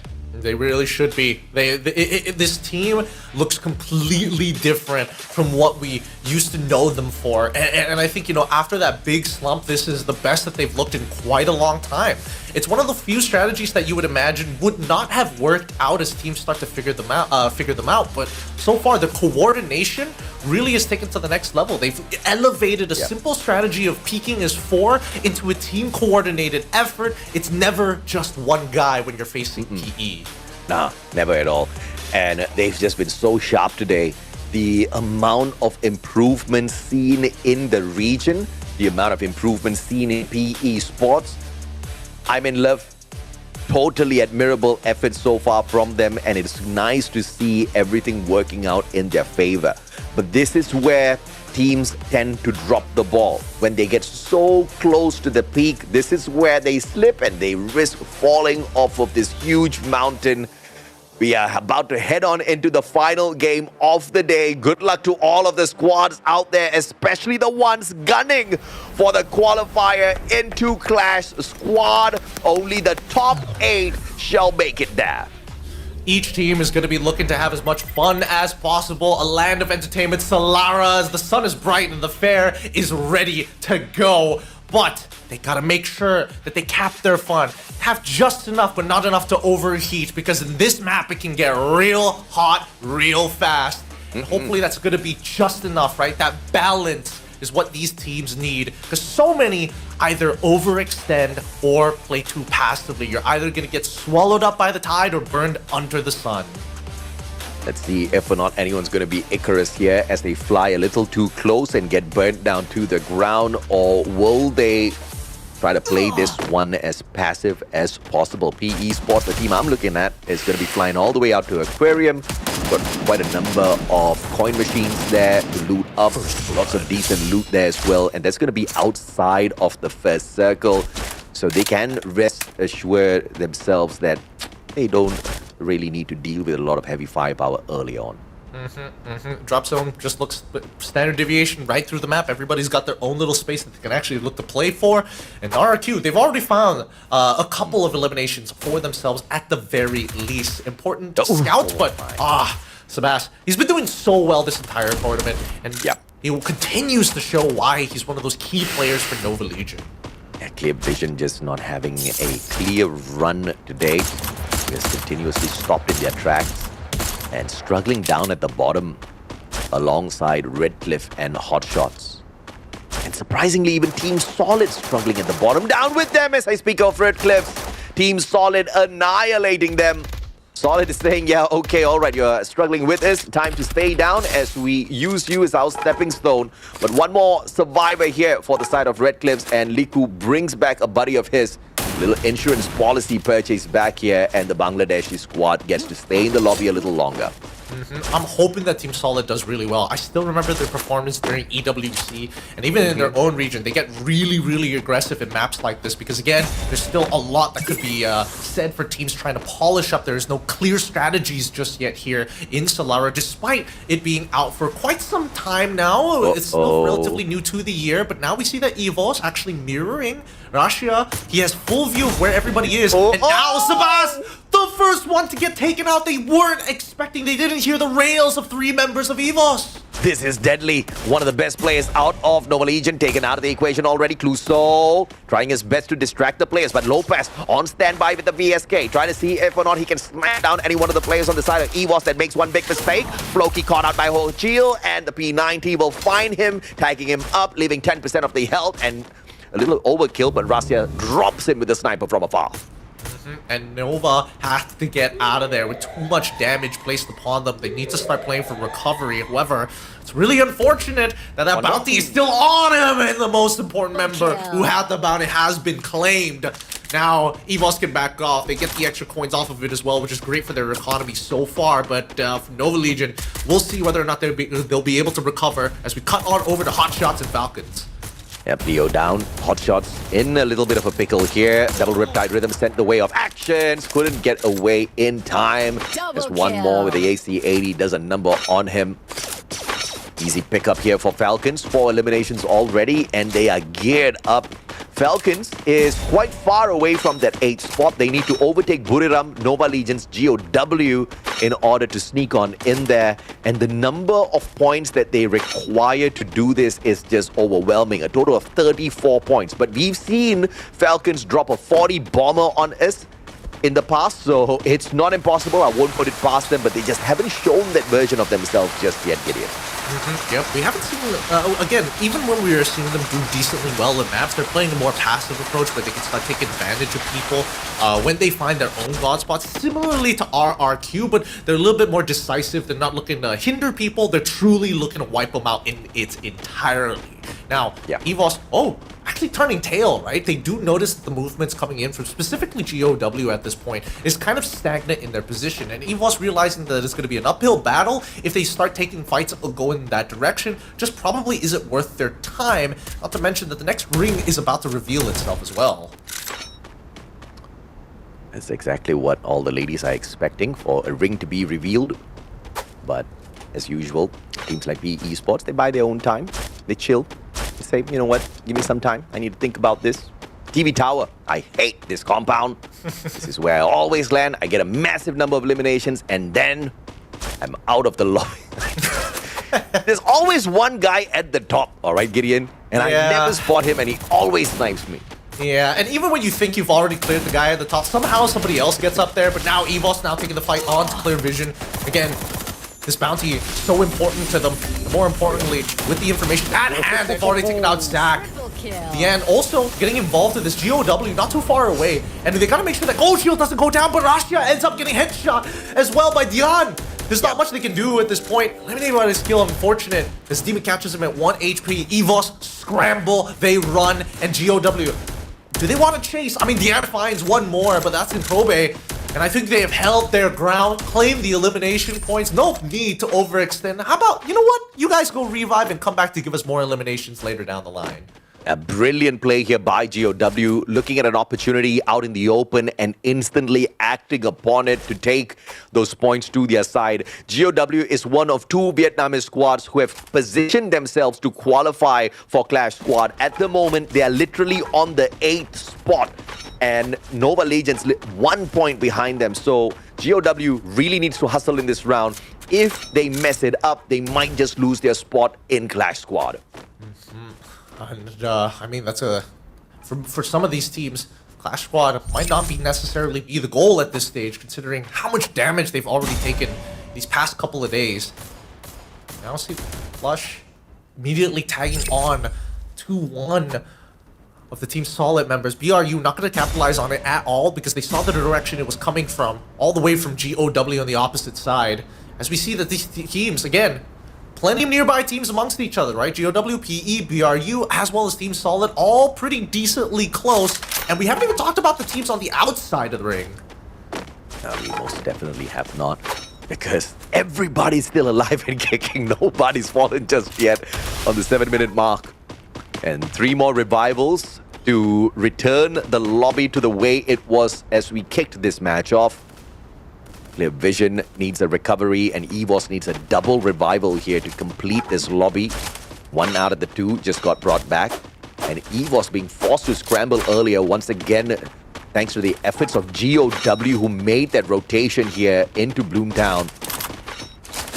Now, Buriram is really geared for a fantastic defense here because they will barely need to rotate out of the spot unless somebody comes knocking and looking for a defensive spot here from the back. Yeah, I mean, Hotshots, again, this is going to be such a long rotation for them. So far away from all the action that's about to happen here, or break out really, really soon, because again, it's down towards the southwestern side of the map, and I think everybody has already kind of found their compound, right? They're kind of playing coin flip on where exactly it's going to pull to next as we go into Zone 3, but now that the blue is starting to come on in, hopefully there's just enough resources. I see plenty of med kits coming in from Leo as well. He's got forward on top of it all. We'll see how long they can tank it out here before somebody's going to inevitably gatekeep them. Hotshots 1 elimination so far, and then we catch up with the aerial view of GOW, RRQ, as well as Red Hawks. In close proximity up against each other, but annoyingly enough, Solara is just the kind of map that has so many compounds that you can hide away in and not engage unless you're forced to. And neither one of these 3 squads are attempting to put themselves in a little bit of a pickle going out looking for points. They're just going to stay here until they're forced to get out of their defensive spots. As we see that all the members, at least those playing on the inner circle, RHK manages to get a little compound for themselves, aware that RRQ is not too far out, playing on the opposite compound, just at the edge of the Liars of Boomtown. But I think the scary part right now is that, again, it's still heavily populated as we start moving into ring number 3. Eventually, we'll start to see teams be forced to clash against each other. But this is one of the few Solara maps that we're seeing that teams are really taking a chill pill, right? Not as many engagements as we wanted to see. A lot of revives coming on through compared to what we saw earlier today, where so many of these teams were getting wiped out very quickly. Let's give you guys a sense of perspective here. 3 teams are fighting for the qualifier into Clash Squad as of this point of time, and they are not in the top 8 just yet. Falcons need to obtain 17 points more than GOW in order to qualify, which means if GOW picks up points, they need to pick up whatever they have and 17 more than that in order to overtake them. Nova Legion is the closest one to GOW. They just need 1 point more than GOW to be safe, 2 points more than GOW to not end up in a tiebreaker situation. Even Buriram is geared up to qualify, and Buriram needs 12 points more than GOW. In all of those statements, the constant is GOW. So if they want to stay qualified, they need to survive all the way down to the final circle and maybe even walk away with the Booyah. We'll see if they can, because their early game plan, right, of getting some quick elimination points have been working out well for them. But now with so many teams alive, their odds of actually making it into top 3 or even top 5 at this point have significantly been cut down, especially with so many players available and alive to take advantage of the scenario. Riptide Rhythm being thrown out by RRQ side, kind of want to make sure that they lessen down the defensive fortifications that have already been put out. But on the outer ring, we do see that On Fire and one more is laying down the punishment onto Clear Vision. For elimination. Ooh, a boulder in the way of Falcons here, so that's going to be a little impossible to reach Clear Vision unless they make a mistake here. And even if Falcons don't reach them, the zone is going to reach them first. Smart play by one more, trying to light up the jeepney. Blows it up as well, so no easy rotation around for Clear Vision. And Clear Vision, again, not having any clear line of sight to get into a safer spot. They are going to be gate kept by Falcons a little longer. And if they do get past Falcons, Hotshots will be another one contending for those elimination points. They're going to take their time. And Falcons, again, they know that they want to just clear it off their backs. If they can get rid of Clear Vision, they've basically dominated this side of the map. And they also have to make sure that they don't get gate kept too hard, as the third ring has already been predetermined at this stage. But they don't mind expanding some resources, because these are, again, pretty important elimination points to score, because this is the very final map anyways, so every little bit of advantage is worth the effort. Now, EVOS Divine sneaking right up to the compounds behind RRQ, and I mean RRQ is heavily aware of this. Same goes for RHK as well as GOW. Again, it's a little too close for comfort, and I think that's why Aikal is thinking about like poking his head out, putting a little bit of resistance to try and deter EVOS. Kochio ends up going down, headshot as well onto two separate targets. Ma'al is on fire today. Yeah, RRQ is looking to perhaps end the attempt here for EVOS, looking for the qualifier into Clash Squad, albeit they'll really have to hustle. It looks close to impossible for EVOS to qualify, but RRQ just wants to make sure their little buddies don't try to go crazy in this lobby. Minusing 2 players from the equation off of their side, and the fantastic move here with the Oscar. The Valiant dash just pushing actions out of the way. Time Turner does save Hotshots for a little bit longer. Clear Vision just can't seem to finish the job. They do manage to take actions out of the equation, but Leo, Hasu, as well as Anas managed to quickly recover, shutting down Probe as well, who valiantly hopped into the fray to fight 3 players at the same time, and he got punished for that.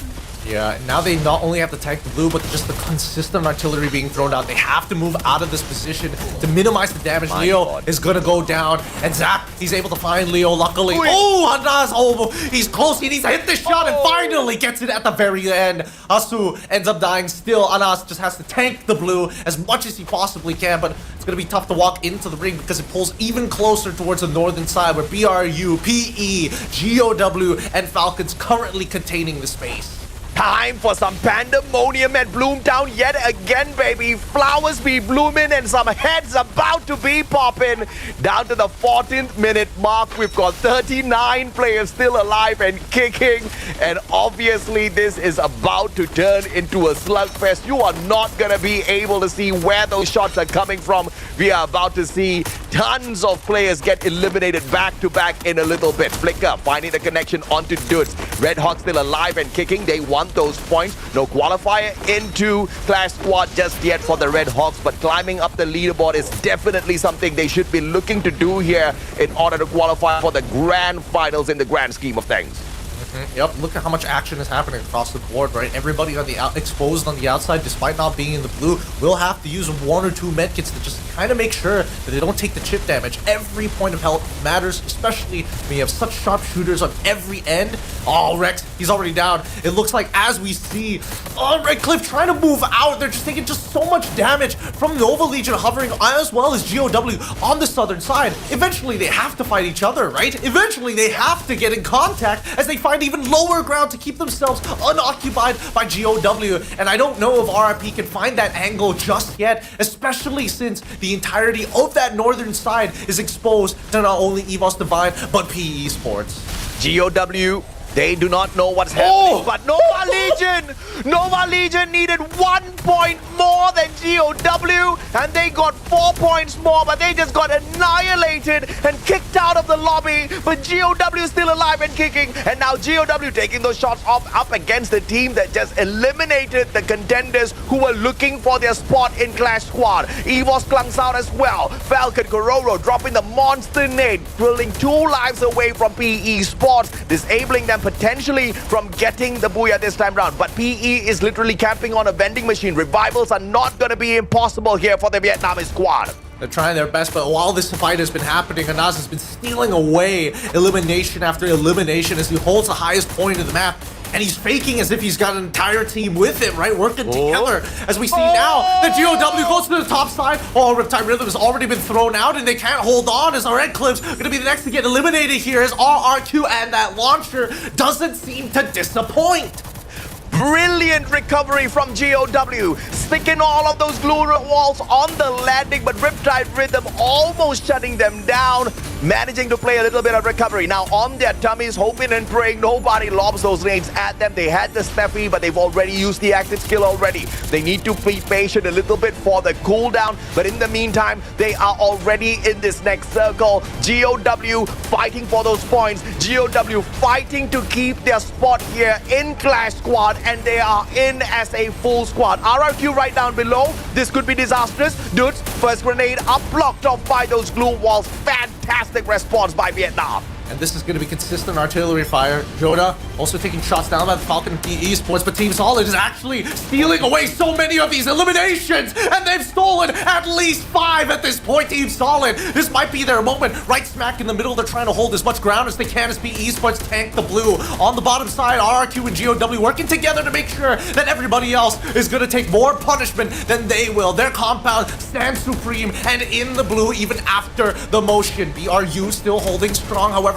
Team Solid is the one who's putting a lot of punishment. They can't seem to get out of it because of it. They're all interlinked, interconnected, but nobody wants to fully engage just yet. GOW needs more points here. They need those eliminations. Yes, placement points could potentially save them. And RRQ, they back away and they find the perfect angle to engage with GOW. Ma'al throws that Riptide Rhythm, breaking down the defenses of the Vietnamese squad who have got the highest ground in this current location, in the current circle. Buriram avoiding engagement in everyone, but RRQ is going to be in trouble because Buriram is going to be forced to flank towards the right-hand side, and that will bring them right across the Indonesian squad. Yeah, and this is going to take a lot of pressure off of GOW because now RRQ have to look towards BRU side as they're slowly getting pushed on over. Team Solid making some really good decisions. They just need to make sure that they can break away those glue walls, and they hope that somebody moves forward, and GOW is going to be the first one to do exactly that. Now RRQ, they turn their angles, make sure that they keep BRU in check. Again, very wide purpose, but now they're even bringing the monster truck into play as we see Wasana and Get High slowly influencing this motion, forcing RRQ back into that corner despite holding 2 complete separate angles at bay. Team Solid and RRQ refuse to move. A brilliant rotation by GOW. They now have the best defensive spot, but here comes Trap and grenade launcher! Almost annihilating GOW, tagging up all 4 players at the same time, but he was only given room for one of those grenades. Instantly, the Steffi is spot. GOW stays safe. Team Solid, they back away, and RRQ now being forced deeper into the circle by the zone. Wasana runs through all of them. Get High gets clipped from the back, and Buriram will survive with only their best rusher on their side. Wasana into the monster truck, very low on that HP, and the zone is going to annihilate Wasana instead. Ikal claims the point off of him, and GOW avoiding the engagements like the brilliant squad that they are. RRQ still playing. It's again a 4v4v4, and RRQ is taking damage from all sides of GOW as well as Team Solid as they look to hold their position, hold their ground, and now the A1 has already come through and GOW can't have any more resources. Team Solid's got a good opportunity. Still 2 members left, down to the last fight, healing through the damage. Dudes gets blown out of the water. Guaxa clutches it at the end, and there you have it, the Booyah from the west that we were waiting for. Team Solid comes up on top. Team Solid finally finding it within themselves to bring in that recovery play. But alas, it's too late. They were too far away from that 8 spot, but to show that they are not to be messed with, to show that they still have some skin in the game, a solid booyah from them. And you are right, Gideon. Finally, the West wakes up in this lobby, pulling the first Western booyah of the day. But the story is still going to be focused on who are the top 8 squads. GOW, by how many points were they able to save themselves with? Because again, Nova Legion at one point had 8 eliminations and they had overtaken them. And if it wasn't for RRQ, I believe GOW would have gotten kicked out to the 9th spot and Nova Legion would have qualified, but that just wasn't going to be that storyline. They got snuffed out by Indonesia and Vietnam went all the way to that final circle smiling. Yes, they got snuffed by Team Solid, but GOW is still delighted. Woo! One hell of a Solara player. Man, you would have imagined that it would have been a lot faster, that teams would be a lot more desperate, but this is a very different angle that I don't think most people were expecting here. Right at the very end, a huge clutch here, especially when it was coming down to the wire, trying to out-heal that blue. 2 more seconds, and it would have been RRQ's game. I dare say that was the best game so far here in the Global Finals. I mean, you just gotta give it to the squads. They were all hustling. And GOW, the survival gameplay, the tenacity out. And again, Vietnam, this was that Vietnam used to be Bangladesh. Vietnam used to be Pakistan with the way they used to struggle in the competition. Always the bottom feeders, always being targeted by everyone because they were easy points. Well, they are not so easy to rip a point off anymore. And I cannot believe this improvement that the whole region has brought in as a whole. Yeah, no, the improvement is crazy, and I think that they've got a solid game plan that really takes advantage of the meta. At the same time, but I feel like the coordination is kind of second to none at this point, right? Really good comms amongst the chaos that we did get to see in the middle of Solara. And you know, we talk about the dual champs out of each and every single region. We had Falcons from Southeast Asia, we had Red Hawks from Bangladesh, and we had Fluxo from Brazil. And only one of the 3 dual champions have qualified for Clash Squad. But I'm still curious on if or not PE Sports managed to do the unthinkable, right? And looking at this leaderboard, it says that they don't. They were so close in terms of pulling away that #1 spot from the side of Fluxo. Instead, they falter, but they almost gave it away in terms of what they could do out there. RRQ Kazu just taking that one final corner around to overtake PE Sports because of the massive round that they just got. 24-pointer just behind Team Solid that scored the booyah. Big games all across the board. And honestly, a really interesting way for Solara to actually play out in these types of tight situations. And one of the few times you get one of those end game rings with multiple levels to actually play with, right? Big advantages and big ups to those who took advantage of those situations. And in this case, PE Sports, as much as we would like them to do a little bit better, they've set the record. 10-10 is the score to beat so far for the rest of this tournament. We'll see if anybody is able to catch up to that. But at least for Team Solid, right, they're showing that, hey, we still got it in us. Just took a little bit of time to adapt to, but at the very end, we can still clutch it. Oh yeah, absolutely, man. And PE Sports setting a brand new record for the highest number of points collected within 1 day of play out of 6 matches, a total of 110. They beat Fluxo, who managed to collect 100. They beat AG Global, who initially set the trend with a total of 79 points. So great effort out there by PE. Great effort overall by Vietnam as a region here on the first week of our Battle Royale knockout stage. It's been such a fun experience to kind of see like a completely different side to some of these teams while still trying to maintain a high standard and quality of execution just overall, right? Because as much as chaos that we see in these fights on multiple different levels, still at the end of the day, you have to have a very big idea of what's happening across the map and not just within your own compound. And I think that's where it gets really, really scary, like in moments like this where GOW, Team Solid, as well as RRQ are basically fighting it all out. And luckily, at least for Dudes, was able to kind of find a little spot underneath the monster truck to kind of wait out the fight. And I can't believe as well as to how PE Sports managed to climb the leaderboard in such a confident and perfect way, right? Just not only putting themselves in the running for that number one spot on the overall leaderboard, but also qualifying in style for our Clash Squad competition. But of course, as far as Battle Royale is concerned, this is not all sorted just yet. We've got another week of play.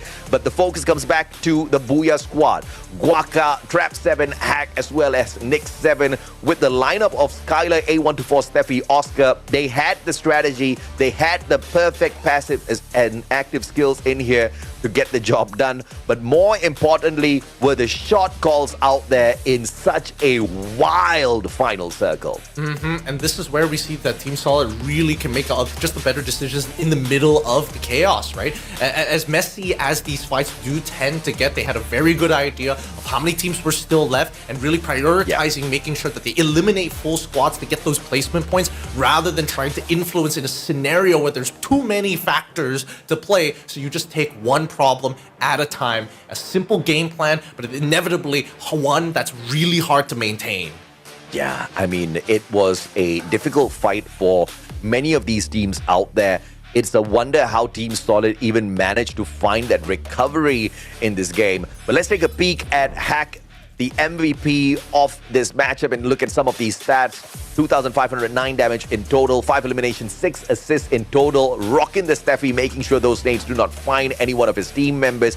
Had the Joseph Olivia Ford in passive combination. A lot of healing out of the Ford, as well as Olivia with a little bit of teamwork there as well. Joseph to negate all of those debuffs. With the tactical market in play, I didn't expect this out of Hack in general to have this much of points off of the squad, but in totality, it was a solid teamwork for the whole squad.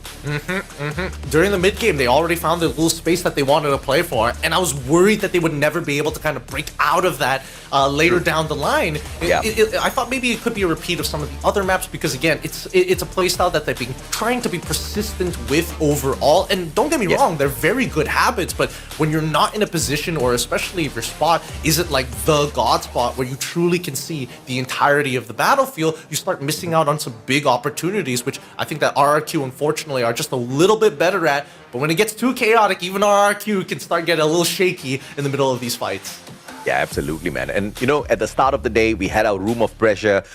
We brought out a couple of main points in here, right? Because if you look at the current situation, the underdogs had really been struggling. You had Red Hawks and you had Clear Vision. Both of them today really stepped it up in terms of play, especially Red Hawks. Unbelievable.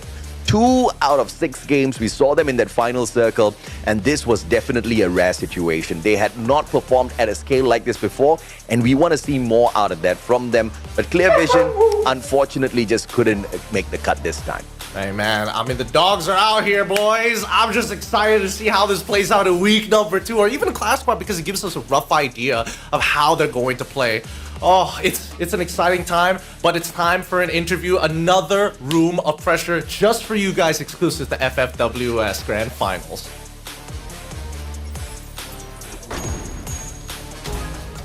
Thank you, casters. You're back with me, Conchita, in a room of pressure, and this time I'm here with the Wonderkid himself. This is Rasha from FFWS Divine. So, Rasha, let's talk about today's results. Despite having a good amount of elimination points, FFWS got knocked out pretty early in a few games. Can you tell us exactly what happened? Meskipun memang kalau kita lihat elimination points yang didapatkan FFWS lumayan banyak ya hari ini, tapi di beberapa game tuh FFWS gampang banget ke knockout, bisa dikatakan too soon juga. Ada apa sebenarnya? Apa yang terjadi? Apa kesulitan yang dihadapi? Mungkin kesulitan yang kita hadapi ya banyak banget lah. Kayak misalnya meta sekarang lebih enaknya mana? Kayak misalnya tengah zona atau apa namanya? Atau di main pinggir zona. Soalnya kan kita juga latihannya kan di scrim yang berbeda. Ya, yang berbeda. So there were a lot of difficulties that they're facing. They are still adapting because this is their second day of playing, and they're also having some problems with the new OP. But yeah, he's hoping that the team will get onto it really soon. then he's also hoping that the team can do better the next time.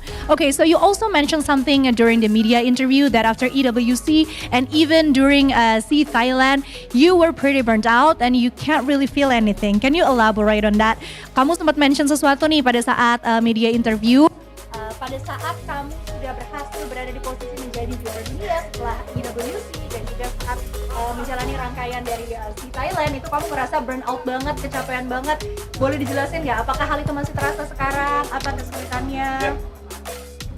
Enggak terasa sama sekali sih, malahan sekarang kita lagi jelek banget lah. Jadi ya kita pasti berusaha yang lebih baik buat lolos ke Grand Final. Okay, so there was a bit of a communication issue. Let me just say it again what I was questioning Rasha. So I asked him that after the EWC and the C Thailand, he was feeling pretty burnout. Then he couldn't really feel anything. His focus was somewhere else, and I asked him, do you still feel that way today? And he said that no. The performance that EVOS Divine were showing on stage today and yesterday has nothing to do with that, and he's doing better now. Okay, so last question. Is there anything you'd like to say to the fans of EVOS Divine who has been supporting you all the way through? Apakah ada yang mau kamu sampaikan kepada para fans dari EVOS Divine yang sudah mendukung kalian dan pastinya mengharapkan hasil yang lebih baik secara kita lagi bermain di hadapan pendukung sendiri? Ya pastinya kita bakalan lakuin yang lebih baik lah. Try hard juga buat bisa main di Indonesia Arena. Ya tunggu aja lah. Insya Allah kita bakalan ke Grand Final.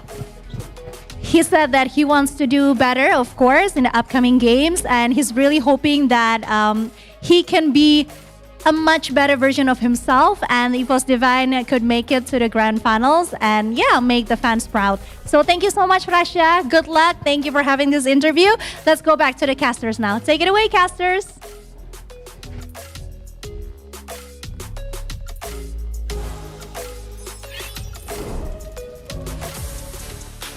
Reaching the summit a tad bit too early, but what a crazy achievement that has been here for this wonder kid, Russia. But obviously, we need more from them. Best Predators, on the other hand, Nero with the nades in hand, just absolutely obliterating so many of those players. But 3 out of 5 is all PE sports. I am mind blown looking at this, Gideon. Hey man, they're the meat grinders today. Any form of contact, you're gonna get absolutely destroyed. I am curious about the highlights of today, especially more so. I mean, I personally have my guess of what the team of the day is starting to look like, because again, there are teams who perform a lot more consistently than others, but I'm very happy to see Vietnam as a region show up so big here on day number 3. But give it up to PE Sports. These guys absolutely demolished here today. Yeah, I mean, they have proven that they are no longer the small fish in this huge pond. They are one of the largest predators you need to fear. 61 eliminations. We have not even seen this out of Fluxo. This is insane.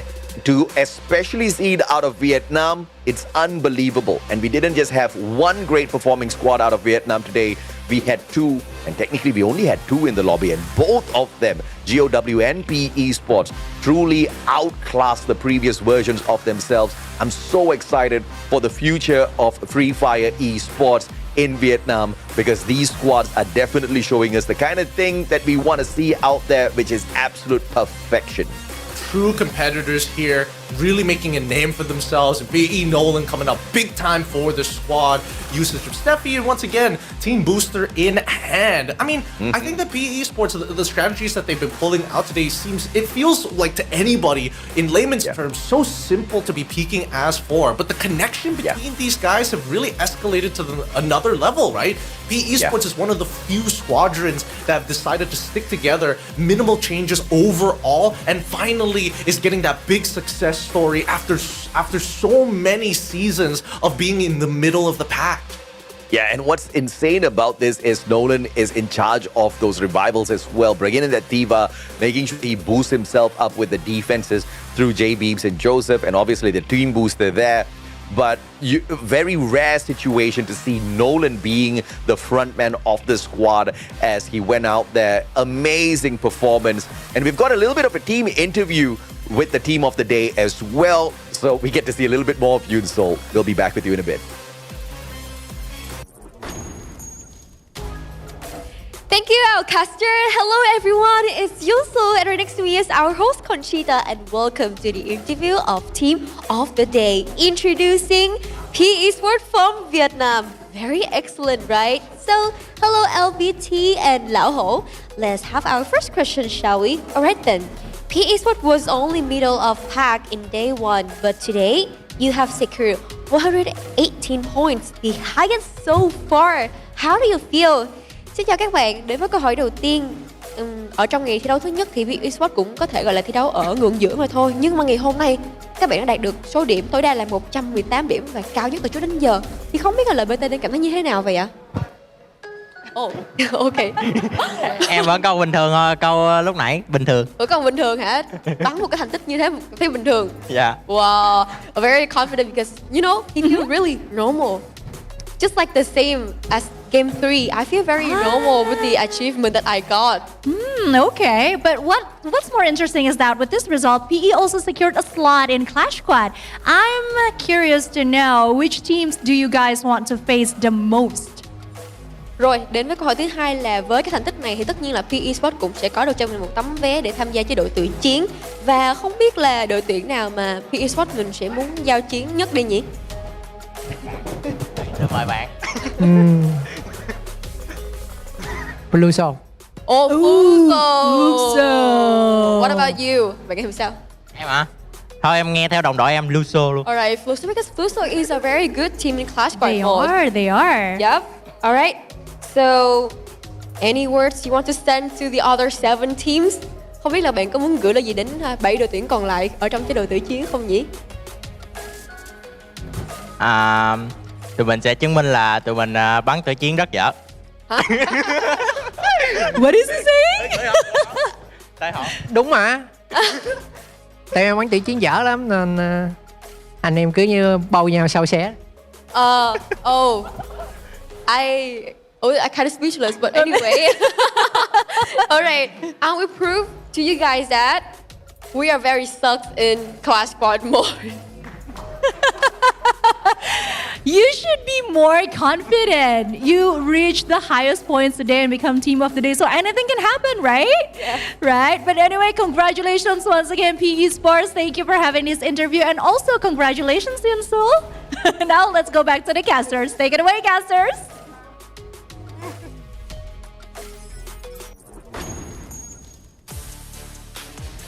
Great interview. Great interview. That's how you do those. That's how you do those. You set expectations low, so anything that you achieve higher than that is an overachievement by a long shot.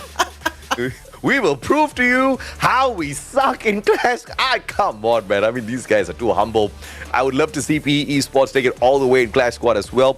Been very happy to see them qualify with flying colors. I mean, it's so close to overtaking Fluxo. I mean, they're contesting for the #1 spot alongside RRQ and the best in the world, the current reigning defending world champs. I cannot be happier for PE Esports. I can't be happier for Vietnam. And I'm pretty curious now. Are they really going to throw the Clash Squad or are they going to go all out? But of course, speaking of Clash Squad, we still have got a little bit of information coming up for you guys as well. We've got the timeline of the Clash Squad that you guys need to know about as well. Because so far, whenever we talk about the format, whenever we talk about anything, it's always Battle Royale, Battle Royale. So for the first time, let's take a look and see exactly when Clash Squad is about to be brought to your screen. Swiss stage for Clash Squad, Wednesday and Thursday next week, and the 5th and the 6th. This one's gonna be definitely interesting, Gideon. It really is, because again, who knows what you can expect out of Clash Squad mode. But again, it's been such a fun time since the introduction of the Clash Squad mode. It really shows a lot of the individual skill that some of these players who, again, you probably wouldn't have batted an eye until they've won their own championships. Yes. But generally, we've got some really, really mechanically talented players from across the world, and it's gonna be such a fun time for everybody, man. But let's look at the standings here, because now, keep in mind that only the top 8 get to qualify for Clash Squad. And so far, Fluxo, RQ, Kazu, P Esports, Movistar R7, E1 Esports, Heavy, All Gamers Global, and GOW will be getting the opportunity to face each other off during Clash Squad. Yeah, heartbreak for LATAM, and obviously all because of RRQ. Nova Legion got crushed in that final game. They were just 7 points away, 8 points from overtaking GOW. That just wasn't the case. And anyway, GOW would have made it tough for themselves, for Nova, as they got to that final circle as well. Buriram Falcons, both not making it into Clash Squad. WAG not making it. EVOS Team Solid. This is a shocker. And no, we are not eliminating the bottom 6 teams just yet. EVOS Divine, WAG, Red Hawks, Clear Vision, Red Cliff, as well as Hotshot Esports still have another crack at it. In fact, 2 cracks at it. Next week, 3 days of battle out of 2, which these teams will be performing for Battle Royale. So the knockout stage will still continue, but of course we are just squeezing in Clash Squad before that BR Showdown. And this is the matchups as well for our Swiss stage as we open up. The Swiss stage is going to be simple. It's going to be Fluxo against GOW. It's going to be Movistar R7 facing against E1. RQ Kazu facing off against All Gamers Global. P Esports facing off against Heavy. The teams that win their bracket go into the 1-0, and so on and so forth until they've won 2. Then they instantly look to qualify. Now remember, once we get to the semifinals and grand finals, there are no second chances here. Absolutely, man. And again, no, the bottom 6 has not been kicked out of the competition just yet. We have 1 more week. 1 more week. 3 days of battle for Battle Royale. So the teams who have not qualified just yet still have got a good chance. This is the preview. This is the threat for the teams who have not taken the competition seriously enough, who have not figured out exactly how they're going to venture their way up to the top of the leaderboard. Next week is the final chance. Next week is the final showdown. If you fail next week, then you get disqualified from the competition. Okay, not disqualified. You get kicked out of the competition. Hey man, maybe this could be the time that they can download that information, utilize that time to grow even stronger, similarly to the banana trees at home, and maybe bear some good fruit. Absolutely. Absolutely, man. We're still stuck on the banana tree. But ladies and gentlemen, boys and girls, it has been a fun and super crazy day here in the world of Free Fire here at the Global Finals 2025. We have proven to you guys that you should not be missing any bit of this action. So we're going to be taking a break for today. There's no show tomorrow, but make sure when Clash Squad starts, you're right back here. Same place, same time. We'll catch you guys there. Take care.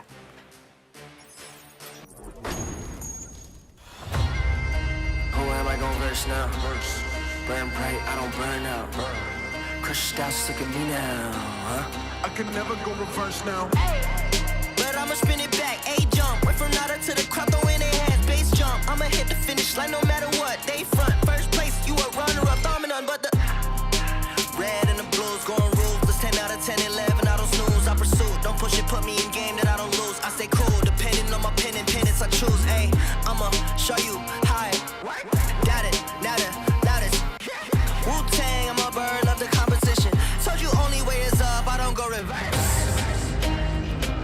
I can't entertain. Will you do the same? Cause I've been ready my whole life. Only see my back, I ain't turning back on them. Wings on me, I'm higher.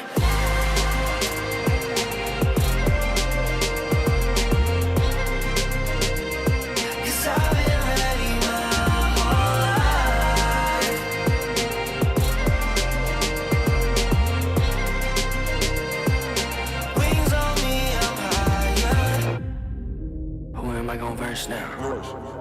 Oh, am I gonna verse now? Show me what it's worth now. I pull up in the can't imagine all these people wanna follow, missing in action. Paper planes, I'm a condos, made it from rapping, and I met role models.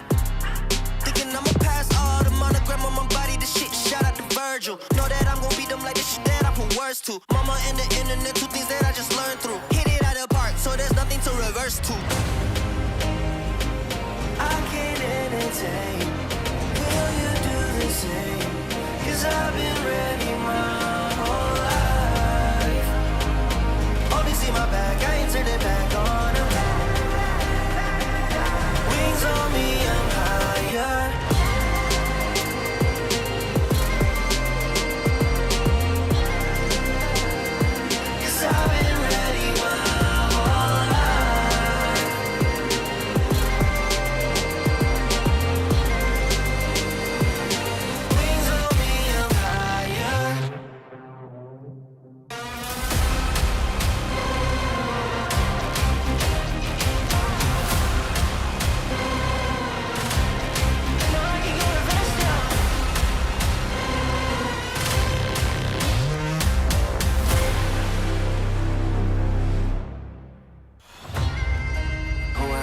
reverse now.